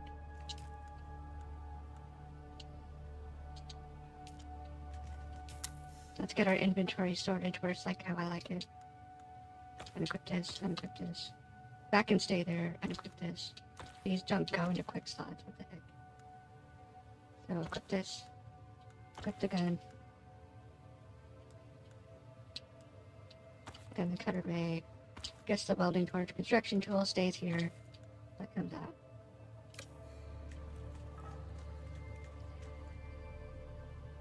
I don't know. I'm biased, so I'm gonna always want to say California. Because it's where... Oh, they gave us a gas tank. I stand corrected. There's a gas tank right there. I would honestly say California. It might be expensive, but our minimum wage is almost $20 an hour. So even like having a bad job, you can still afford to support yourself. Which is a far cry from other states where you, even with a bad job, you still have to work 2 jobs to be able to do anything.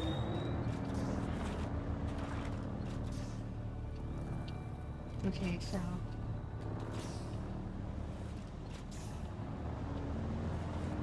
Other than that, I would also go, like, it depends on what kind of climate you like. Like, if you're into the rain like I am, Washington is another good one. They make pretty good money as far as the wage goes. Taxes are lower than they are in California. Not by a lot, but by some. Oregon's okay too, but I hear a lot of bad stuff about Oregon, like, about their government and stuff, so I can't really say for sure that I would want to live there. It's pretty though, but that's all it's got going for it. That's kind of like Idaho. Idaho is really nice and it's serene. Like there's lots of open land and stuff like that. But oh, the wrong one. But I wouldn't personally want to live there because it gets too cold. Not a fan of cold. I'd rather be hot than cold. Ironically, most people are the other way around. They'd rather, you know, they're like, you could always put on more clothes. I'm like, yeah, you know, you can always take off enough to where you're still being kind of, you know, PC, but you're comfortable. You're not like boiling alive. Because, you know, like Arizona was, that's one I wouldn't live in. Oh, Mass? Yeah, depends on where in Massachusetts. Like, I wouldn't want to live in Boston. But like, because it's actually got bad crime. It'd be like Philly or DC or any of those. They've got crime. Or certain parts of New York. I have a friend that lives in upstate New York though. He put pictures on the Discord. It's beautiful there. Like, absolutely beautiful. And it's cheap. Like, people think all of New York's expensive. Not all of it. It's pretty cheap. I was really surprised.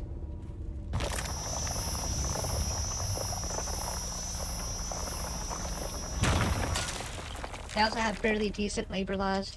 So like, if you're you can work at home. California, because people weren't paying their taxes, made it to where unless the company calls you an actual employee of the company, you can't do it.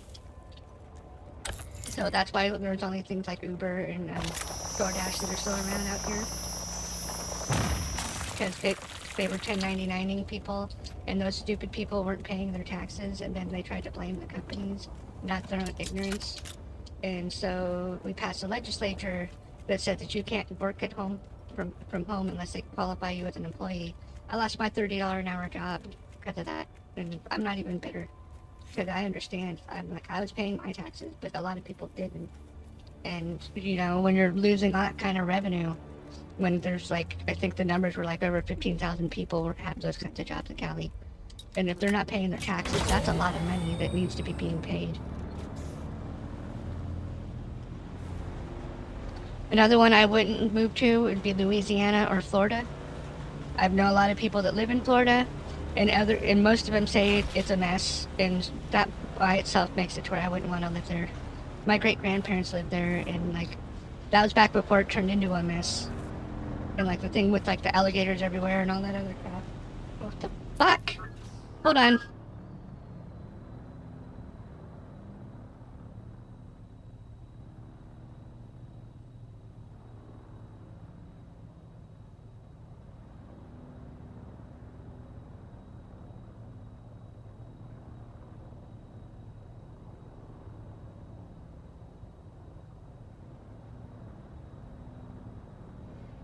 I'm just like, they keep calling. Every 3 minutes they're calling. And like, they know I won't answer the phone when I'm on stream. Like, what the hell?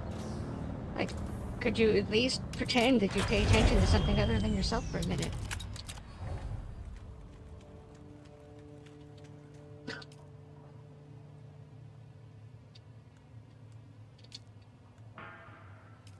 You know, like, that's why I said that. I was like, I don't understand. It's like, Jesus Christ, you guys. Especially because it's like after 5 p.m. They know between 5 and 8 every day I stream. Like, and you can't answer the phone. Like, you can't use your real name. You can't, you know, none of that mess. And like, they try that too. They'll come up and start talking to me while I'm streaming. I'm not talking to myself in here, you know? Like, if I was, I'd go to mental health because I obviously have problems.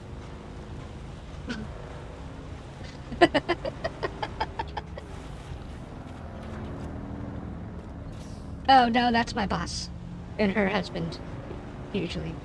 My family, for the most part, except for my sister, my aunt, and my uncle, most of my family's dead. Like, my mom died from cancer. My dad was ejected through the windshield of his car because he didn't have a seatbelt on. Like, and like, my grandparents are both dead. Grandma died at 113. She lived a very long life. But like, yeah, most of mine are dead. And I am of the wrong sexual preference to have children, so it doesn't, so there are no kids for me. I also made kind of like that decision that I'm not going to have children. Anyway, I'm one of those. I'd rather, I don't know, be me, be irresponsible. I don't know how to put it, because it makes me feel weird when I say it out loud.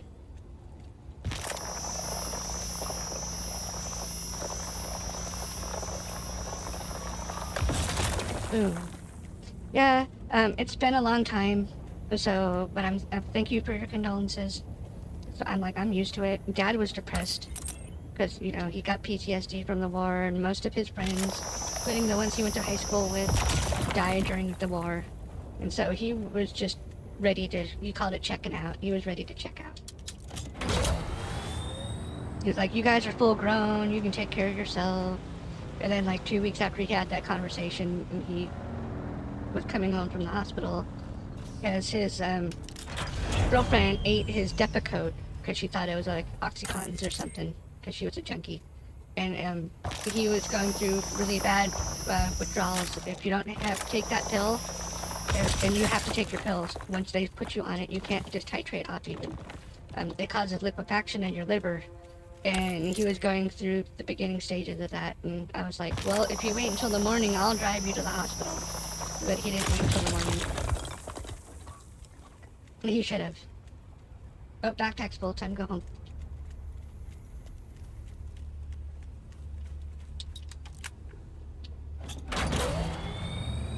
I got my mom, a lot of my mom.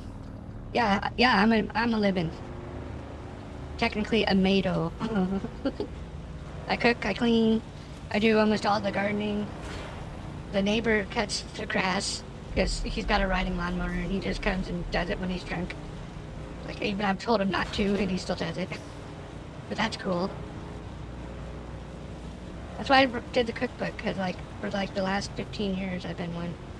And I don't mind, like, yeah, there's no job future security or whatever it's called, but you know, it's actually really nice to not have to get dressed to go into the office or have any of the stress from like the counseling stuff, like having people tell you you don't know what you're talking about because they're ambivalent to therapy and stuff like that. It's nice not to have any of that stress.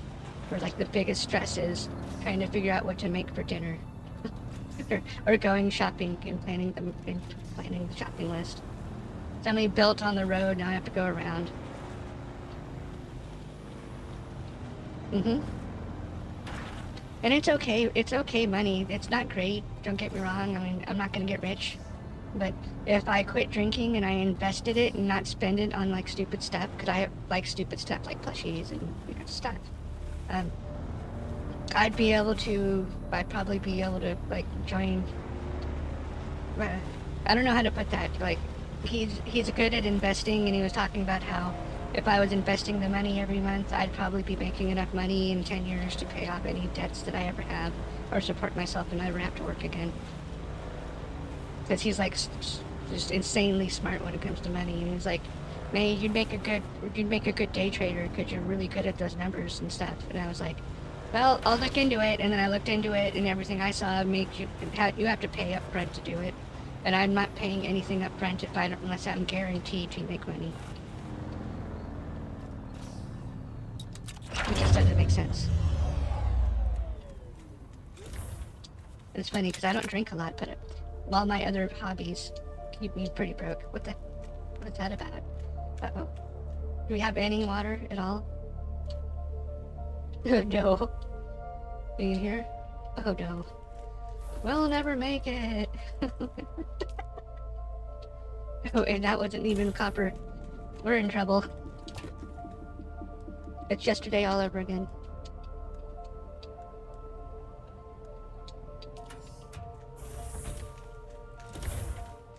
Where's the closest water? Would you just... Oh my god. Lady, you're frustrating me.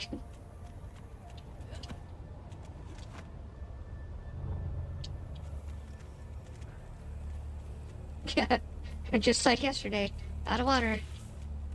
Because we died and we lost all of that blood and all of our good blood packs. Yeah, we're getting there, we're getting there. Hold your horses. Guess we need to make a sickle next. And like a water thingy.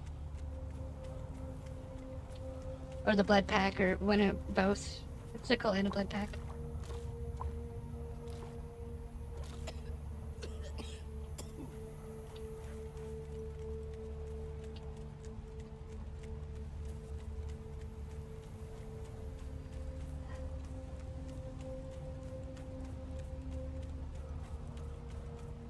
I wonder if it's like Oblivion. If I run across the desert without any shoes on, is the sandworm gonna hear me?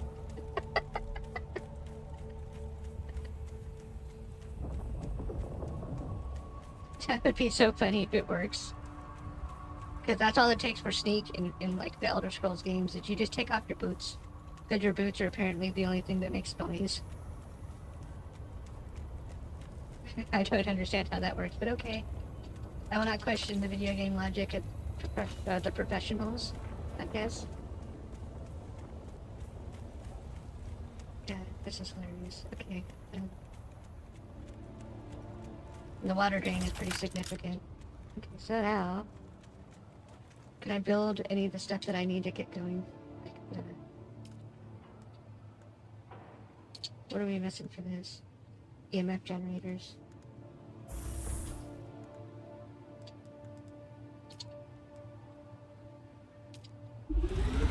Well, it looks like that's gonna have to do for now.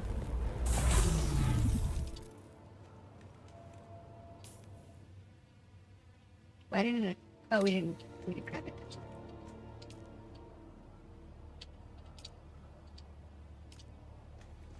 Okay, to my favorite cave. Let's go get some water. And then we're gonna go back to the beginning map and we're gonna just go pillage until I can make my gear. It's only 1,400 credits. We'll make more than that probably in the loops that we do.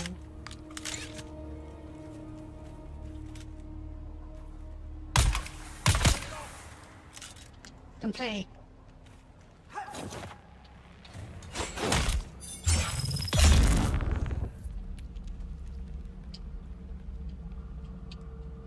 And I think what I'm gonna do is we're gonna go sell. We're gonna see what we make.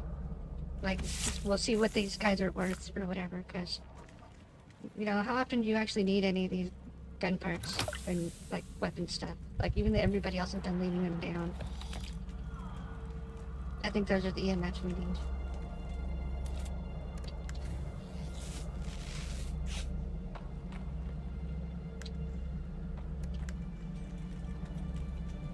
And I think to make this easy, we're gonna go through here and we're gonna snipe them from up above. I don't think they can climb, they can only fall.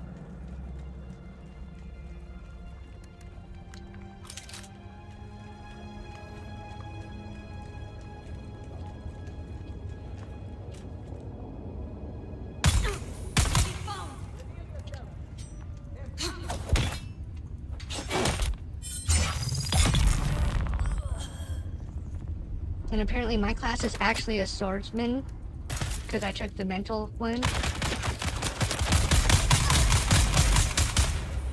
So we'll be making sure we monopolize on that from now on.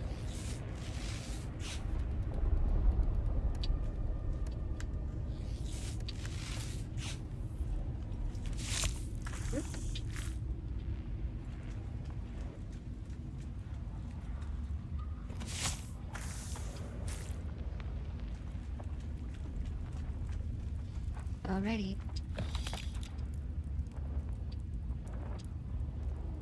There's all of that. That'll get us what we need for our EMF. I don't remember what that's even for now at this point, but okay. That's fine.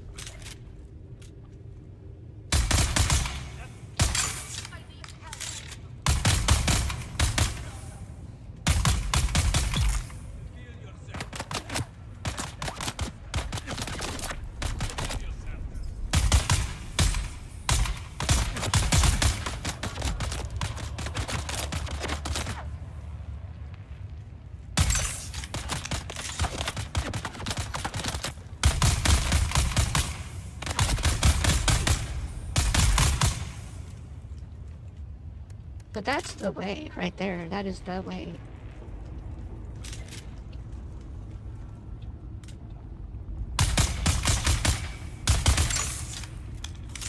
We're out of range.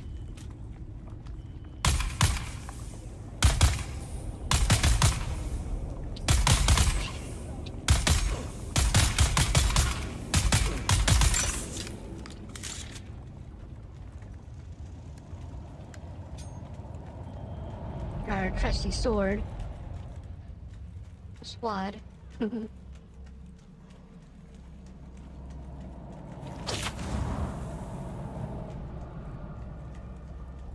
on, come play.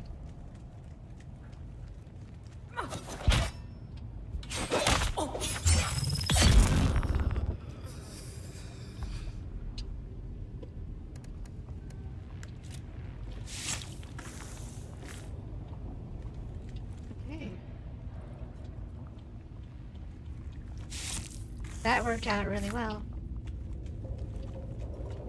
A lot better than I thought it was going to, in fact. Like, I knew what I was doing. I mean, we wasted a few bullets, but that isn't anything we're not going to get right away anyway. We'll be recovering those. It's just scrap metal. Would you just... Come on, kick him in the butt. There you go. Hip shot. Butt shot. Or not. Here's one before it goes away. Oh, our containers are full already, I guess. Ooh. Okay, whatever. That's empty. Get her sword out. Now I wonder, can I shoot that and make it blow up? No. Okay. Oh, yeah, I guess you can. Cool.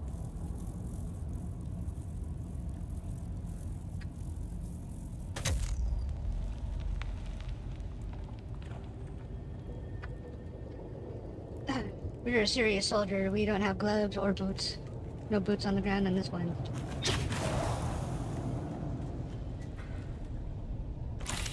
Oh, that is very convenient. It gave me a Dune Reaper back. Now all I need to do is make some water containers, and we're good to go. That sucks. That one of those was a quest reward, I think. And if it wasn't, then we'll just have to make another one. But I think it was a quest reward.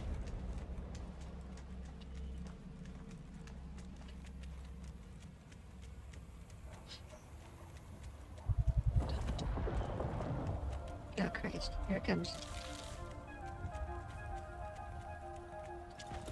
Well, I guess it isn't that bad. We have blood now. We'll be okay.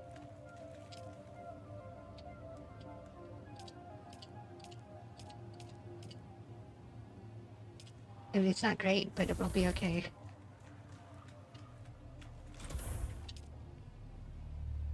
Sector weather alert. A large sandstorm is approaching.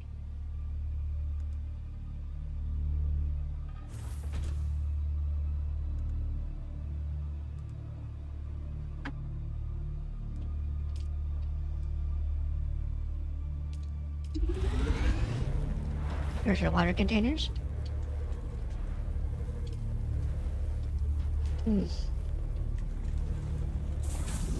Very, yes. Like, it's great. Honestly, that made me happy.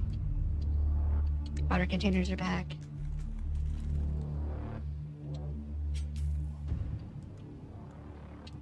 Unequip that garbage. Unequip that garbage. I mean, it's broken. Don't get me wrong. It's not grand, but it'll do in a pinch.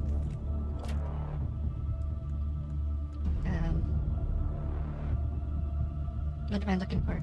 Okay, these go up. Sector weather alert. These can go A up. large sandstorm is approaching. I don't have any of those on. Do I? Okay. Make another stack of band-aids. Oh, there's my, oh, it's a bad battery. We already made a Mark II. Never mind. Those go in there. These go in there. Or... I smelled all that copper.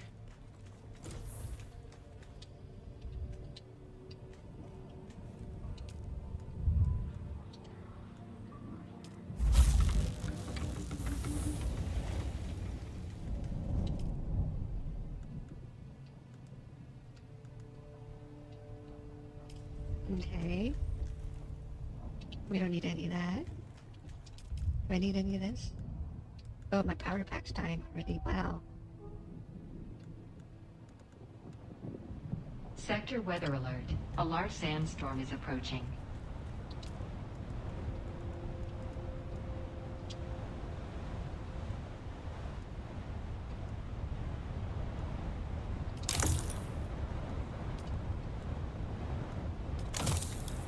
Oh. Yeah, wow. Not good. Oh.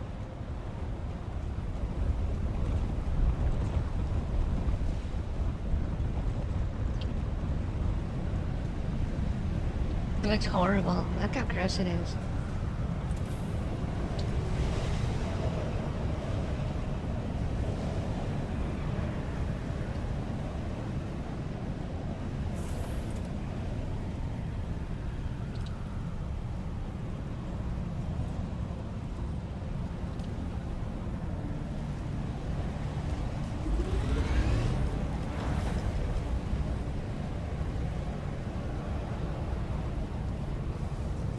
Me either. That's how gross it is. That's gross. Like, look, this is outside. Like, It's like the ones in Conan. Except it's faster than Conan's. Like Conan's is just the whole at once.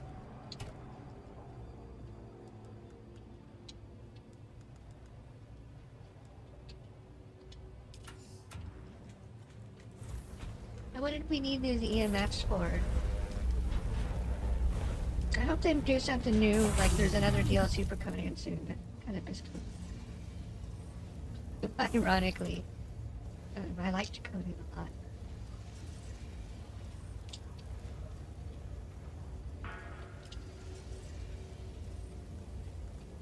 Okay, so I don't think there's any, like, there's not really any min-max in this one. Let's make shoes before we make gloves.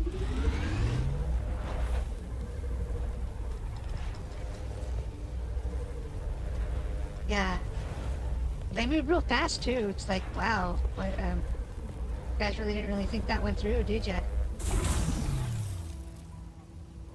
Okay, we'll take that. And those.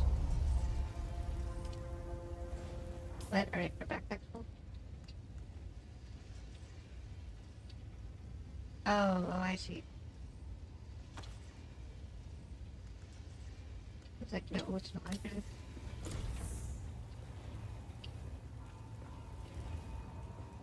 Let's see, let's take a drink. Get a drinky drink. Oh, drink. Why aren't you drinking?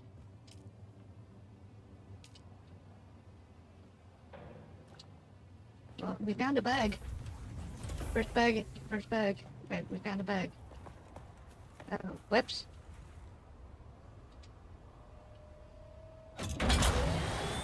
Yeah, let's go down south.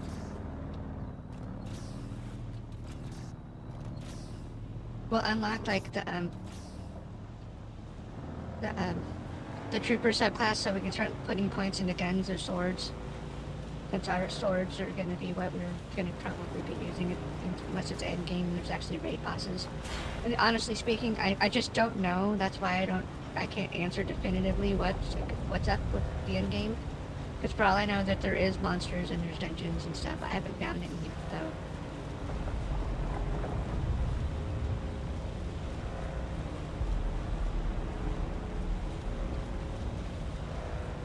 And yes, I'm paranoid. We are going from POI to POI this time.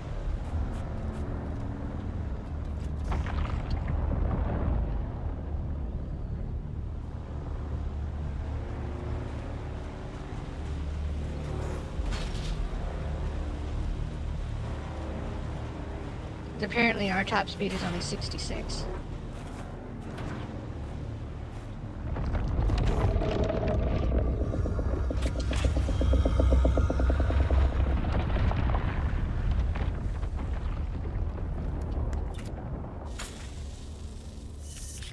No, guess we can't harvest either. Well, okay.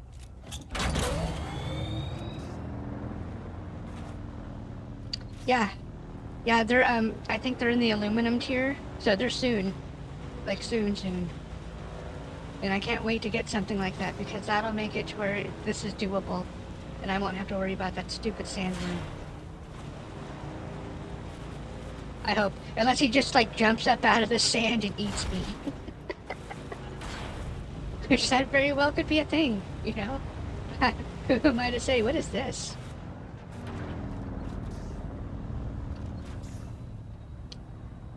This is a bad idea. This is famous last words of Faye. What is this? And the next thing you know, we're dead.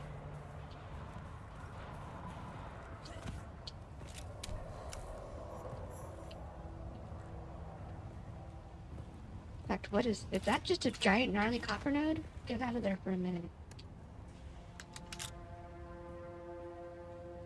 I think it is just a giant gnarly copper node. Yeah, okay. The copper doesn't normally look like that. Yeah, well, curiosity doesn't kill just the cat, you know. It's like this. This is why I thought we could outrun the worm, because we outran the worm coming north.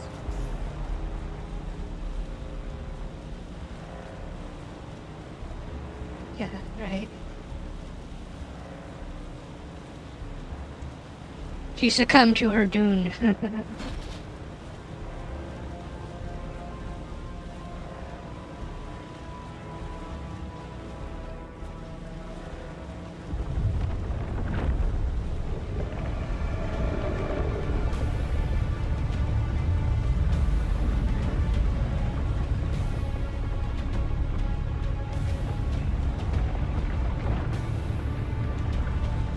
Please let me make it, please let me make it, please let me make it.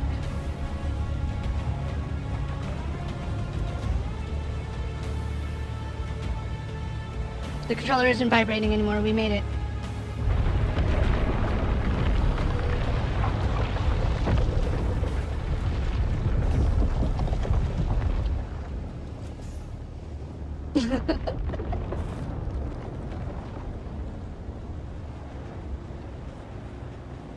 Woohoo! What's that? Because now we're back in Easy Land. We can, like, just get up and go do stuff and not even worry. Or not worry as much, I guess, technically.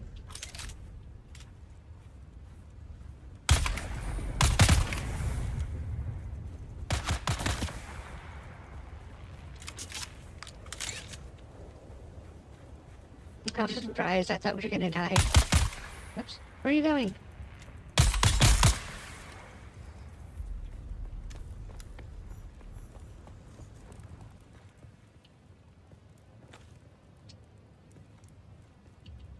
And unfortunately, we gotta do this, despite much to my chagrin or whatever, because bullets are a thing, and we're gonna need the bullets.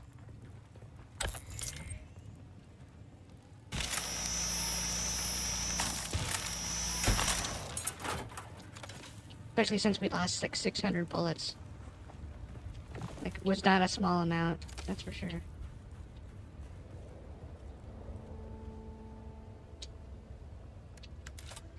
And jab her in the butt. Oh, no, lower back. Oof, back pains. I guess our bike rubber banded a little, it looks like. Go on. Here we go.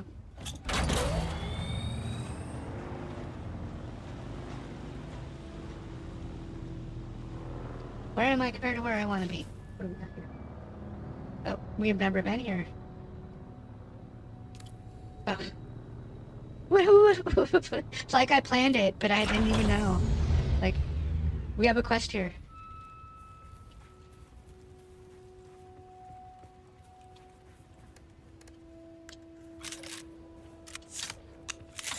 That gamer intuition thing, streamer luck, whatever you want to call it, kicked in.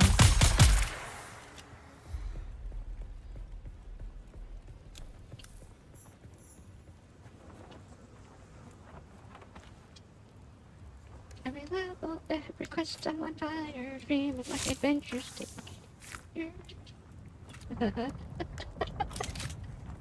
Oh, great.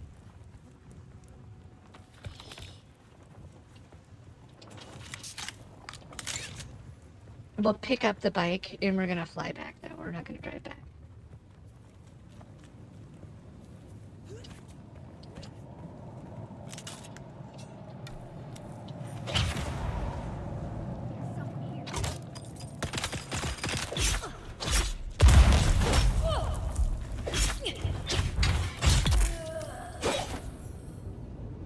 Oh.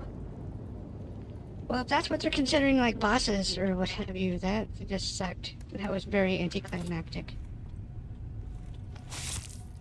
I'll take your blood though.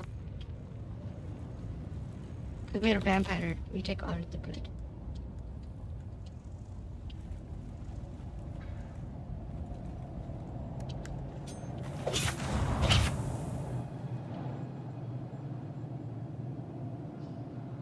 That's a pretty good spot to build. They're pretty smart with that one. I mean, I, on the other hand, built right where the sandworm could go and wreck my stuff, and he did. We have a love-hate relate. Yeah, I guess. Who'd have thought it was just like, hack, hack, hack, and you're dead.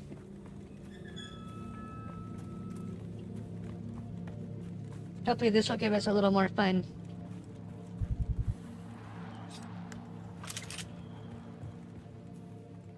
Although, hold on. The rule is, anytime you kill a boss, you gotta take a shot. So here we go.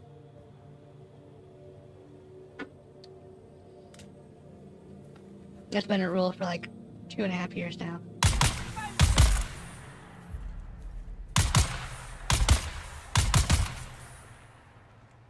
Oof.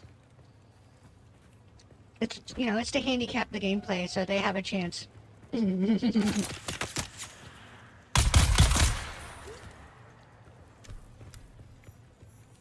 See how I'm feeling kind of back to normal with the shooters. They are they? But where is here? I would like to know. Why did I not have any loot?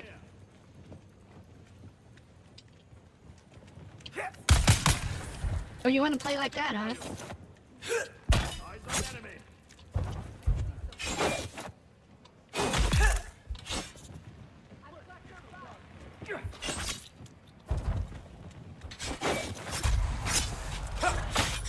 Oh, jeez. Eyes on target.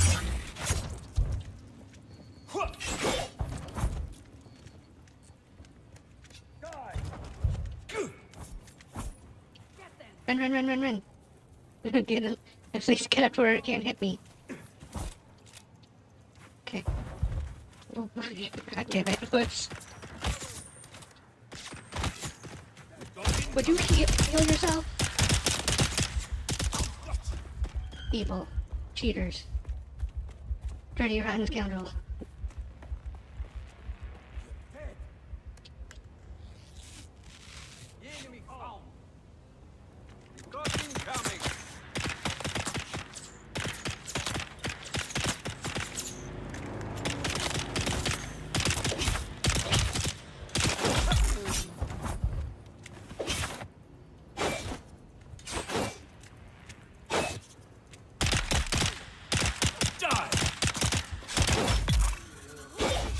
Look what you get.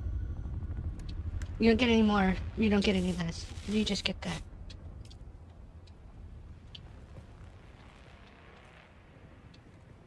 Yeah, these ones they don't seem to drop loot.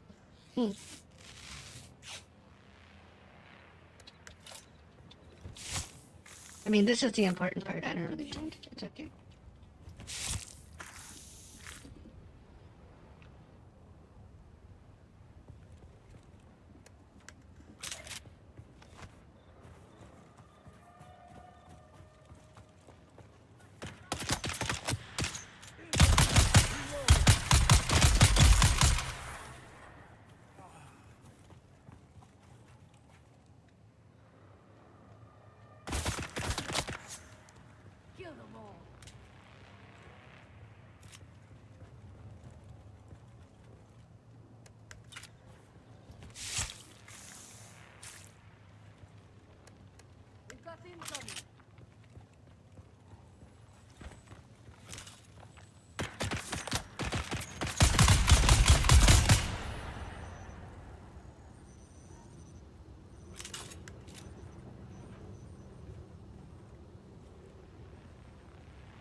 And that reminds me, you always want to make sure you're looting everything, because you get tech points and POIs. That's why I want to 100% the maps, because I'm probably missing 30 tech points per map. Or more. Like, the second map is 5 points per location, and this one's 3 points per location. And if there's 20 locations, that's 60 points, you know, map and stuff.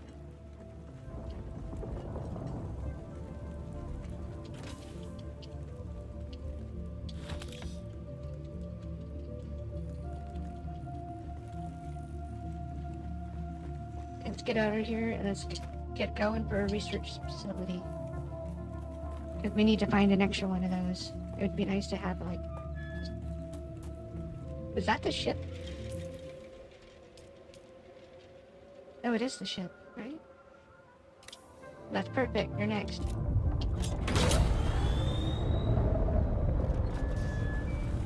We can do some Dune while we're out there, because we haven't harvested Dune on this map today.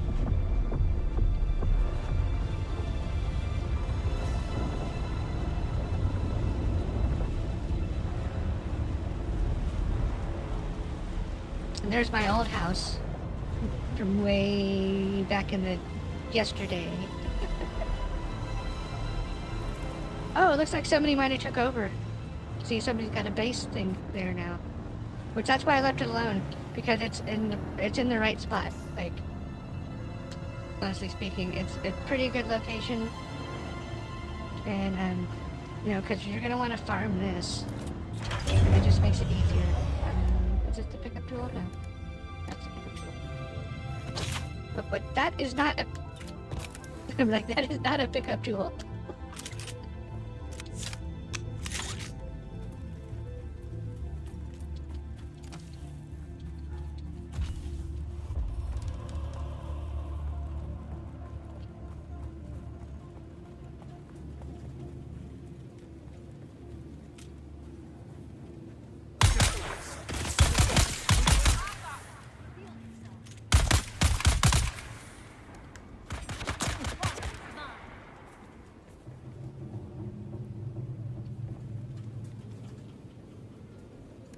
If you want to do it the easy way, oops, I'll waste a bandage on him. Oh wait, or not.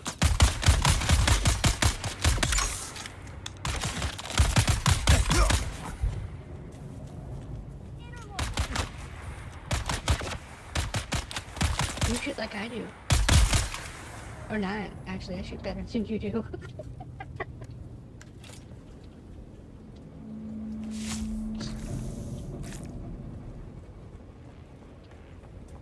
The servers must be having problems because they always drop loot. Like the night guys even drop stuff. It might not be good, but they always drop stuff. So something's up.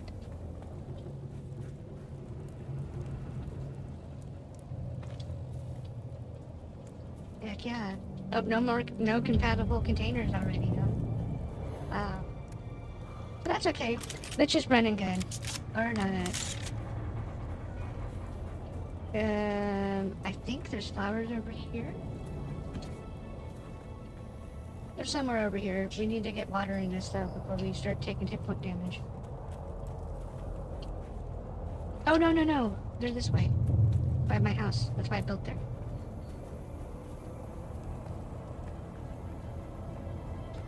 Although it seems like in Newbie Land, when you're dehydrated, you don't take hit point loss. Like, we're not ticking down. That's not fair. That game mechanic should just be concrete. Oh, here we go. Now we're going to start taking damage. We're getting fuzzy visions. That's the technical term. It's called fuzzy vision. Not to be confused with furry vision, where all you see is furries everywhere, and, you know, or to think that you're furry. There we go. Water up. Get out the sight.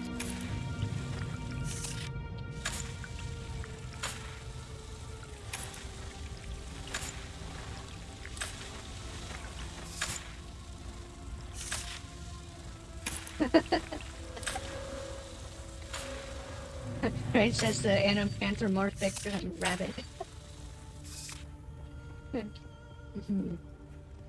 Makes me start to wonder if Roger Rabbit had a profound influence on my character development.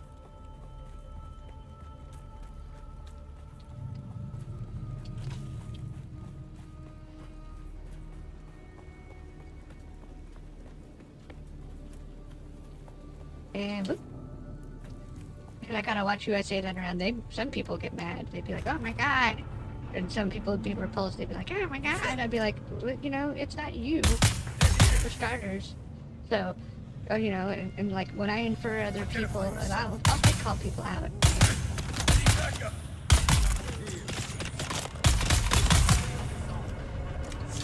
Because I'm that way. Like, I wasn't raised to be like, I don't know, I wasn't raised to be, I would say I wasn't raised to be PC, but that's not what I'm thinking. It's, or like, you're supposed to speak your mind. You know, you don't cow down. You don't like do two-faced stuff like that. If somebody's slipping, it's better to tell them that they're slipping than it is to just pat them on the head and pretend like everything's okay.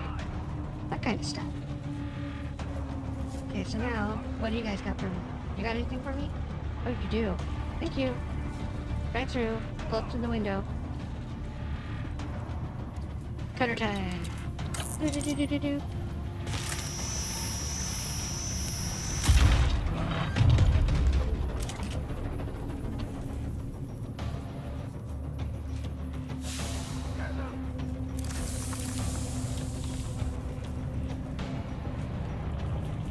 These ships are great. I can't wait to do one on the second map and see what kind of loot comes out of them. In fact, we should probably do that once I go back to that map, because we'll go and I'll run one of them. Just for the extra gear. Because usually there's like how I just looted the pistol, there's usually gear in this. And while it might be half broken, that's still something that I don't have to make right now. It could even be a piece of armor that's better than my armor.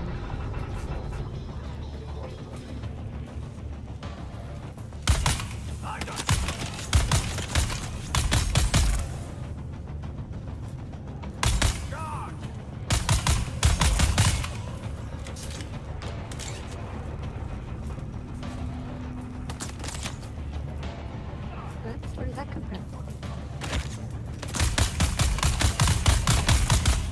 What are you doing in the wreckage, bro? Sniping. Yes, 2 arms. I have 2 arms too. Who did that? I mean, I hope you have 2 arms. If not, you better have a cool prosthetic. 2 arms, 2 arms.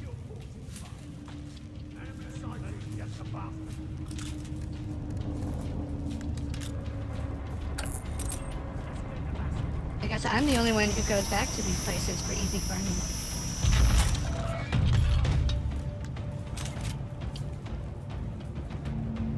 Yesterday, there pretty much it was constantly in a state of dead. Like, there wasn't anything living except for, like, I think 2 runs in there. Where are you going? That made no sense.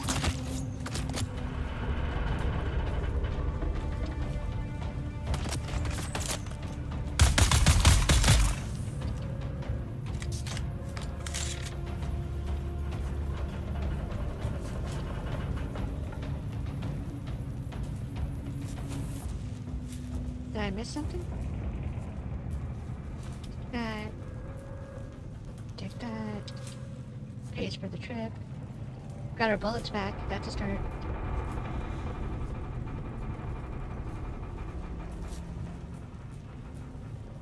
And this is really misleading. That is just a way out. It's not even like a loot area. Okay. Which is kind of disappointing because I was expecting loot out of it.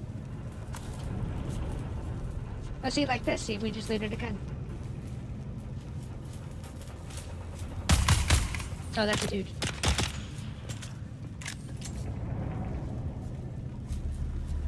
He looked like a bandit. I couldn't help it.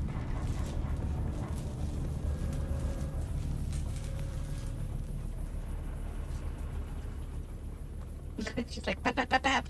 Whoops, this is my bad.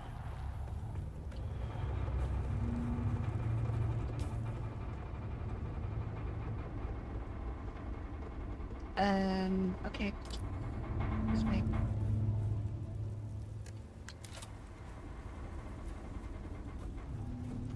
Let's get out of the rock formation, deploy bike. Yeah, there's no PvP in here. New people, look, new people. Look at him go. It is weird, I pre-ordered armor. So he looks like the bad guy.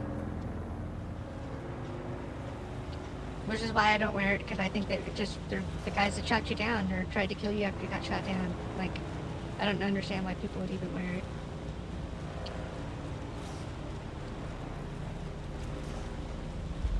And we're already where we wanted to go. Let's go. I think we're already where we wanted to go. Almost, okay. Yeah, technically there's only one PvP zone, and it's mid to end game, so I won't be seeing it probably till sometime next week.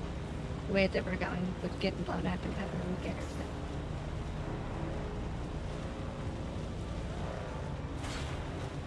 Because that actually slowed us down a lot. Because I was getting ready to roll into steel, but now I have to redo my iron armor and get my gear in order. It didn't really slow me down a lot, but it slowed me down enough. Right now we'd be out hunting for the parts to build the garment fabricator and all the other stuff.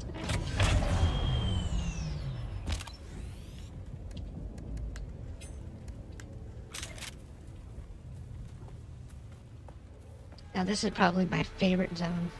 My favorite one to do, I mean. It's got so much water in it, I mean. You can come in here and you'll get a full water bar. And it's completely worth it. It only takes like 10 minutes. Or if you actually go through the whole thing and you kind of slow down a little bit, right? It'll respawn by the time you're done, so you just loop. Then you just keep getting water. Or at least the drops do. The people don't, and I don't understand why it's on a different timer. The mobs are like actually slower than the drops, but whatever, I don't care. They must be new.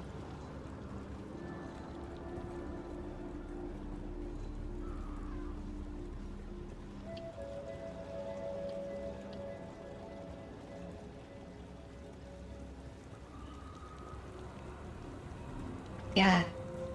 Especially in a game where it's about hydration. Like, water is life in the desert. And I messed that up. I should have hit one of the flowers first and then came back for that. But that's okay. Welcome to Desert Botanical Testing Station number 2. I am the station supervisor, Dr. Rommel Greer. The ultimate mission of these stations is to find or engineer botanical species capable of thriving in the extremely arid conditions of Arrakis. A true challenge, as I'm sure any visitor who has traveled through the barren rocks and sand.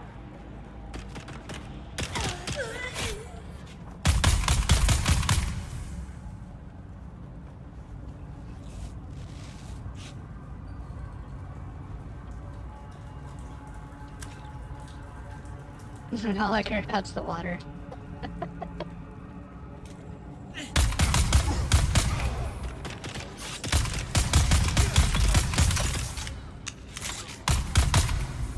Oh, he's pretty good. He must be a melee build.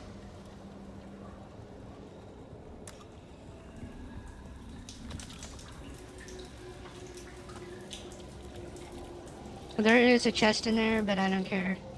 We're not really here for the chests. Bullets is a yes, though, because it's bullets. But other than that, we're not really here for any of that.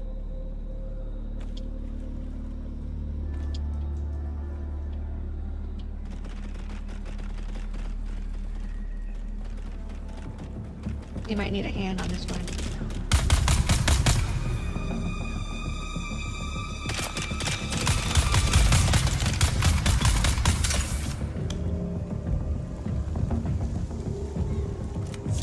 Are you over here? Do you need a heal? Oh, no, he just pushed through. Okay, good.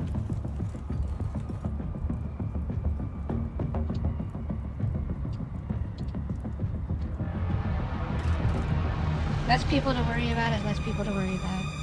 That is garbage. That is mine. That's not what I meant, but okay.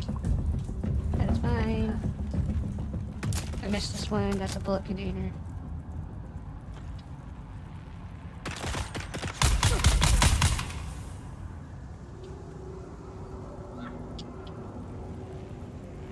The way I'm playing these days, I wouldn't mind like a shotgun.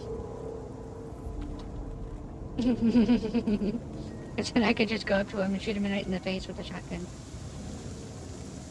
You got bullets? Okay, they do, but I don't... Oh, what? I'll take all of that.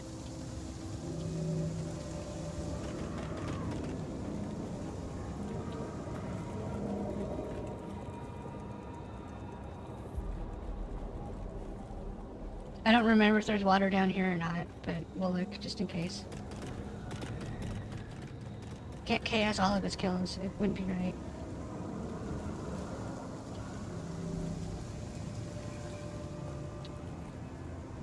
I'll take all of that. Gotta pay for the trip. Okay, well thank you for stopping by. I hope to see you again soon. What do we got here? That's that dude. Okay.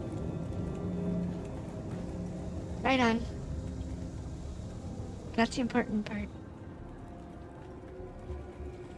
Mm-hmm. Of course. As long as I don't get eaten by a sandworm again, we're good to go.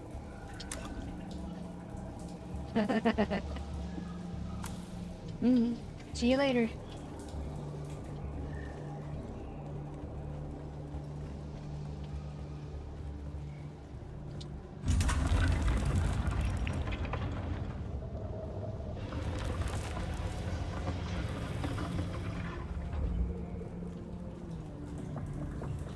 Now we have a full water bar almost.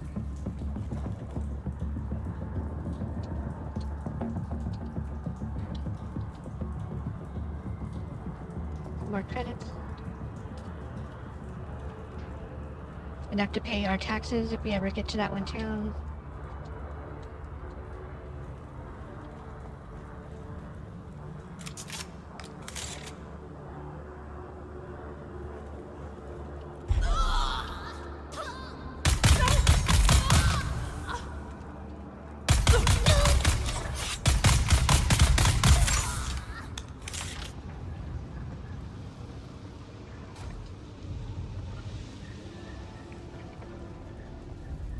I'll take their trash anyway, why not?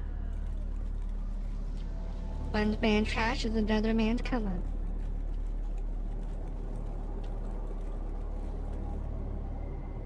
up. That makes me feel like a dork.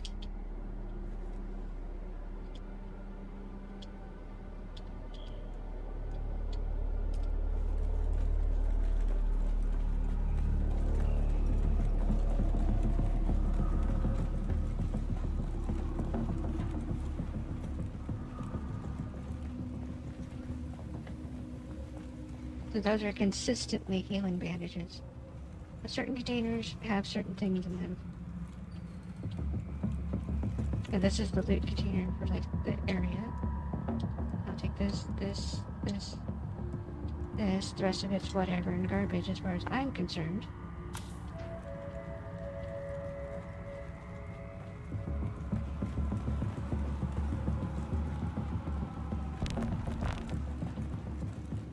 That got our water fixed, that got our blood pumping. Welcome to Desert Botanical Testing Station number 2. I am the station supervisor.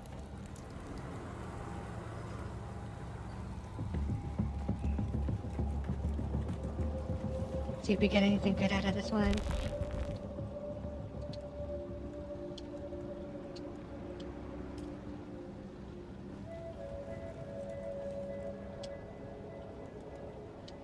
They're bullets at this point, and that's all that that's about.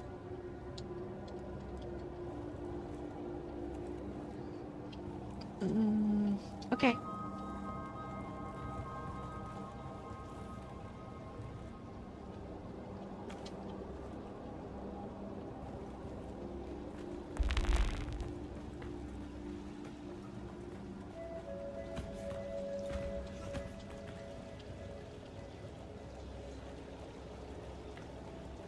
Na na na na na na. Don't cry. Can't believe we got ate by the sandworm, of all things.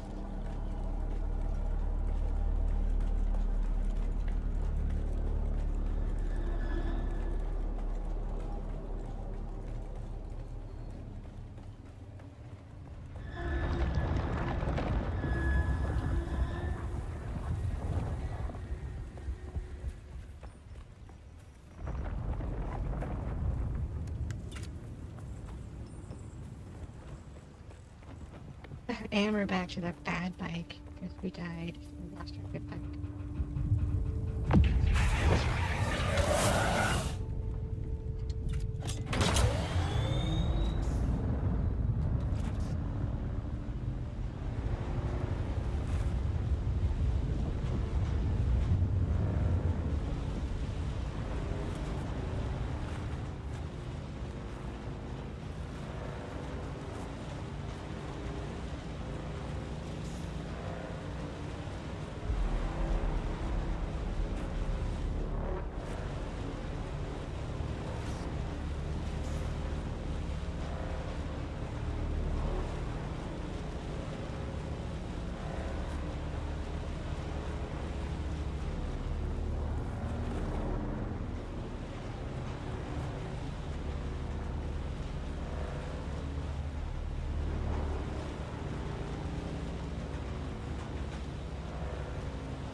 back again, like the sour tang of rancid wine. Uh-oh.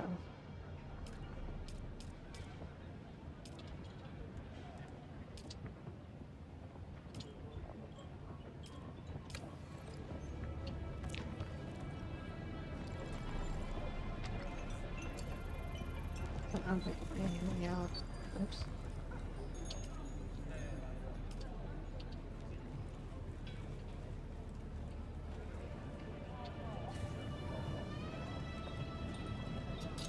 Can I fly you somewhere today? Music to my ear. The basin is a pretty big... I never miss the chance to Let's move before a storm rolls in.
Good, good, good. So far. So far, so good.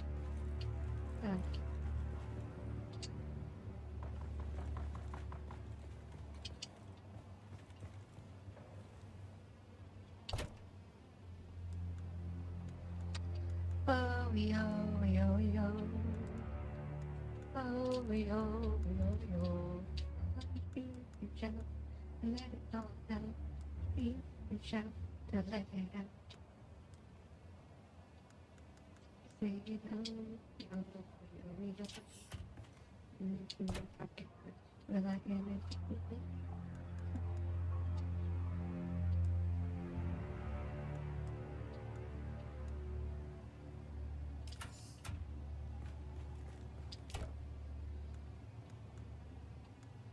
So this is going to be the rock and resource container. So we're going to end up pulling the fuel cells and move things down.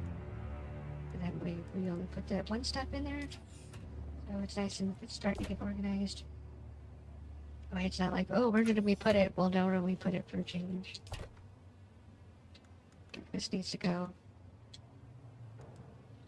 Have a battery. I'm almost positive those are in a different container. And no, those are in a different container. So we needed a Kinjal, a Bala, and a Karpov.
No, that works.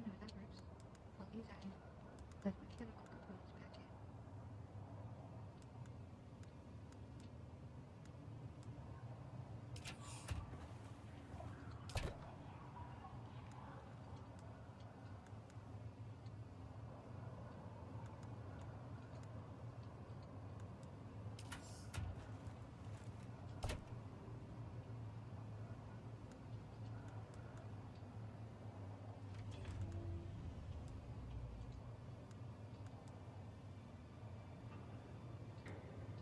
I guess that's technically a resource. It will go with the resources. Use this one.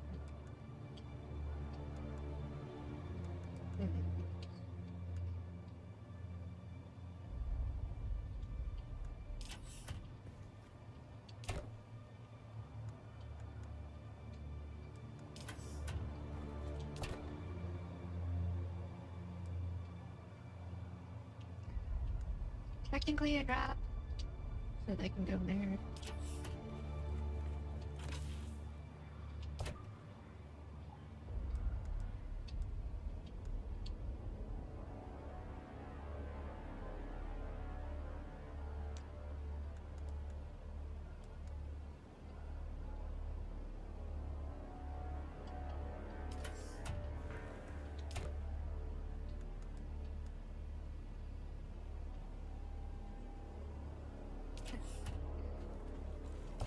Check out.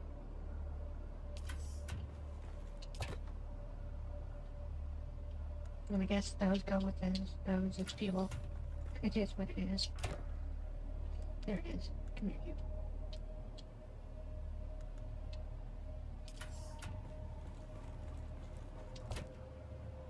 Run away.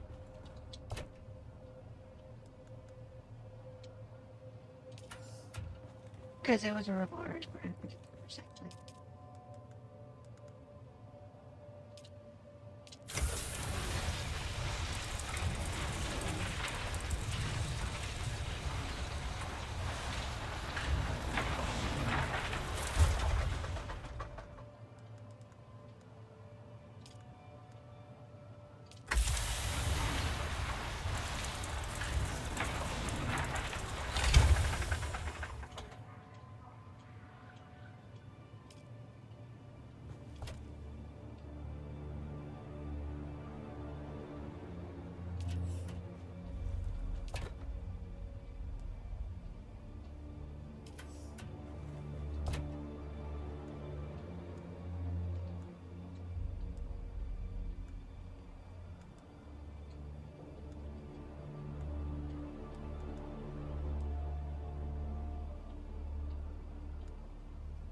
Oh,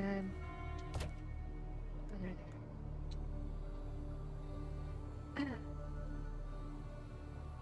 I guess for now, the copper can go in there. Sector weather alert. A large sandstorm is approaching.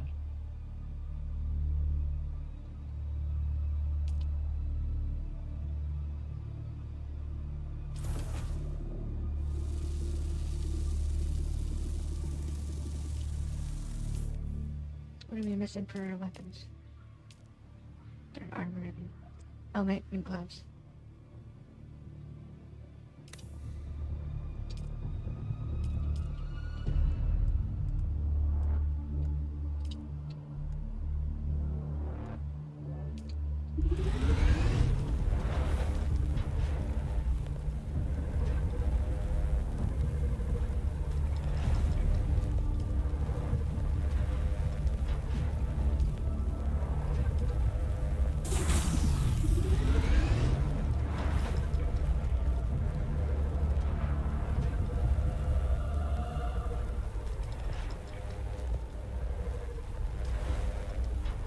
Sector weather alert. A large sandstorm is approaching.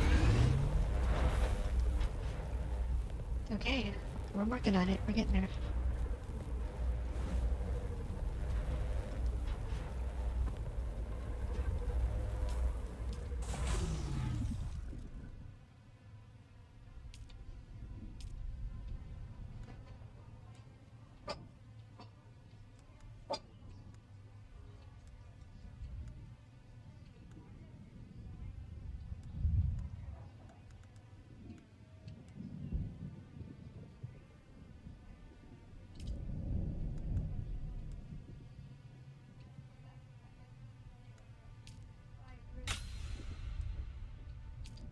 Go.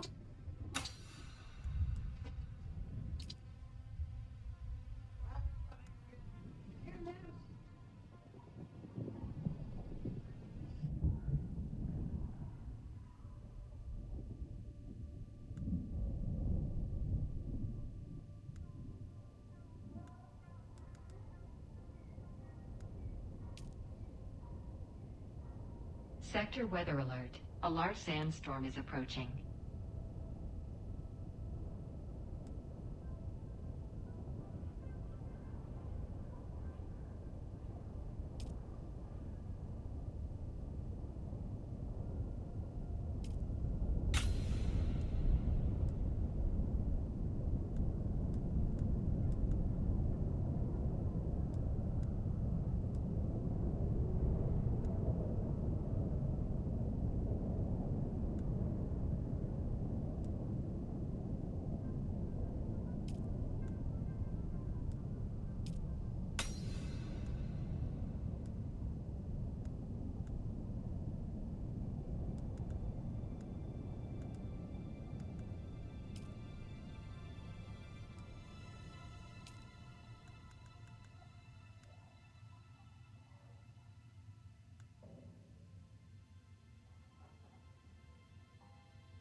Eyes on hostile.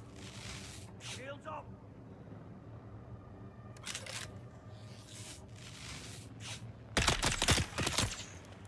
We've got incoming. Your water is mine. Enemy found. Eyes on enemy. Shields up. Shield on.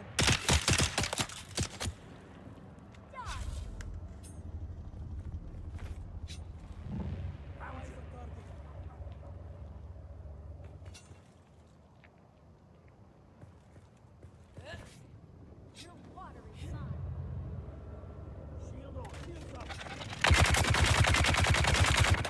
Eyes on enemy. Found them.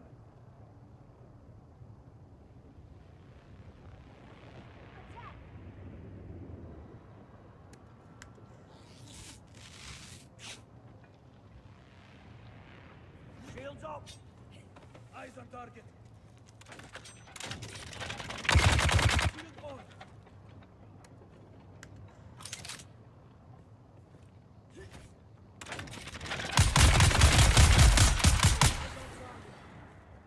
Found you. Shields up.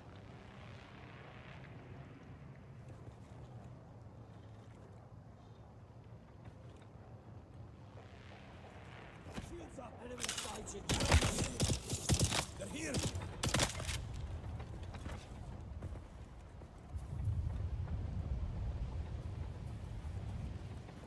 up. Target found. Identify yourself.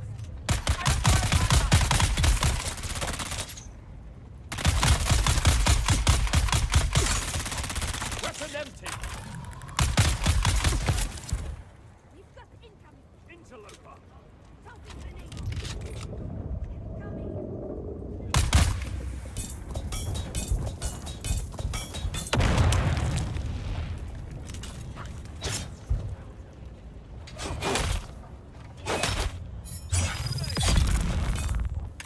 Enemy sighted. Throwing grenade. Get safe.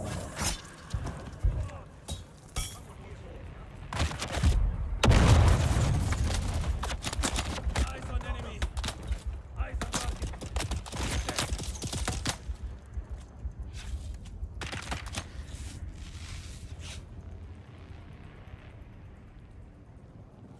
Shields up. Shields up. I got it. Target found.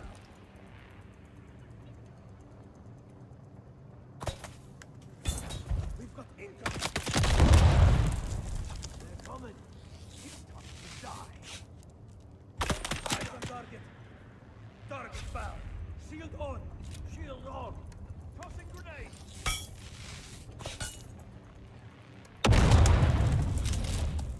Shields up. Found you. Found. Enemy found. You died.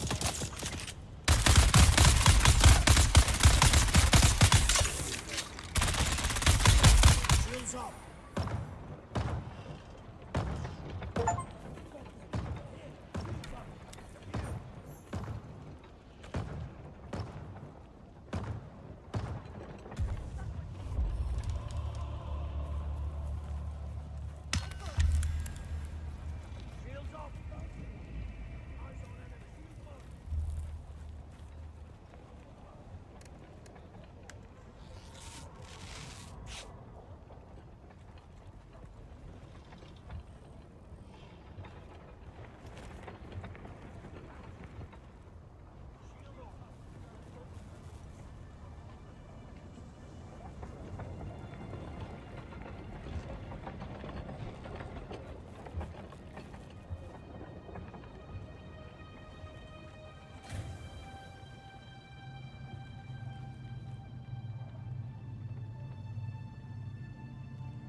Full disclaimer, anything that seems vulgar or profane is not intentional. That is where they are making me stick them with the needle.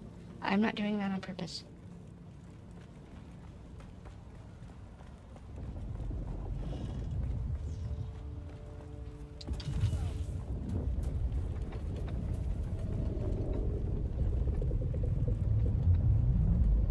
Zoom.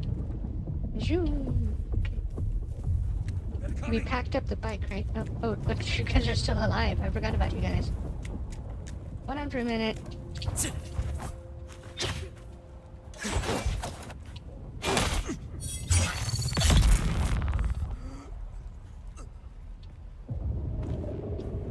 Ooh, we're moving up in the world. Feel fancy. Where did he go?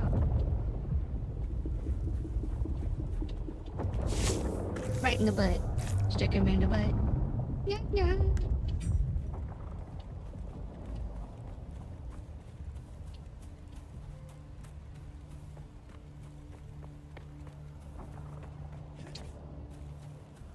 Huh.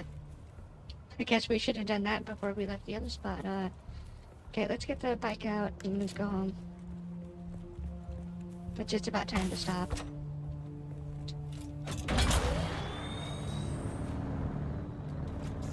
Maybe. I mean, we'll see, honestly.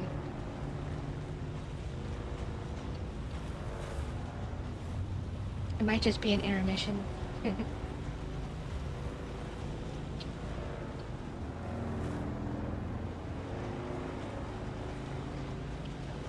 Maybe. Because we need to get our Mark II bike back and we need to get everything built. Because not having the good stuff is really... You can feel it, honestly. Like, when you go back to Tier 1, it kind of sucks. Like, we're slow. We're, like, real slow. The other bike goes 90. This one tops out around 70. And that 20 kilometers an hour is a big difference that you feel.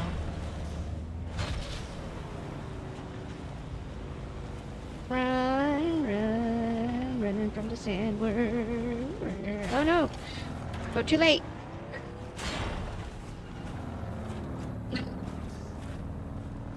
It's a motorcycle. We should have been able to jump off that just fine.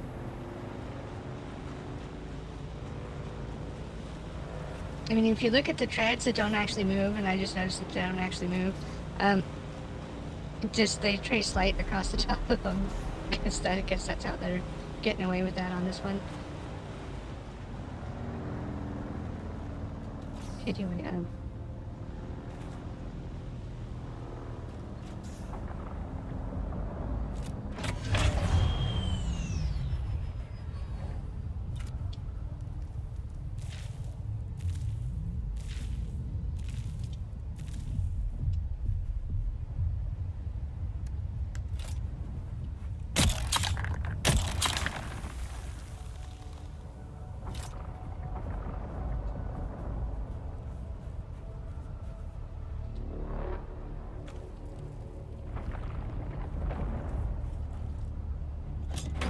afraid. I'm not gonna lie, I'm afraid we're leaving.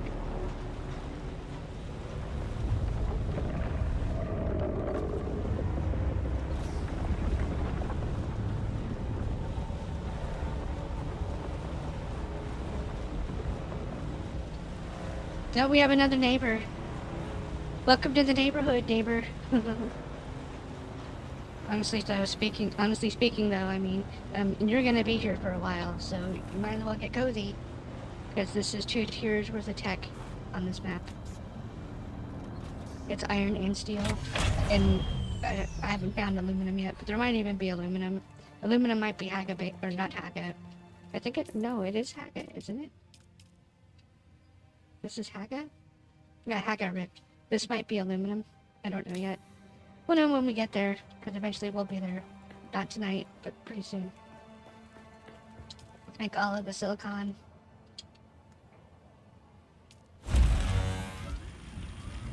Everything takes water. It's amazing. Oh, speaking of water. My nemesis in this game, I swear.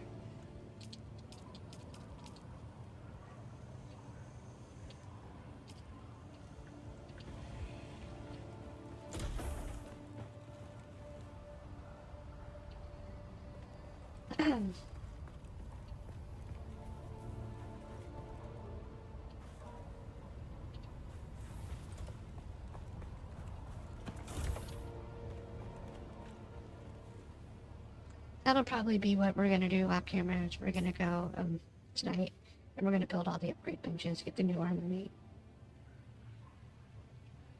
and get ready for all of that.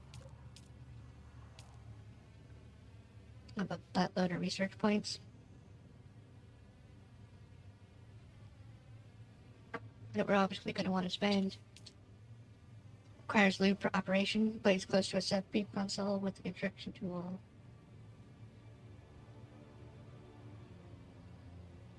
Steel ingots, cobalt paste, and calibrated servox. Those are from this map. Let's take a look at the map and I'll show you where I think that they come from. That's machinery. I saw him earlier today. Where is it? Intel. EMFs. EMF. Is it this? No. Right, that's the anomaly. That's the thing that scared me where I died. Which means it's up here.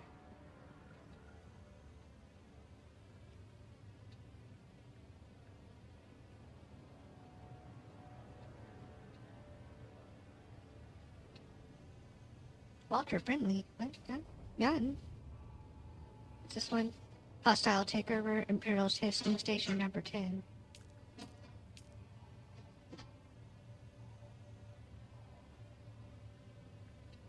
I do it all the time.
Oh, that's something.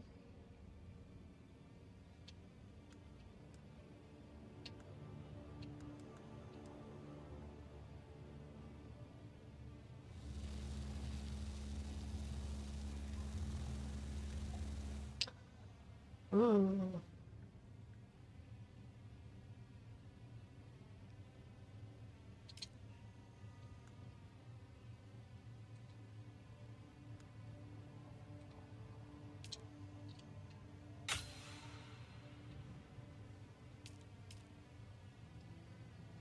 Okay.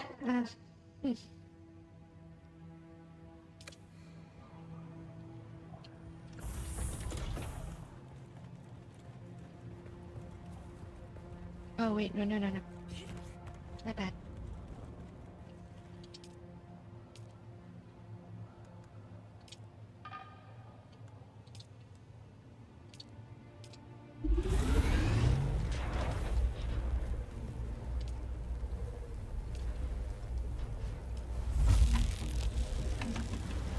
That'll work perfectly. Let's dump any weight we have, and then let's go get some blood. Be the vampire, and praise the vampire. That is who you are. You're the vampire. The vampire. Vampire. Perhaps got pants that aren't my own. Goes down. Didn't we have, like, guns somewhere, too?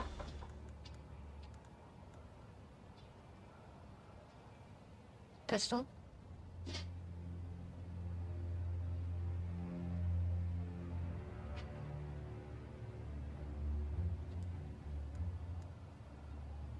Yeah, we're good.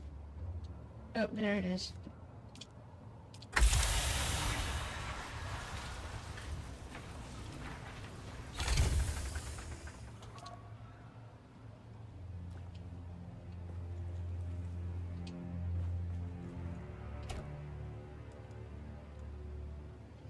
That's these. And nope, not those. Not those, not those. And these. It pays to be organized. Like in dividends.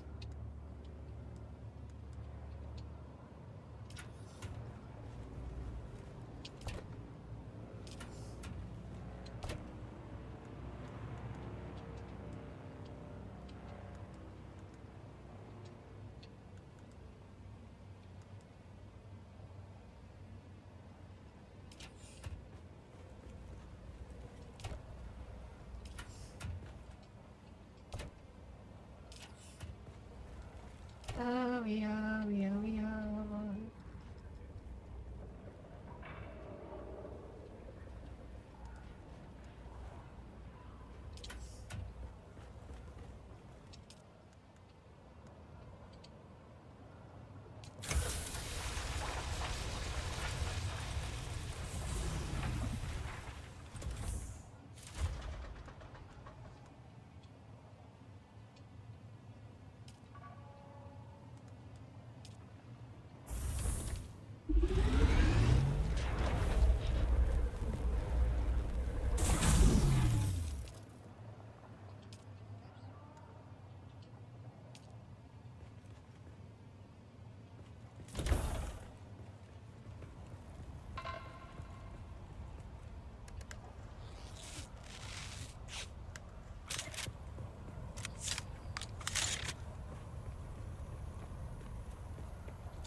We can hear the ribs.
Oh, look at that. That's a lot more.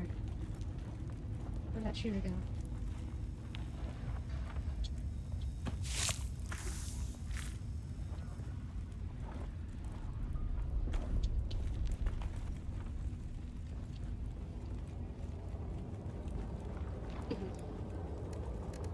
Can you just look at it? I've never seen it.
confusing.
Okay, so this looks like a wonderful place to stop. Thank you all for watching, and if you enjoyed the show, please push the mislabeled friend button, and you'll be notified anytime I go live on Twitch, YouTube. Like, comment, and subscribe if you would. It would mean the world to me.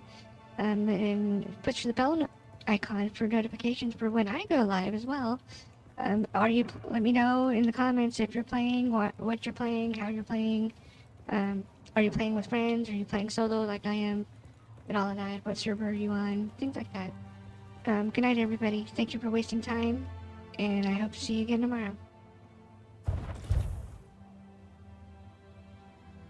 As your skin fades to black, the music softly plays. You reflect the journey, the highs and the haze. The pixels, the quest, the victories we won.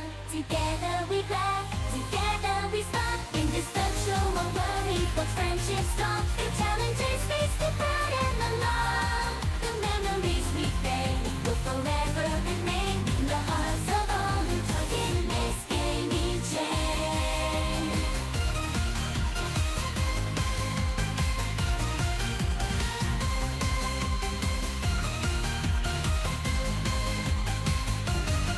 And there's the final credit.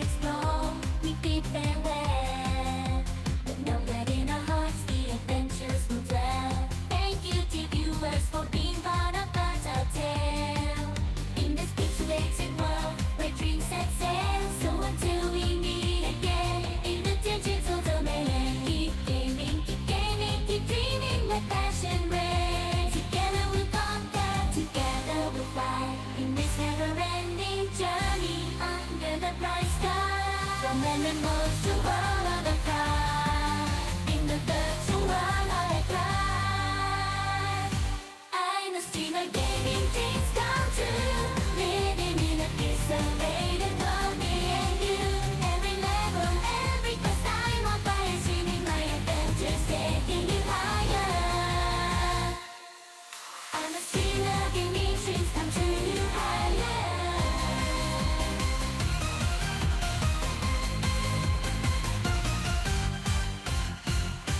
I'm a streamer, gaming dreams come true, living in a pixelated world, me and you.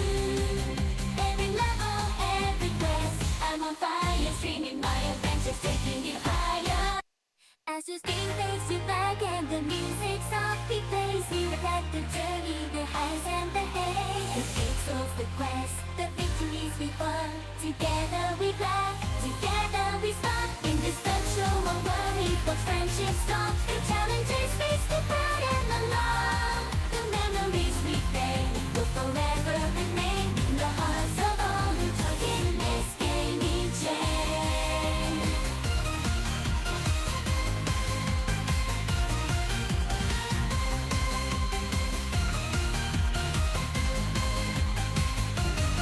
And as the final credits roll, we bid farewell. But know that in our hearts the adventures will dwell. Thank you to viewers for being part of our tale. In this pixelated world where dreams set sail. So until we meet again in the digital domain, keep gaming, keep dreaming, let passion reign. Together we'll conquer, together we'll fly. In this never-ending journey under the bright sky. From animals to world of the pride, in the dirt to world of the cry. I'm a streamer, gaming dreams come true, living in a pixelated world, me and you. Every level, every quest, I'm on fire, streaming my adventures, taking you higher. I'm a streamer, gaming dreams come true, higher.